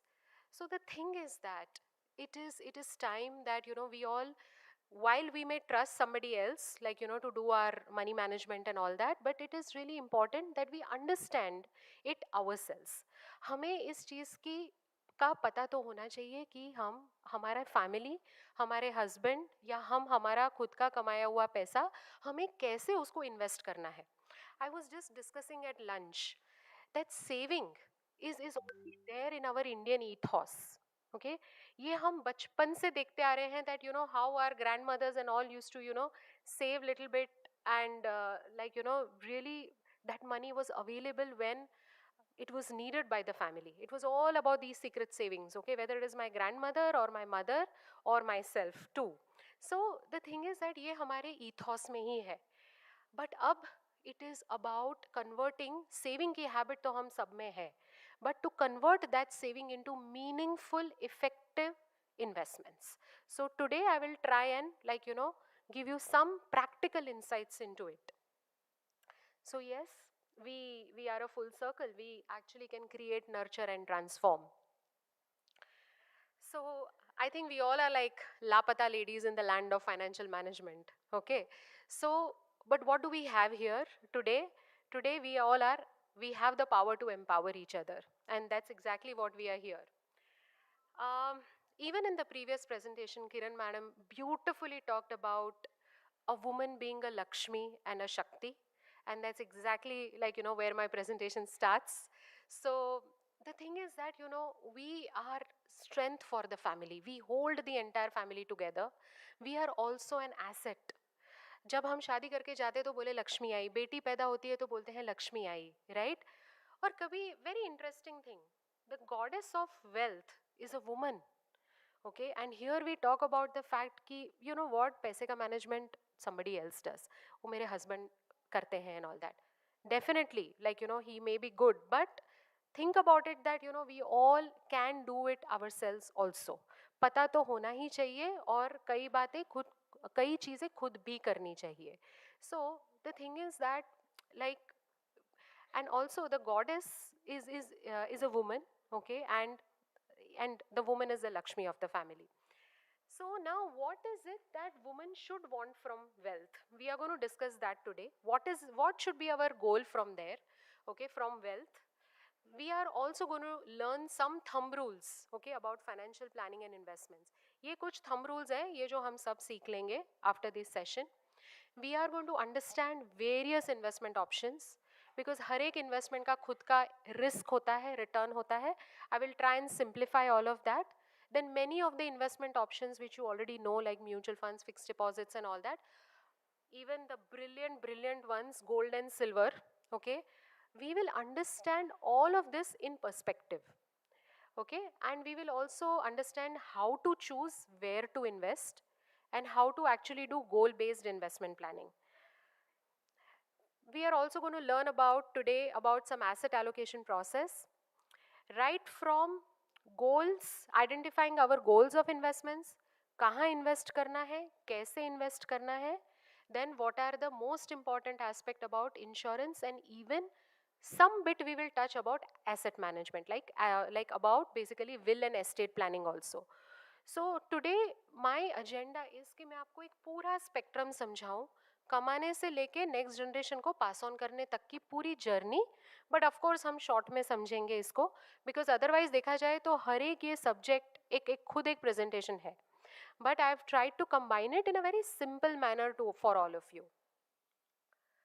Okay, so basically financial wellbeing of the family first and then self.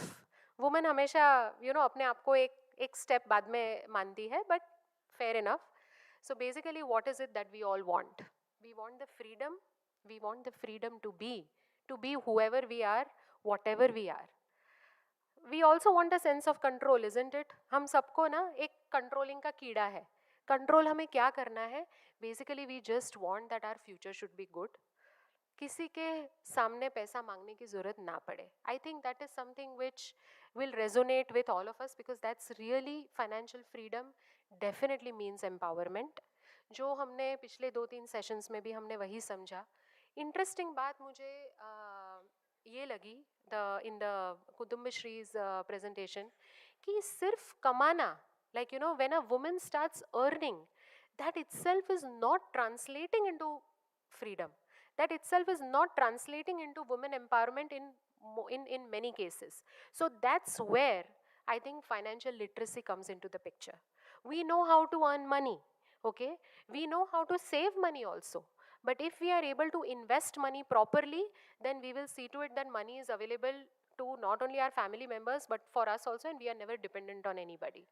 So I think that is really the thing that we all want, that all the debts are paid off and we want to live with dignity and peace. We all want to have a good lifestyle, and basically any other goals that we want to fulfill. So agar ye sab cheezein hame karni hai, then we have to learn investment management, period. And I think all over India now lot of work is happening in terms of financial literacy. आप लोग देखो mutual fund सही है कि ads आ रही हैं, insurance लिया तो अच्छा हुआ, ये सारे एड्स आ रहे हैं, so that हमें ये चीज़ें पता चले. And then there are these financial literacy session like how we have organized this. ये काफ़ी ज़्यादा हो रहा है अभी. So that is really good.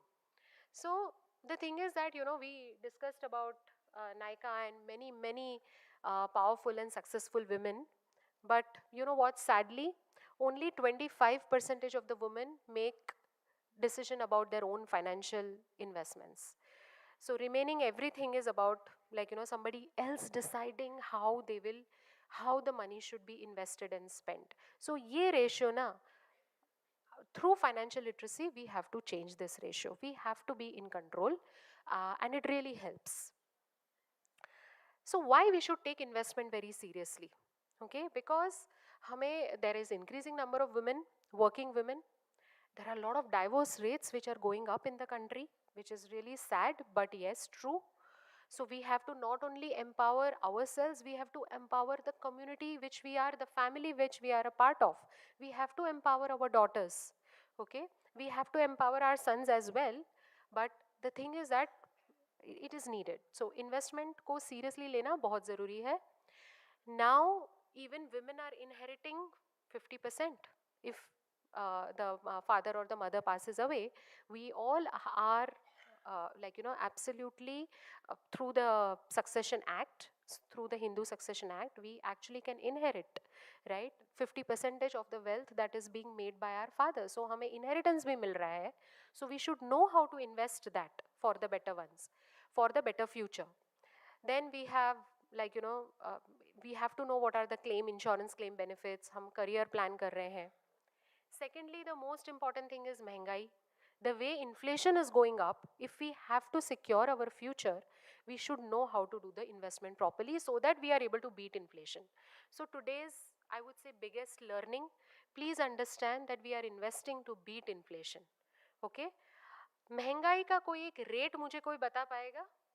Slightly, tricky question. 6 to 7%, correct? Now what is it which is printed? ये जो printed number आता है वो इससे काफ़ी कम होता है, okay? But that's general. The inflation that hits us, okay, you and me, is what? थोड़े से questions यहाँ पे discuss कर लेते हैं so that it will be very easy for us to understand. What is it that was less expensive yesterday and more expensive today? Anything? Sorry? Gold. Who said gold? Brilliant, brilliant. Okay, so is pe to we will have like a proper discussion. So yes, gold has become supremely expensive. Okay, so how many of you were actually able to invest in gold or in silver or both in 2024? Can I have some hand raises? So roughly about 30%, if I'm not mistaken. Okay, at least 30%. Okay, so guess what? Your grandmother was even better than, our grandmothers were even better than us. So, but anyways, I'll break the myth, okay, later on when we go ahead in this. Also, we need to understand about good investments is because our lifestyles are changing. Our lifestyles are becoming better, okay? कुछ चीज़ें जो हमें luxury लगती थी, like an air travel was a luxury, now it has really become a necessity. That's how we have some esteemed guests today who would have taken a flight and come here. So air travel is becoming a necessity. There are a lot of other things, okay, which were luxuries of the past, but today they are necessities. Secondly, whenever we retire, now retire is a wrong word. The word over here is basically financial freedom. When we want to decide that, we want to work less and maybe do something else more, maybe pursue hobbies more and all that. We saw a lot of those examples in the Kerala initiative, right? So what if we want to do that, but we want to maintain the same lifestyle? We need proper investment planning, okay? Now, what basically is financial freedom? Financial freedom is the ability कि हमने जो मेहनत करके पैसा कमाया, चाहे हमने कमाया या हमारे हस्बैंड ने कमाया या हमने मिल के कमाया, we should see to it that it should result into a passive income some way, okay, so that we are financially free. Yani our money should work harder for us. So it is a very important resource जिसे हमें काम पे लगाना है, okay. So what is the right equation and wrong equation? Okay, what is the wrong equation? The wrong equation is कि चलो ठीक है, मैंने जो expense करना है कर लिए, whatever expenses I want to do I have done, whatever is left I will save.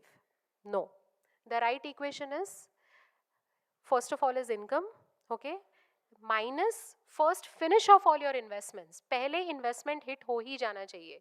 It should be there in our system, okay. Whatever remains we will spend. So if we follow the right equation, then Lakshmi can never leave our homes, okay. It is about optimizing spending also. Okay, so let us come to certain personal financial rules, okay. This is really important. Very quick we will go through this. First of all, divide your income into 50% needs, okay. 30% can be want or desires like entertainment and whatever, and minimum 20% has to be the saving from day one.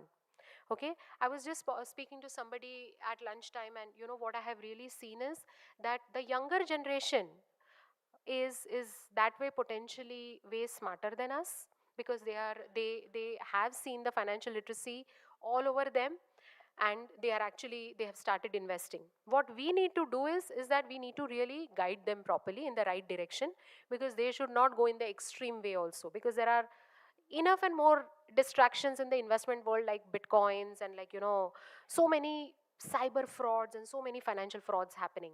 So we have to guide our next generation also, okay. So but come to think of it, the first and the minimum investment that should happen on a month on month basis should be minimum 20%.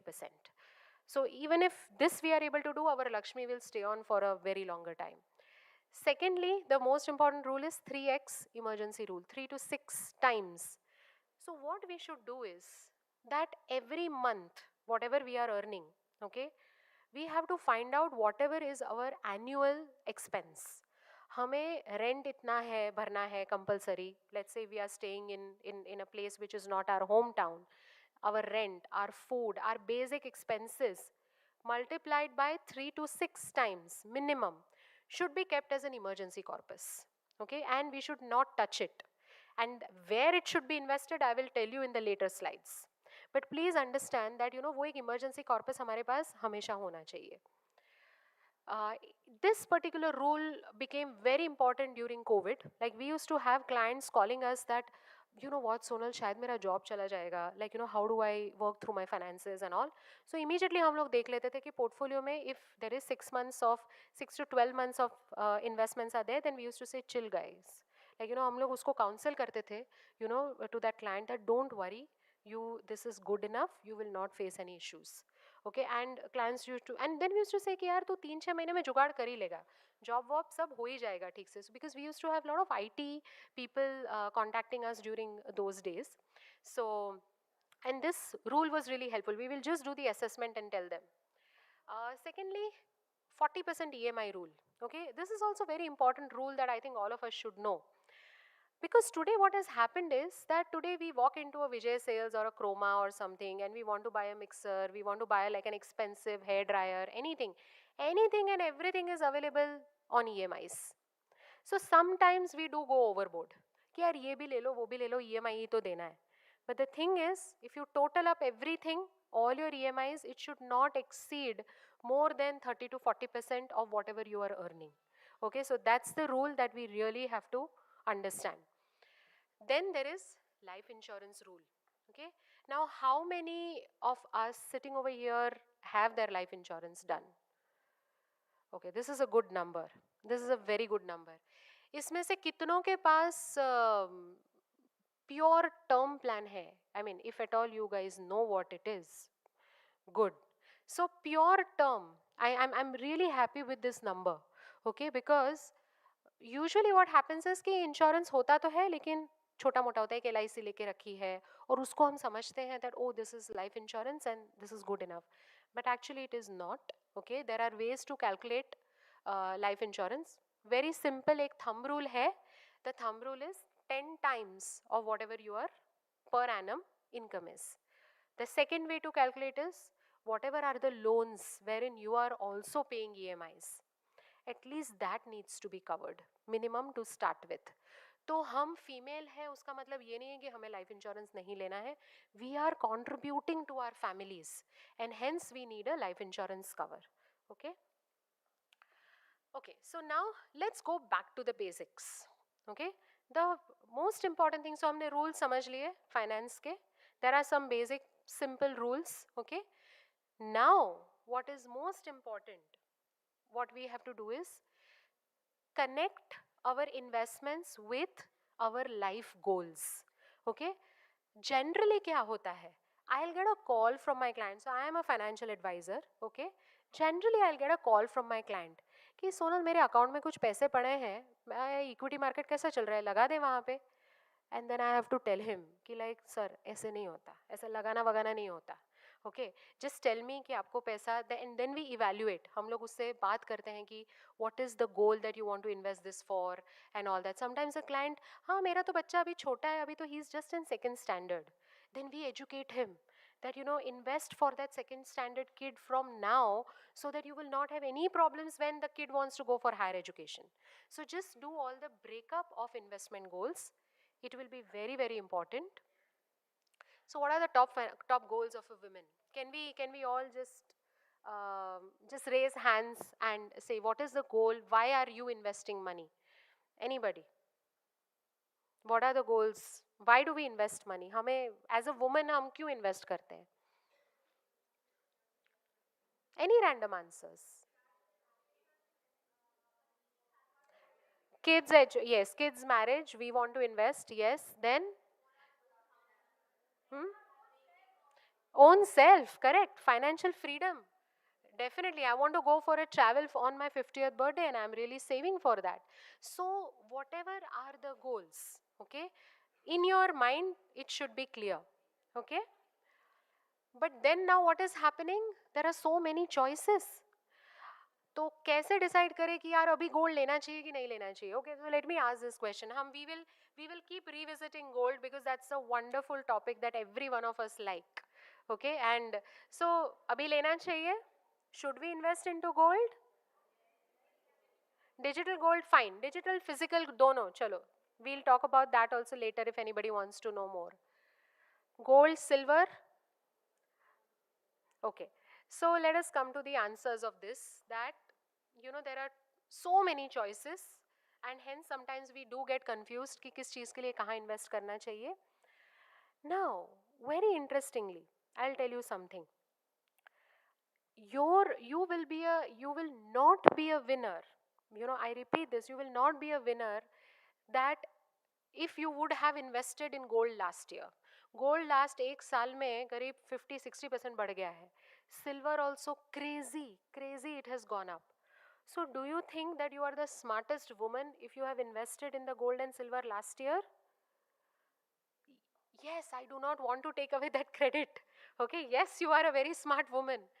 But the thing is that, you know, whether gold and silver rally will continue for a long period of time is question mark. Okay, so what is really most important is कि किसी भी portfolio का मतलब क्या होता है? What is the meaning? It is a like, you know, basically I would say like a bag of different asset classes. Different investments का एक हमने झोला बना लिया, एक बैग बना लिया, and then we are seeing कि यार ये बैग मुझे काम आएगा कि नहीं जब मेरी बेटी की शादी होगी या when I want to travel, will this bag be useful to me or not? So the thing is that the success of that is not whether you have bought gold or silver at the right time. It is also not about buying Reliance share at the right time or something like that. It is basically having all of it. Asset allocation. हमारे पास gold silver भी होना चाहिए, हमारे पास mutual funds, equity mutual funds भी होने चाहिए. We should have everything. It is just like a balanced diet. Okay, we should have, we cannot just live on protein. So that is basically the success of any Lakshmi being or any wealth which will remain forever. I repeat, it will remain forever. Okay, and been into this industry for since the year 2000. I started my job as a banker in the year 2000, and now it is 2025 जो कि end होने वाला है. So since 25 years, you know, I have personally seen wealth, if it is nurtured well, if it is investments are done in a good disciplined way, कम होने का कोई chance नहीं है. So this is the thought that I really want to leave with you, that asset allocation is actually the key to financial success. हर चीज़ में diversification होना चाहिए. Diversification means not all the eggs should be in one basket. ठीक है, अब ये process होता क्या है और हम करेंगे कैसे इसको, how will we do this. So we will first define our goals and time horizon.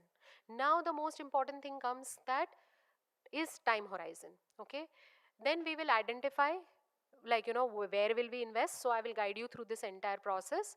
We will create a target portfolio, we will select, and then we will review and rebalance our portfolios. So हमें सबसे पहले करना क्या है, we have identified our goals, that I want to invest for my vacation, for my higher education. Then somebody who was discussing the other, that, you know, you have a small side business, okay, for which you want to keep the money aside.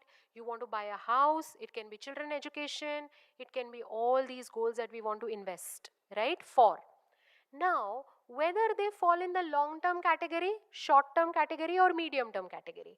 So long term category means any investment, any goal that is 5 years away. Okay, like for example, it can be a goal of children marriage. Okay, I have a 21-year-old daughter, I have 5 years. Okay, by the time she will decide to get married. So if I am buying gold for her, it's fine.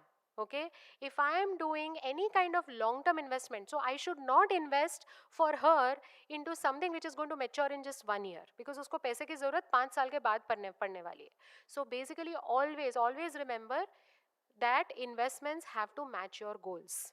Okay, so long term के लिए long term में हम invest करेंगे, and medium term के लिए medium term वाले investments choose करेंगे, and short term के लिए short term investments choose करेंगे. ठीक है. So what are short term investments? Basically anything which is from 1 day to, let's say, 1 year or 2 years. That is short term. Okay, 1 year is also short term. Medium term is anywhere between, let's say, 1 year to 3 years. But long term always is 5 years and more. Okay. So now what happens is that different types of investments basically come with different types of risk and even rewards. But so if we do it carefully, then we can really, like, you know, get very good rewards. Now another thing that we have to understand is we have to break this in income assets and growth assets. Abhi income assets or growth assets kya hai?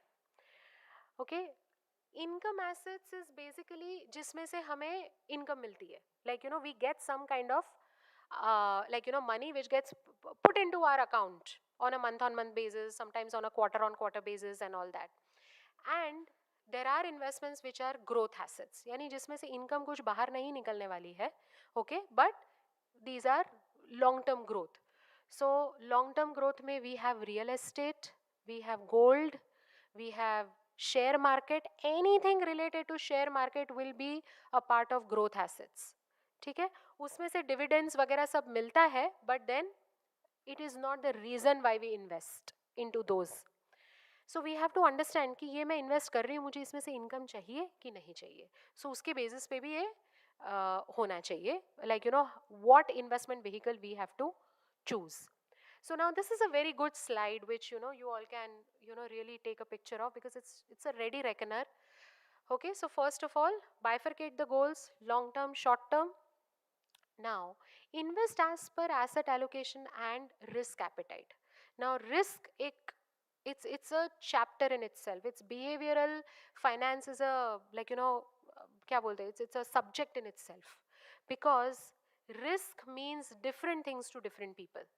Okay, but in this forum we would not dwell too much onto that, because then it will take away the focus on the other things.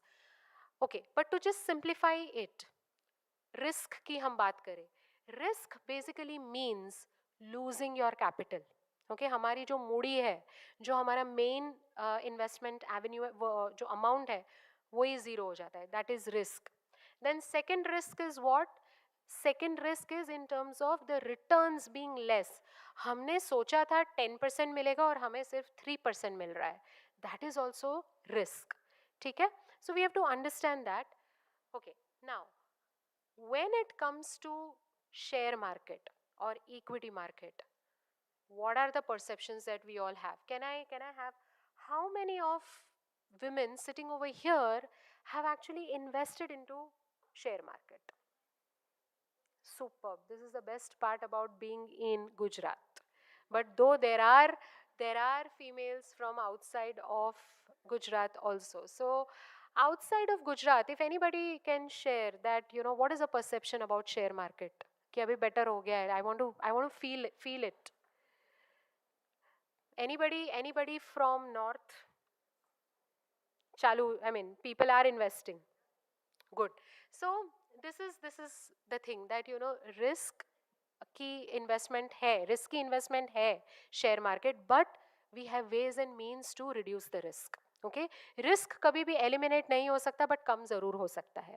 So there is no need to have fear about equity market or anything. So anyway, so coming back to the long-term goals, if we want capital growth, then we can invest into equity shares, mutual funds, land, real estate, ये सब capital growth में आएंगे. If we want to invest for capital preservation, like let's say if we are planning some investment for our parents, okay, then we have to really look at many of those options which are listed over there. There are RBI bonds, there are fixed deposits, of course. Then one very important thing is systematic withdrawal plan from mutual funds. We will discuss more about this in the later slides. Then there are short term goals के लिए. So हमने जो emergency corpus का बात किया in the first one of the initial slides, that amount actually has to be invested into risk free investment. FD में डालो या किसी कम रिस्क वाले म्यूचुअल फंड में वो इन्वेस्टेड होना चाहिए. It should not be into very heavy risky investments.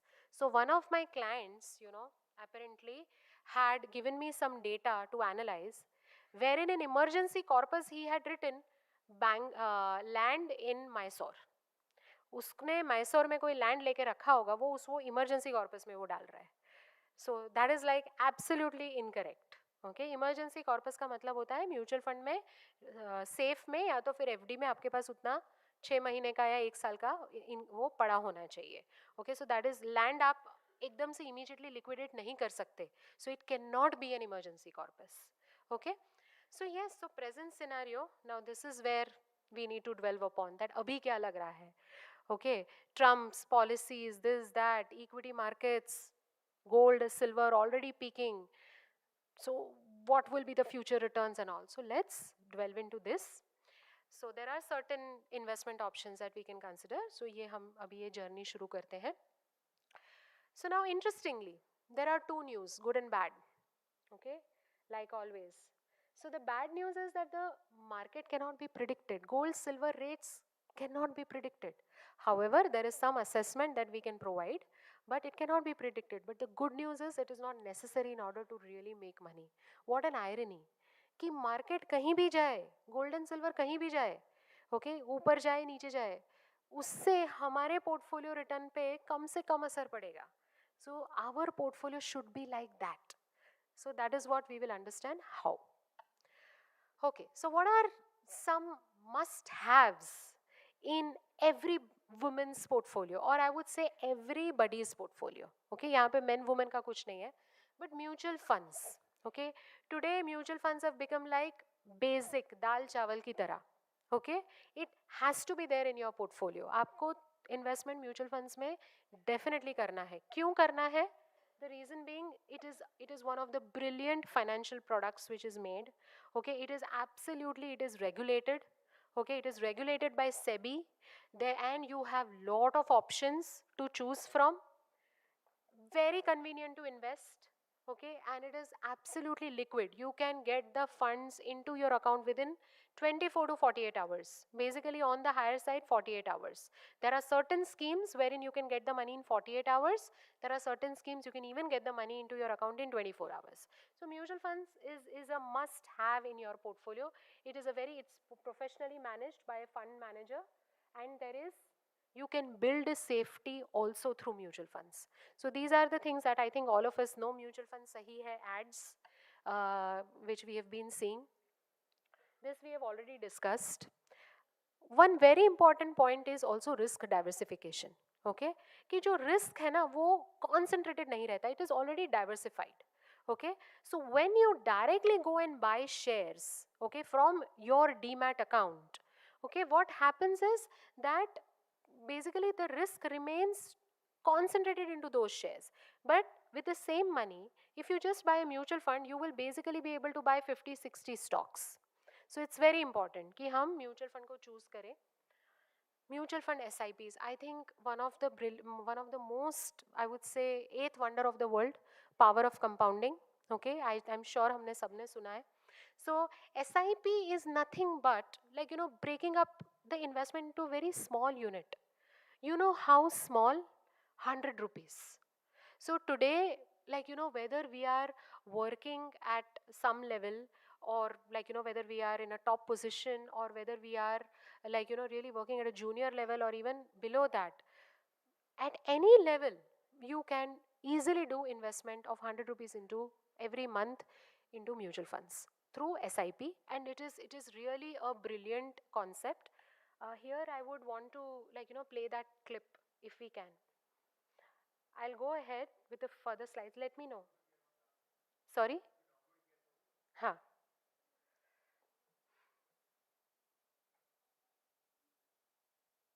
Yeah.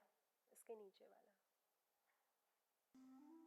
There once was a poet who fell upon such hard times that he was no longer able to feed his family. So he decided to set out for the palace and appeal to the generosity of the king. Wow. The king, well pleased, asked him to name his reward. Pointing to the finely wrought chessboard, the poet said, "Your Highness, if you place just 1 grain of rice in the first square and double it for every square, I will consider myself well rewarded." "Are you sure?" asked the king. "Just grains of rice and not gold?" "Yes, Your Highness." "So it shall be." So the courtiers started placing the grains of rice. 1 on the first square, 2 on the second, 4 on the third, 8 on the fourth square, and so on. By the time they came to the 10th square, they had to place 512 grains of rice. By the 20th square, the number swelled to 5,24,288.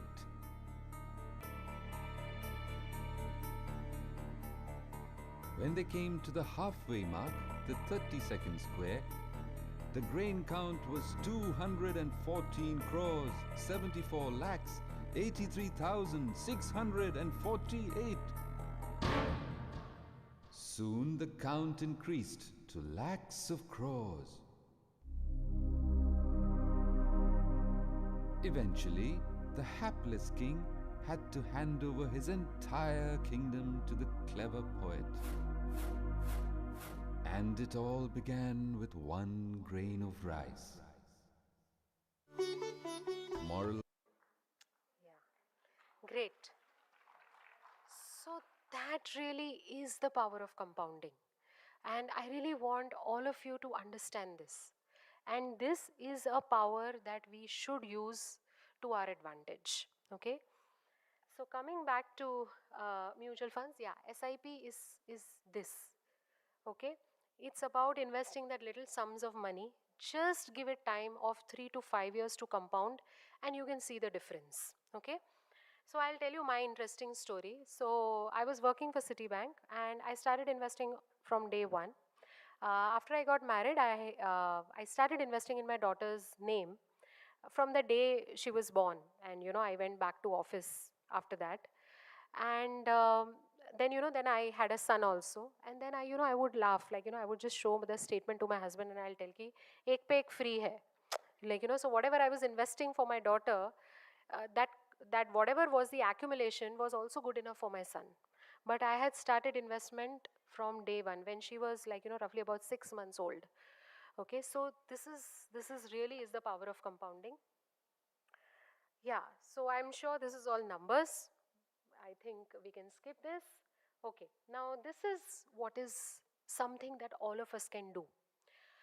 We should make a list of all, let's just download the statement of our bank. All of you would be having online access, physical, online जो भी है. पूरे महीने का हमें एक, like, if we can just take out the printout. From that entire, whatever amount we have spent, whether we have spent it in cash or, whatever, just if we are making a list, out of that, just reduce, first of all, just reduce 5% of whatever, for the next month. Put that money into a mutual fund, okay, SIP. Then next month, do it more. Basically, even if you reduce your expenses by 25% and then, put it into an investment, that really will be the magic. And that magic is in the hands of every woman because हमें ही पता है कि पैसे कहाँ पे हम बचा सकते हैं. So yes, it can make a huge difference. I have a very nice number which is on the end. Like, today if we go for a movie, okay, how much money we are spending? Let's say about, like, there was a big uproar कि यार popcorn में इतना पैसा खर्चा हो रहा है and अभी तो खैर जाना ही अपना सबका कम हो गया है. But let's say if we are going for an outing, एक बाहर dinner पे गए, how much is the money that we are spending? Right? Let's say 1,000 rupees, 1,500 rupees. That amount, 1,500 rupees, okay, if we can just reduce कि यार 4 बार नहीं 3 बार जाते हैं, सेहत भी बनेगी और पैसा भी. So that is really important. That culminates into a very big amount. Then starting early, that's what I told you, that I started investing the day my daughter was born, almost like in the year itself that she was born. Even if you stop later on. So this is a very nice example that there are two people, Mr. X and Mr. Y, okay. One kind of starts investments from day one of the earning, okay. Invest for 10 years and then stops. Said ना यार अब मुझे मजे करना है life में. फिर ये दूसरा बंदा होता है, वो देखता है कि अरे यार इसने अच्छा इन्वेस्टमेंट कर लिया है, मैं तो यार टाइम वेस्ट कर रहा था कब से. And then that person, really starts investing. They both meet again after, let's say, 10 years or 20 years. Still Mr. A is ahead of Mr. B or Mr. X is ahead of Mr. Y. So starting early is extremely important. How many of you all have home loans over here? Quite a bit. So this is one very important message that I want to send it out to all of you. Along with the home loan, okay, whatever EMI you are paying, let's say 20,000 is the EMI you are paying, 10% of that, 2,000 ka, just start an SIP by the side. Just be that little more vigilant, okay, and start that 2,000 SIP by the side. You will be able to prepay your home loan way faster, okay. So it's just about, like, doing those little tweaks in our day-to-day budget that will really help us go forward. Okay, this chart I'm bringing it again because now I just want to talk about this, that asset allocation means investing in all the asset classes, but in what proportion? Kitna protein khana hai, kitna carbs khana hai is something which is very important. So how much investment should be there in which investment classes? Okay, so now these are the latest returns of the last 20 years. It is called 20 years year-on-year return. तो हमें अभी क्या लग रहा है कि gold ही सबसे ज़्यादा रिटर्न देता है. But the thing is that gold or even share market, equity market are near. Okay, so we cannot ignore equity market. Okay, because our primary goal is to beat inflation, which is 7.5%. ठीक है? Now, how many of the asset classes have been able to beat 7.5%? Gold has been able to beat, equity has been able to beat. But अपना जो PPF है वो नहीं beat कर पाएगा inflation को. Even real estate. Now here there is an exception. The exception is land. Land has given fantastic compounding. Okay, if it is a clear paper land. Okay, there should not be any litigation, paper clear hone chahiye and all that, then land is an amazing asset class in a country like India, जहाँ पे we are the world's largest population and our size of the country is minimal comparatively to the rest of the world. So yes, land, as far as land is concerned in India, it is a great asset class. Okay, but if you think of a flat or any other commercial investment or anything like that, then no, that's not a great asset class. Okay, so again, it is about having safety के लिए we should have FDs also. We should definitely have our PPF account, because okay, what is one positive about PPF account that anybody can tell me, which is not there for any other things mentioned over here? No tax, correct. So PPF, whatever amount you put in, it is growing tax free, right? PPF and even your PFs. So that is really important. PPF में contribution भी जाना चाहिए. Okay, so now coming to equities.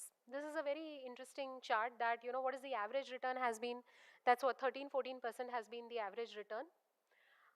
Average return of the large companies. So stock market bhi na, it is not like, I don't know if like many of the Keralites and all must be sitting over here. So just हम क्या करते हैं, हम हर एक south Indian को मद्रासी बोल देते हैं, राइट? गुजरात में स्पेशली ऐसे होता है, but however that's not true, right? Same way equity market यानी वो एक जनरल नहीं है. There are large companies, then there are medium size companies and there are smaller size companies. अभी अगर हम देखें तो mid and small caps यानी कि mid and smaller size companies have delivered 15 to 17% also on a year on year basis. हर साल का return. Okay, so this is something that we have to understand कि बहुत सारा पैसा लोगों ने यहाँ से भी बनाया है.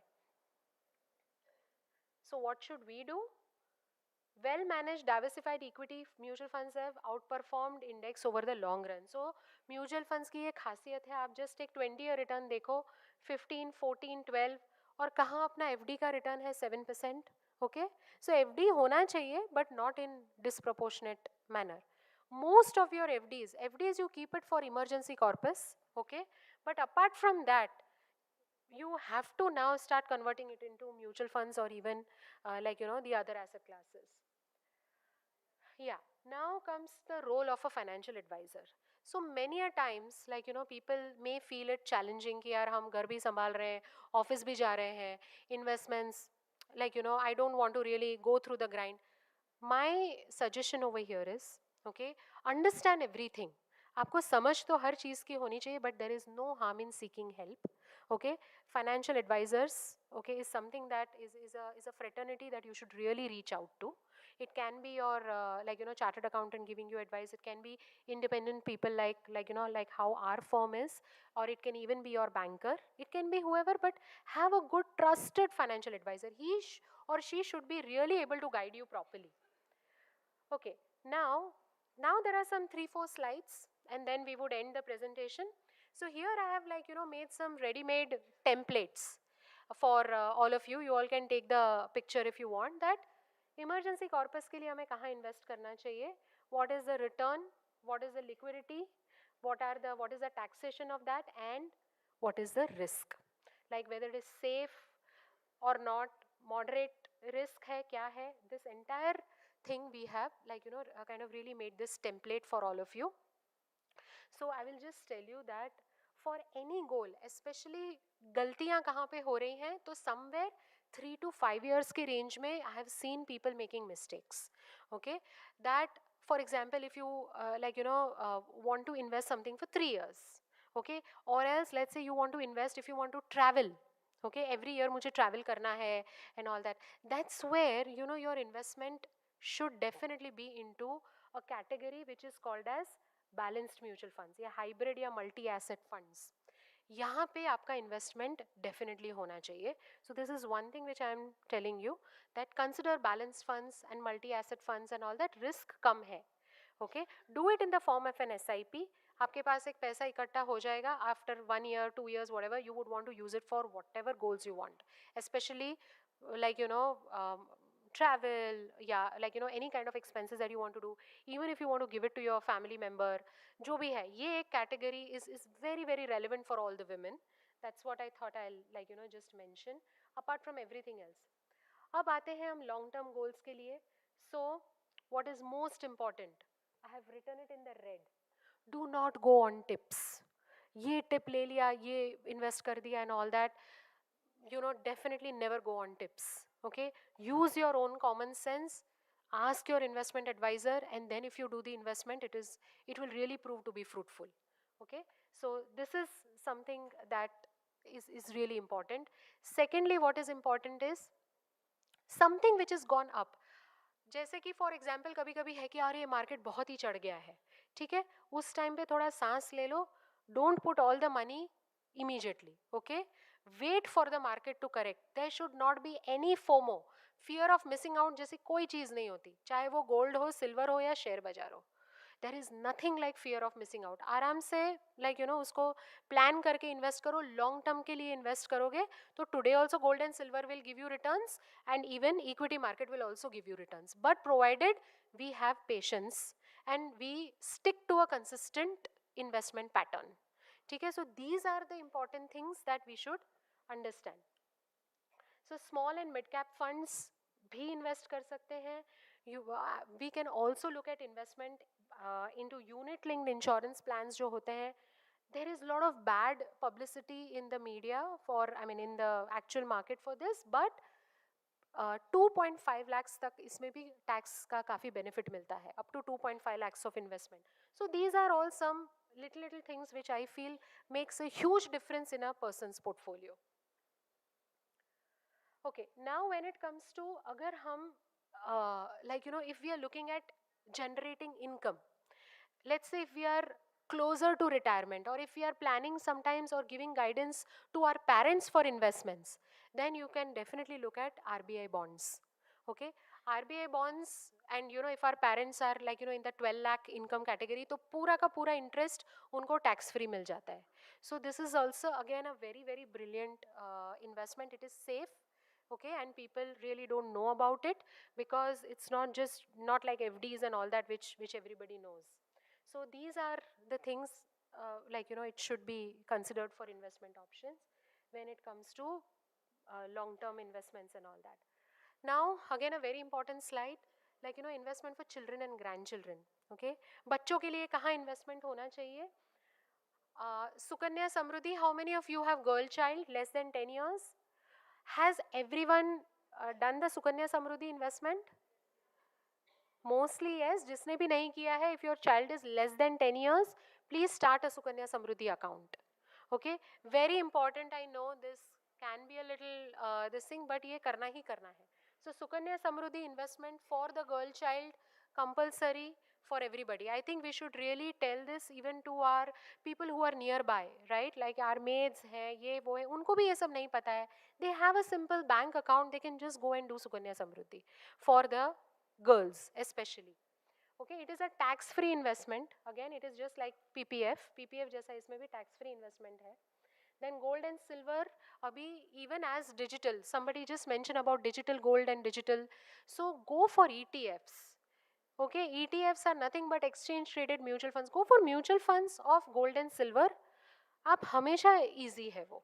Okay, you will always remain good with that. So gold and silver mutual funds again very safe. You can just invest it just as an SIP. 100 rupees भी invest कर सकते हैं. So this is very important कि gold and silver physical न लेके, अगर इसमें से if we do it through gold and silver mutual fund SIPs या ETF SIPs, then we also get some tax benefits also. So I think this is very important that we should do. Okay, insurance, we touched upon it a little bit, that why insurance is necessary. दूसरी बहुत important चीज़ है mediclaim.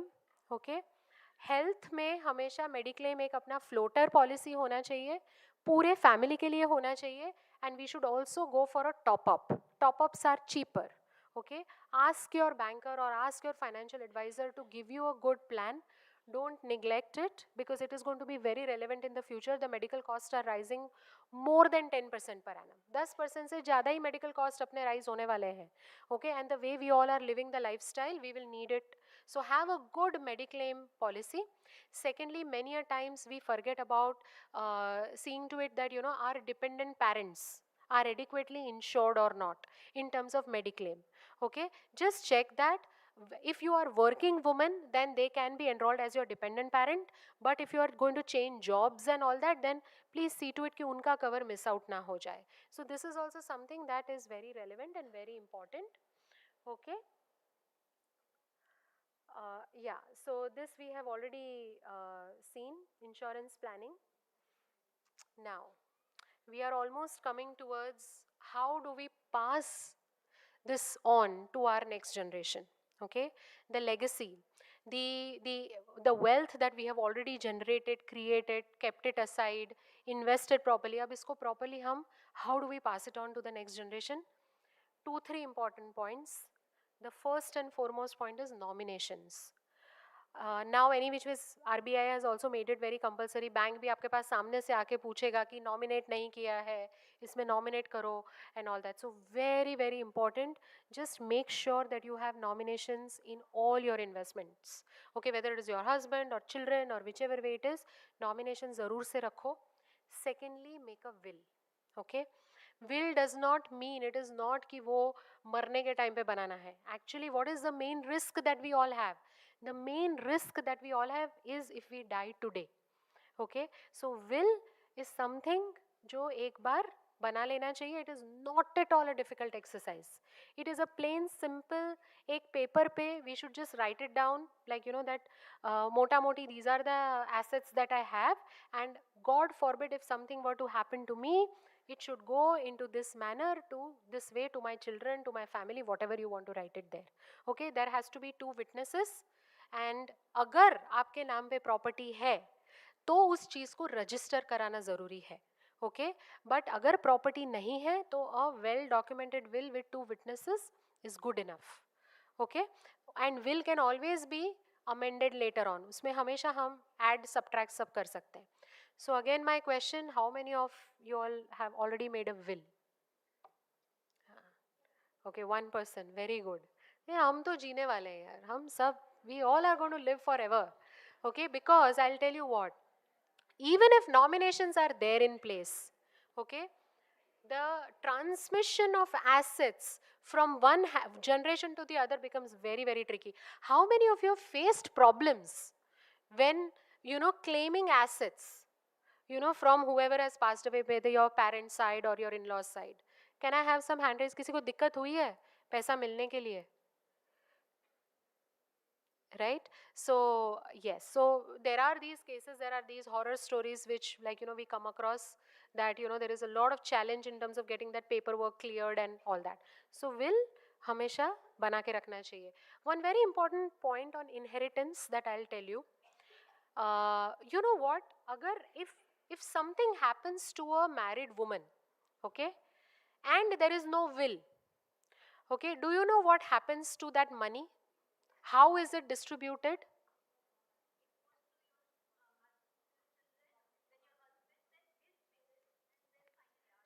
Correct. So it will go to our husband side family. If we are not there and there is no will, okay, our money cannot go to our parents automatically unless we have written it in a will. Okay, so this is a very important point that we all should know. जिसने हमें बड़ा किया and like, you know, all that, by law, okay, if we die, like, you know, without a will or whatever, then no money will be automatically paid to our parents. So yeah, I mean, I find it a little, I found it when I read about it and all that, I found it a little disturbing that ऐसा कैसे, like, you know, even my parents should have the share of, like, you know, whatever I have made. But anyways, yeah, that is what it is. So a will has to be in place. Yeah. Now there are some, how as women, Okay, how do we prepare for some difficult financial situations that may come across in our life? So married couples को क्या करना चाहिए? Okay, I'm sure most of you all sitting over here would be married. Most single people, oh, quite a bit of number. So let's say 50-50 is the ratio. What is most important for married couples, okay, is to really go on a financial date together. I really suggest this to everyone. In fact, I myself conduct these dates. कि यार आ जाओ यार, 1 साल हो गया, let's just look together. इसने इतना invest किया है and all that, and I have had fantastic interactions with the family. Fantastic is the word. Like, you know, how a husband and wife together, they plan कि अच्छा ये रिया के लिए investment के लिए हम इतना रख रहे हैं, कबीर के लिए इतना रख रहे हैं, children, you know, lot of planning, and it really, like, you know, kind of brings you both together. You both are, as a couple, you're going in the same direction. Okay, then I have, like, you know, I have had instances wherein I have counseled couples also कि यार ऐसे करो, एक account अलग से खोल लो. Okay, because there have been arguments कि अरे ये होम लोन का पैसा ये भरेगा कि मैं भरूंगी, ऐसा वैसा, lot of things, like, you know, in my 25 years of career I have come across. The best thing is have a joint account separately जहाँ पे दोनों husband and wife who are earning will put the money together and then उसी में से investment होगा. Very easy to track, very easy to understand, misunderstandings जहाँ तक हो सके कम होगी. Okay, so this is one important point. Then single mothers, okay, because there are divorce rates which are increasing and all that, as a single mother, make sure that you always have a life insurance. You should definitely have an emergency corpus. Okay, you definitely have to take a health cover, and there is no option make a will, because you are a single mother. Your will has to be in place to take care of your minor or major child, whatever it is. Okay, so very important, and you can always take the help of a legal advisor, okay, or a trusted financial advisor. Medical emergencies के लिए we need a health cover. Sudden layoffs के लिए we definitely need an emergency corpus. Death of a loved one, like, you know, just see to it that, you know, our husbands also have adequate risk cover. Okay, जितना loan है घर पे उतना तो cover होना ही चाहिए, and otherwise also husbands should, we have to guide them also sometimes. So, and another very important tip, whatever is the insurance that your husband takes, life insurance, उसमें married woman property act होना ही चाहिए, which basically means that anything happens to him, the money will be handed over to the woman of the family, okay, to the wife. Okay, it will not go to fulfill any loans, the money will not go to his parents side or whatever. So आपके safeguarding में है कि आप life insurance उनका लो, उनको बोलो, उनको प्रेरित करो लेने के लिए, and MWPA Act उसमें डलवा देना. Okay, it is something that you have to instruct your financial advisor or insurance advisor to put it when you take the policy. Okay, so this is another important tip that, you know, I think that tip nahi, suggestion, tip is a wrong word. So yes, so yeah, so this is pretty much it. This is just a summary of whatever we have discussed. Take control of your finances. Okay, पुराने movies में देखा है, right, that वो चाबी का जो जूड़ा होता है ना, वो स्त्री के हाथ में दिखाते हैं. there is some logic there, guys. Okay, today to any which ways, today's content is completely different, but that has a logic. Take control of the finances of, you know, your family also, and take control of the finances of your own also, because the way you care, you know, nobody will be able to care. Okay, even the person who is your advisor, okay, उसको भी like sit with that advisor, because एक जो banker होगा ना, वो आपको कुछ भी चीज़ समझा के जाएगा, उससे वो आपकी तरह अपने फैमिली के बारे, आपके फैमिली की ज़रूरियातों के बारे में नहीं सोच पाएगा. So I want each and every woman, okay, to really give that nurturing instinct and that care, that how you make food for your family. Okay, वो cook जो आके खाना बना के जाती है और माँ के हाथ के खाने में difference होता है. ठीक है, same way you as a woman start learning about financing, and the way you will be able to do the investments for your family, or at least be involved in the process, वो portfolio Lakshmi ही बनेगा. Okay, is something that I have lived, I have guided many families, like around many corporates, many NRI families, and this has been my experience. So yes, a woman of yesterday introduced me to today, and my today is going to really make my tomorrow really, really beautiful. So that's about it. Thank you very much.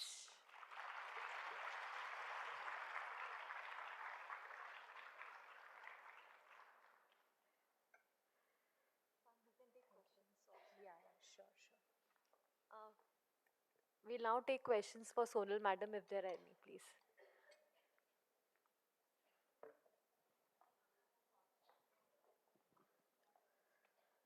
Hello, ma'am. Thank you for the insightful session.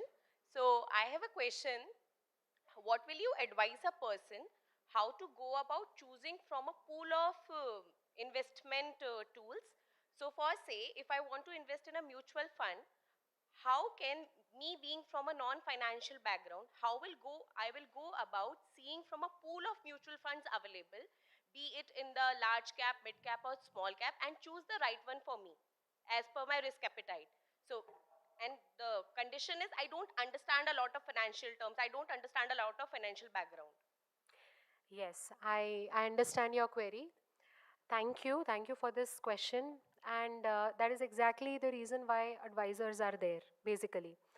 Okay, so let us first try and, mutual funds, I'll just explain you in a very simple manner so that you will be able to, at least have some basic understanding. Okay, so first of all, you have to break up your goals. Let's say you want to invest कि future के लिए okay there are people will come and tell me कि किस चीज़ के लिए use करना है मालूम नहीं है बट हाँ पैसा है मेरा बोनस आया है I have this money and I want to invest for the future okay so first of all if you want to invest for long term then you can definitely look at equity based mutual fund. I'll give you all the options.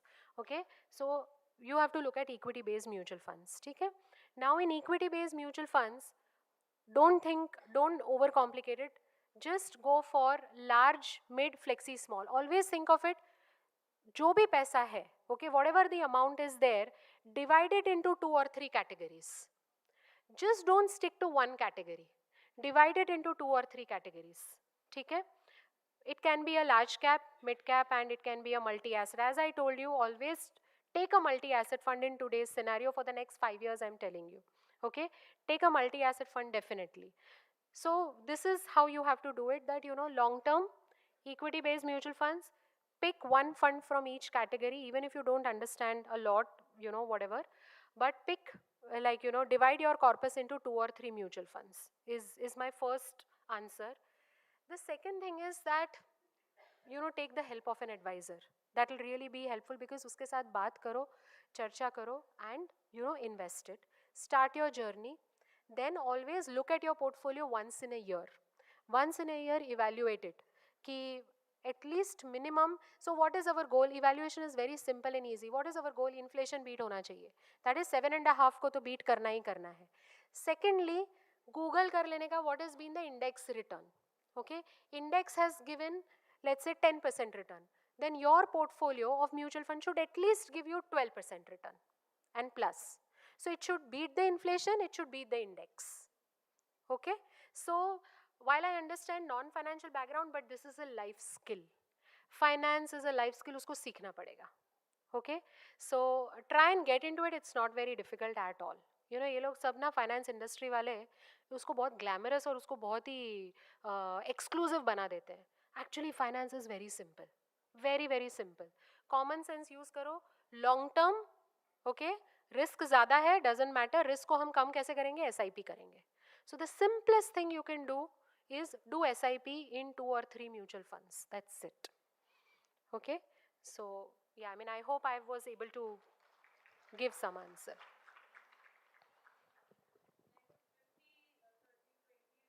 Has that something to do with the age? It has 50, 20, 30 rule is less to do with age actually. Any age you start, because the goal also Matters, yes. will differ. Yes. But the 20% will that change because how much you invest and you start later in the age. Correct. So if you are investing at a later age for a particular goal, then how much you have to invest right now will depend upon how much accumulation you want at that certain stage.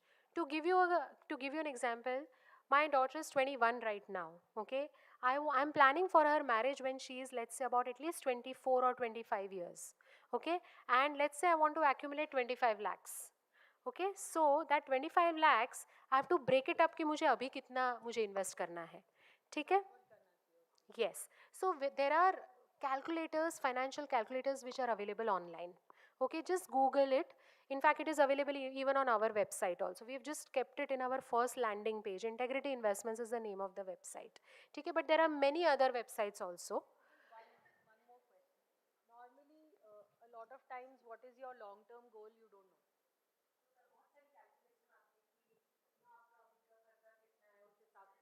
आपको इतने पैसे चाहिए हैं.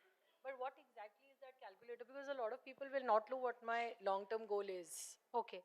I could have showed you, मैं यहाँ पे भी आपको बता सकती हूँ. We can actually do one calculation. Okay.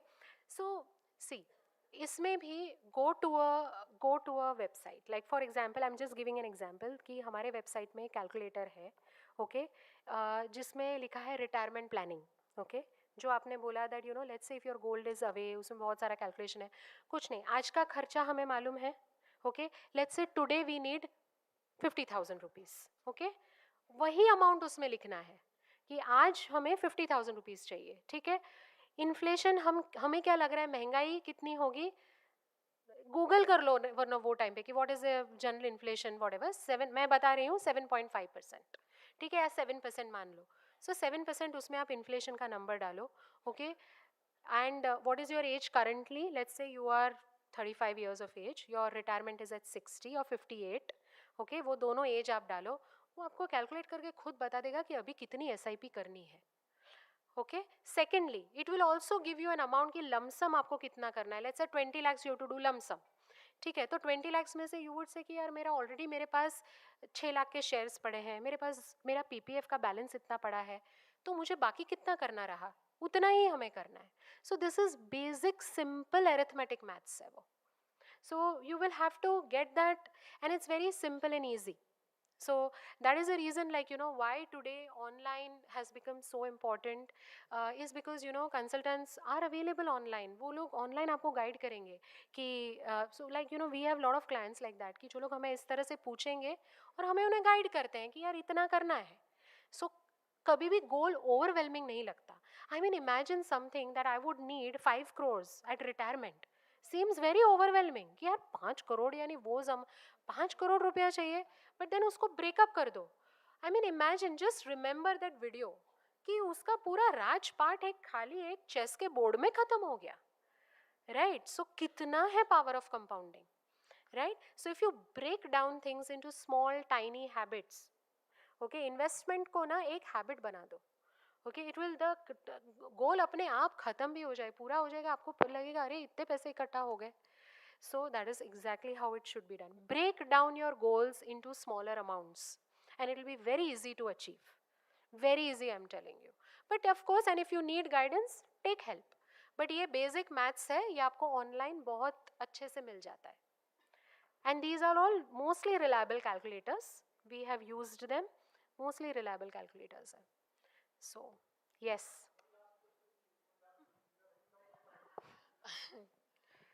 Good evening, ma'am. This is Jyoti Vasekar from Mahanan Dairy, Mumbai. And I would like to ask that you are saying about investment and everything, so we have to do.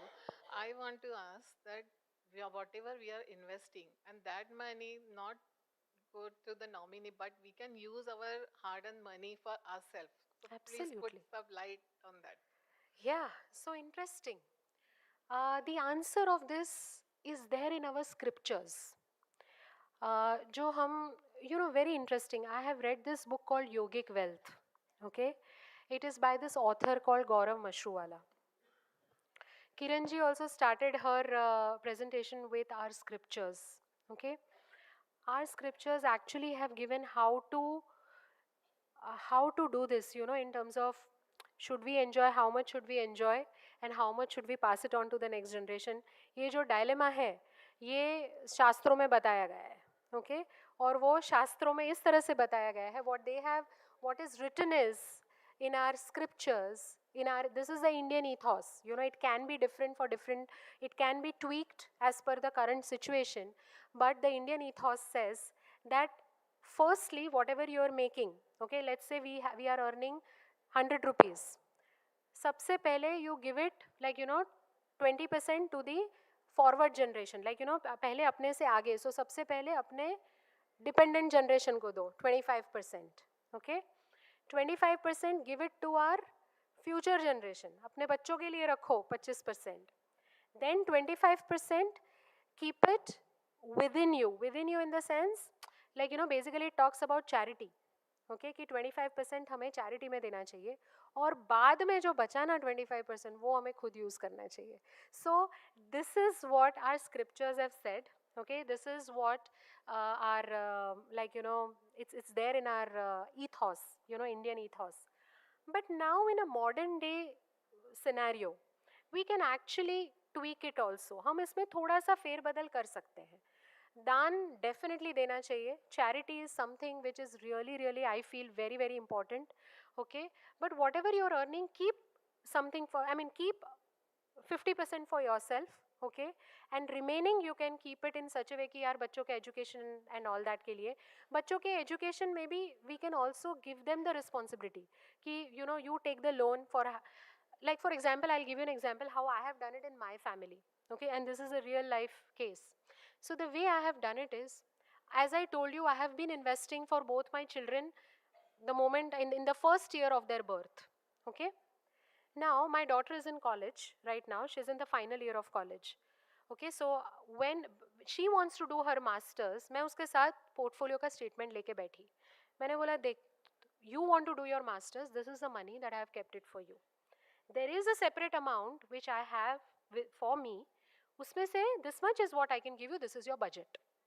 Okay, so that is how we have to do it, that this money is for my financial freedom. Okay, and courageous boundary that yes, this is for my financial freedom. This is the money that yes, I have kept it aside for you. Remaining, अगर ज़्यादा खर्चा लगता है, you take a loan and go ahead. Okay, so I think that's how we have to do it. And now the times are such that we don't want to be dependent on anybody. Our children, of course they will, if we have given them the right value system, they look after us, but we don't need it. We have to be, I would say, absolutely independent. So we can have an 80-20 rule, 80% for self, 20% for the other goals. We can go up to 50-50% rule. Okay, so I think in a modern day scenario, 50-80%, these are all more viable.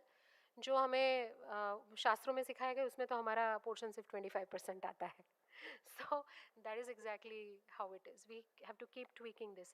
And another very important thing which I usually tell my clients also कि कभी कभी, see, life never happens all at once. हम invest करते हैं बहुत सारी चीज़ों के लिए, but life doesn't happen all at once. Life will happen one by one. Education done. Okay, now whatever that amount is, okay, I'm saving it for myself. Marriage, okay, इतना budget ठीक है. Okay, then whatever is saving, I'm saving it for myself. So I think the thing is about self always has to be, पहले तो कमर belt हमारी बांधनी है, बाद में ही बाजू वाले की बांधनी है. So self is first, definitely. But I think we have the power to create and nurture much more. So.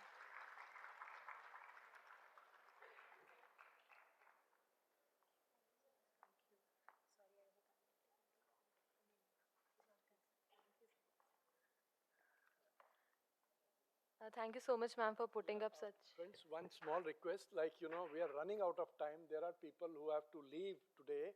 So some of you had questions. Madam, she's leaving now. Some of you had questions. I request you that Sonal madam will be available. You can ask your questions later, please.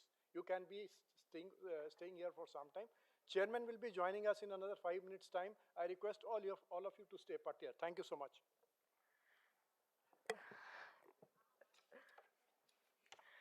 Okay, so joining us for the last session of the day is Srimati Jagruti Ben Padiyar, Secretary of Sakhi Khad Mandli Mujkuva, which is the first all-women cooperative dedicated to manure management in India, which was initiated in 2018 with the support of NDDB. Jagruti Ben is a dairy farmer, and she, along with her husband, rears 20 dairy animals, and she has received many awards and accolades for her endeavors. Jagruti Ben, आपसे अनुरोध करती हूँ कि आप अपना message हम सबके साथ शेयर करें. Thank you.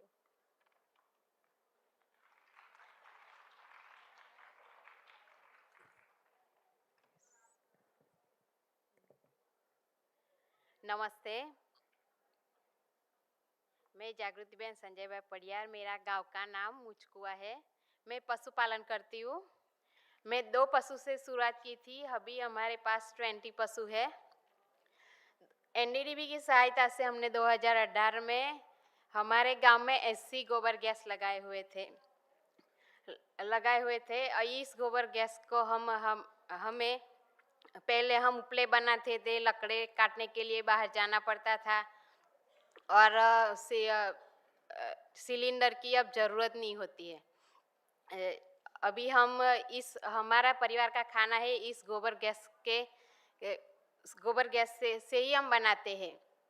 फिर हमारी जो टाइम की बचत होती है इसमें हम सिलाई काम करके थोड़ा बहनों पैसा कमा लेती है। फिर उस गोबर गैस की जो स्लरी निकलती है वो हमारे खेत में डालते हैं। फिर उससे हमारा पाक उत्पादन बढ़ा है। फिर ज़मीन भी बहुत अच्छी हुई है। फिर 2020 में हमने एनडीडीबी की सहायता से ऐसी गोबर गैस की महिलाओं एकत्रित हुई और भारत की पहली एवी मुझको सखी खास सहकारी मंडली जो बनी है उसकी स्थापना की। इसमें मैं सेक्रेटरी हूँ। फिर इस समिति की बहनों स्लरी अपने खेत में यूज़ करती है। फिर बची हुई स्लरी हमारी मंडली में बेचती है। वो 75 पैसे से 1 रुपये में उसका भाव प्रति लीटर है। वो बहनों एक मंथ में 2 से 3 हज़ार स्लरी की आवक होती है और 1,000 से 3,000 की 1,000 से 1,500 का सिलेंडर का बचता है। और आज हमारे गांव में 150 गोबर गैस है। हमारे गांव में बड़े बड़े मंत्री जी, सेक्रेटरी और अलग अलग राज्य से किसान भाई बहन गोबर गैस देखने आते हैं। वो भी चाहते कि हमारे यहाँ भी ऐसा गोबर गैस होना चाहिए। हम भी ऐसे चाहते कि भारत के हर पशुपालक ऐसा गोबर गैस बनाए और उसको भी ये स्लरी का फ़ायदा है। वो भी उसको स्लरी का ये अपने खेत में इस्तेमाल करे और ज़मीन अच्छी होए। और इस साल हमें 26 जनवरी के दिन मुझे और हमारी मंडली की चेयरमैन मैडम को राष्ट्रपति भवन में राष्ट्रपति महोदय ने आमंत्रित किया था। इसलिए मैं राष्ट्रपति महोदया, प्रधानमंत्री और एनडीडीबी का दिल से धन्यवाद करती हूँ। Thank you.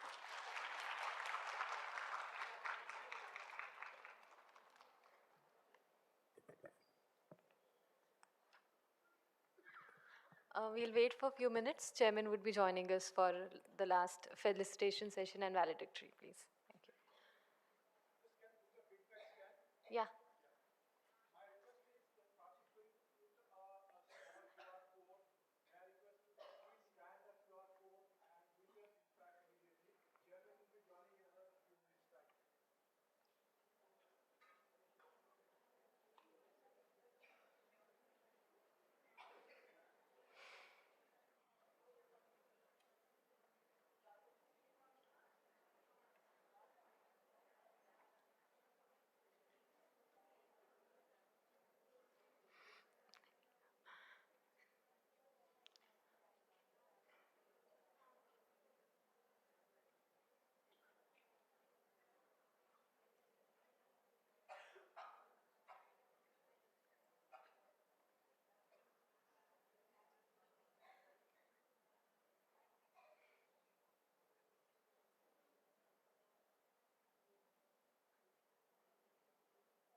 So we are now moving towards the end of our program. May I request Sonal Kotak madam and Jagruti Ben, आप हमारे साथ please मंच पर यहाँ पे आए. I also request Chairman sir to please come on stage and give the memento to our esteemed speakers. Thank you.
Sir, I'll just invite you for the session. So may I now request Chairman sir to please share his message as this conclave moves towards the conclusion.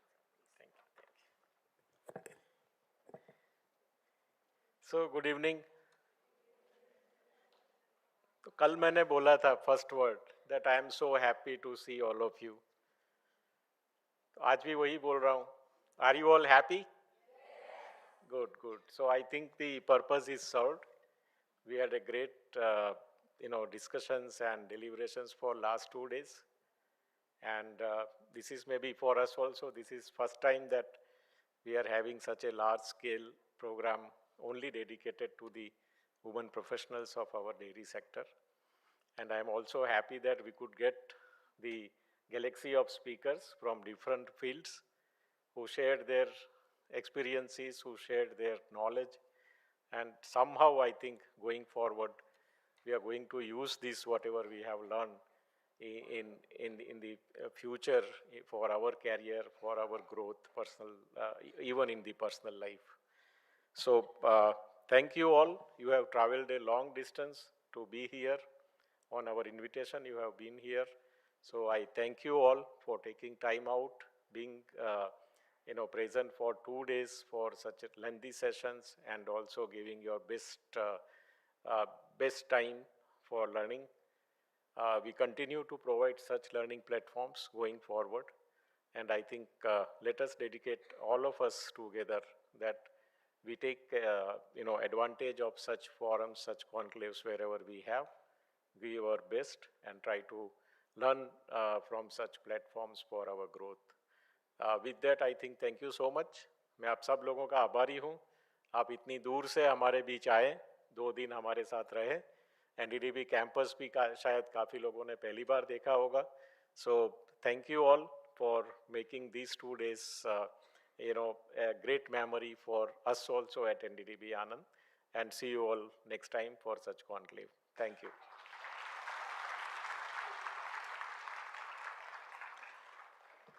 Thank you so much, sir, for your message.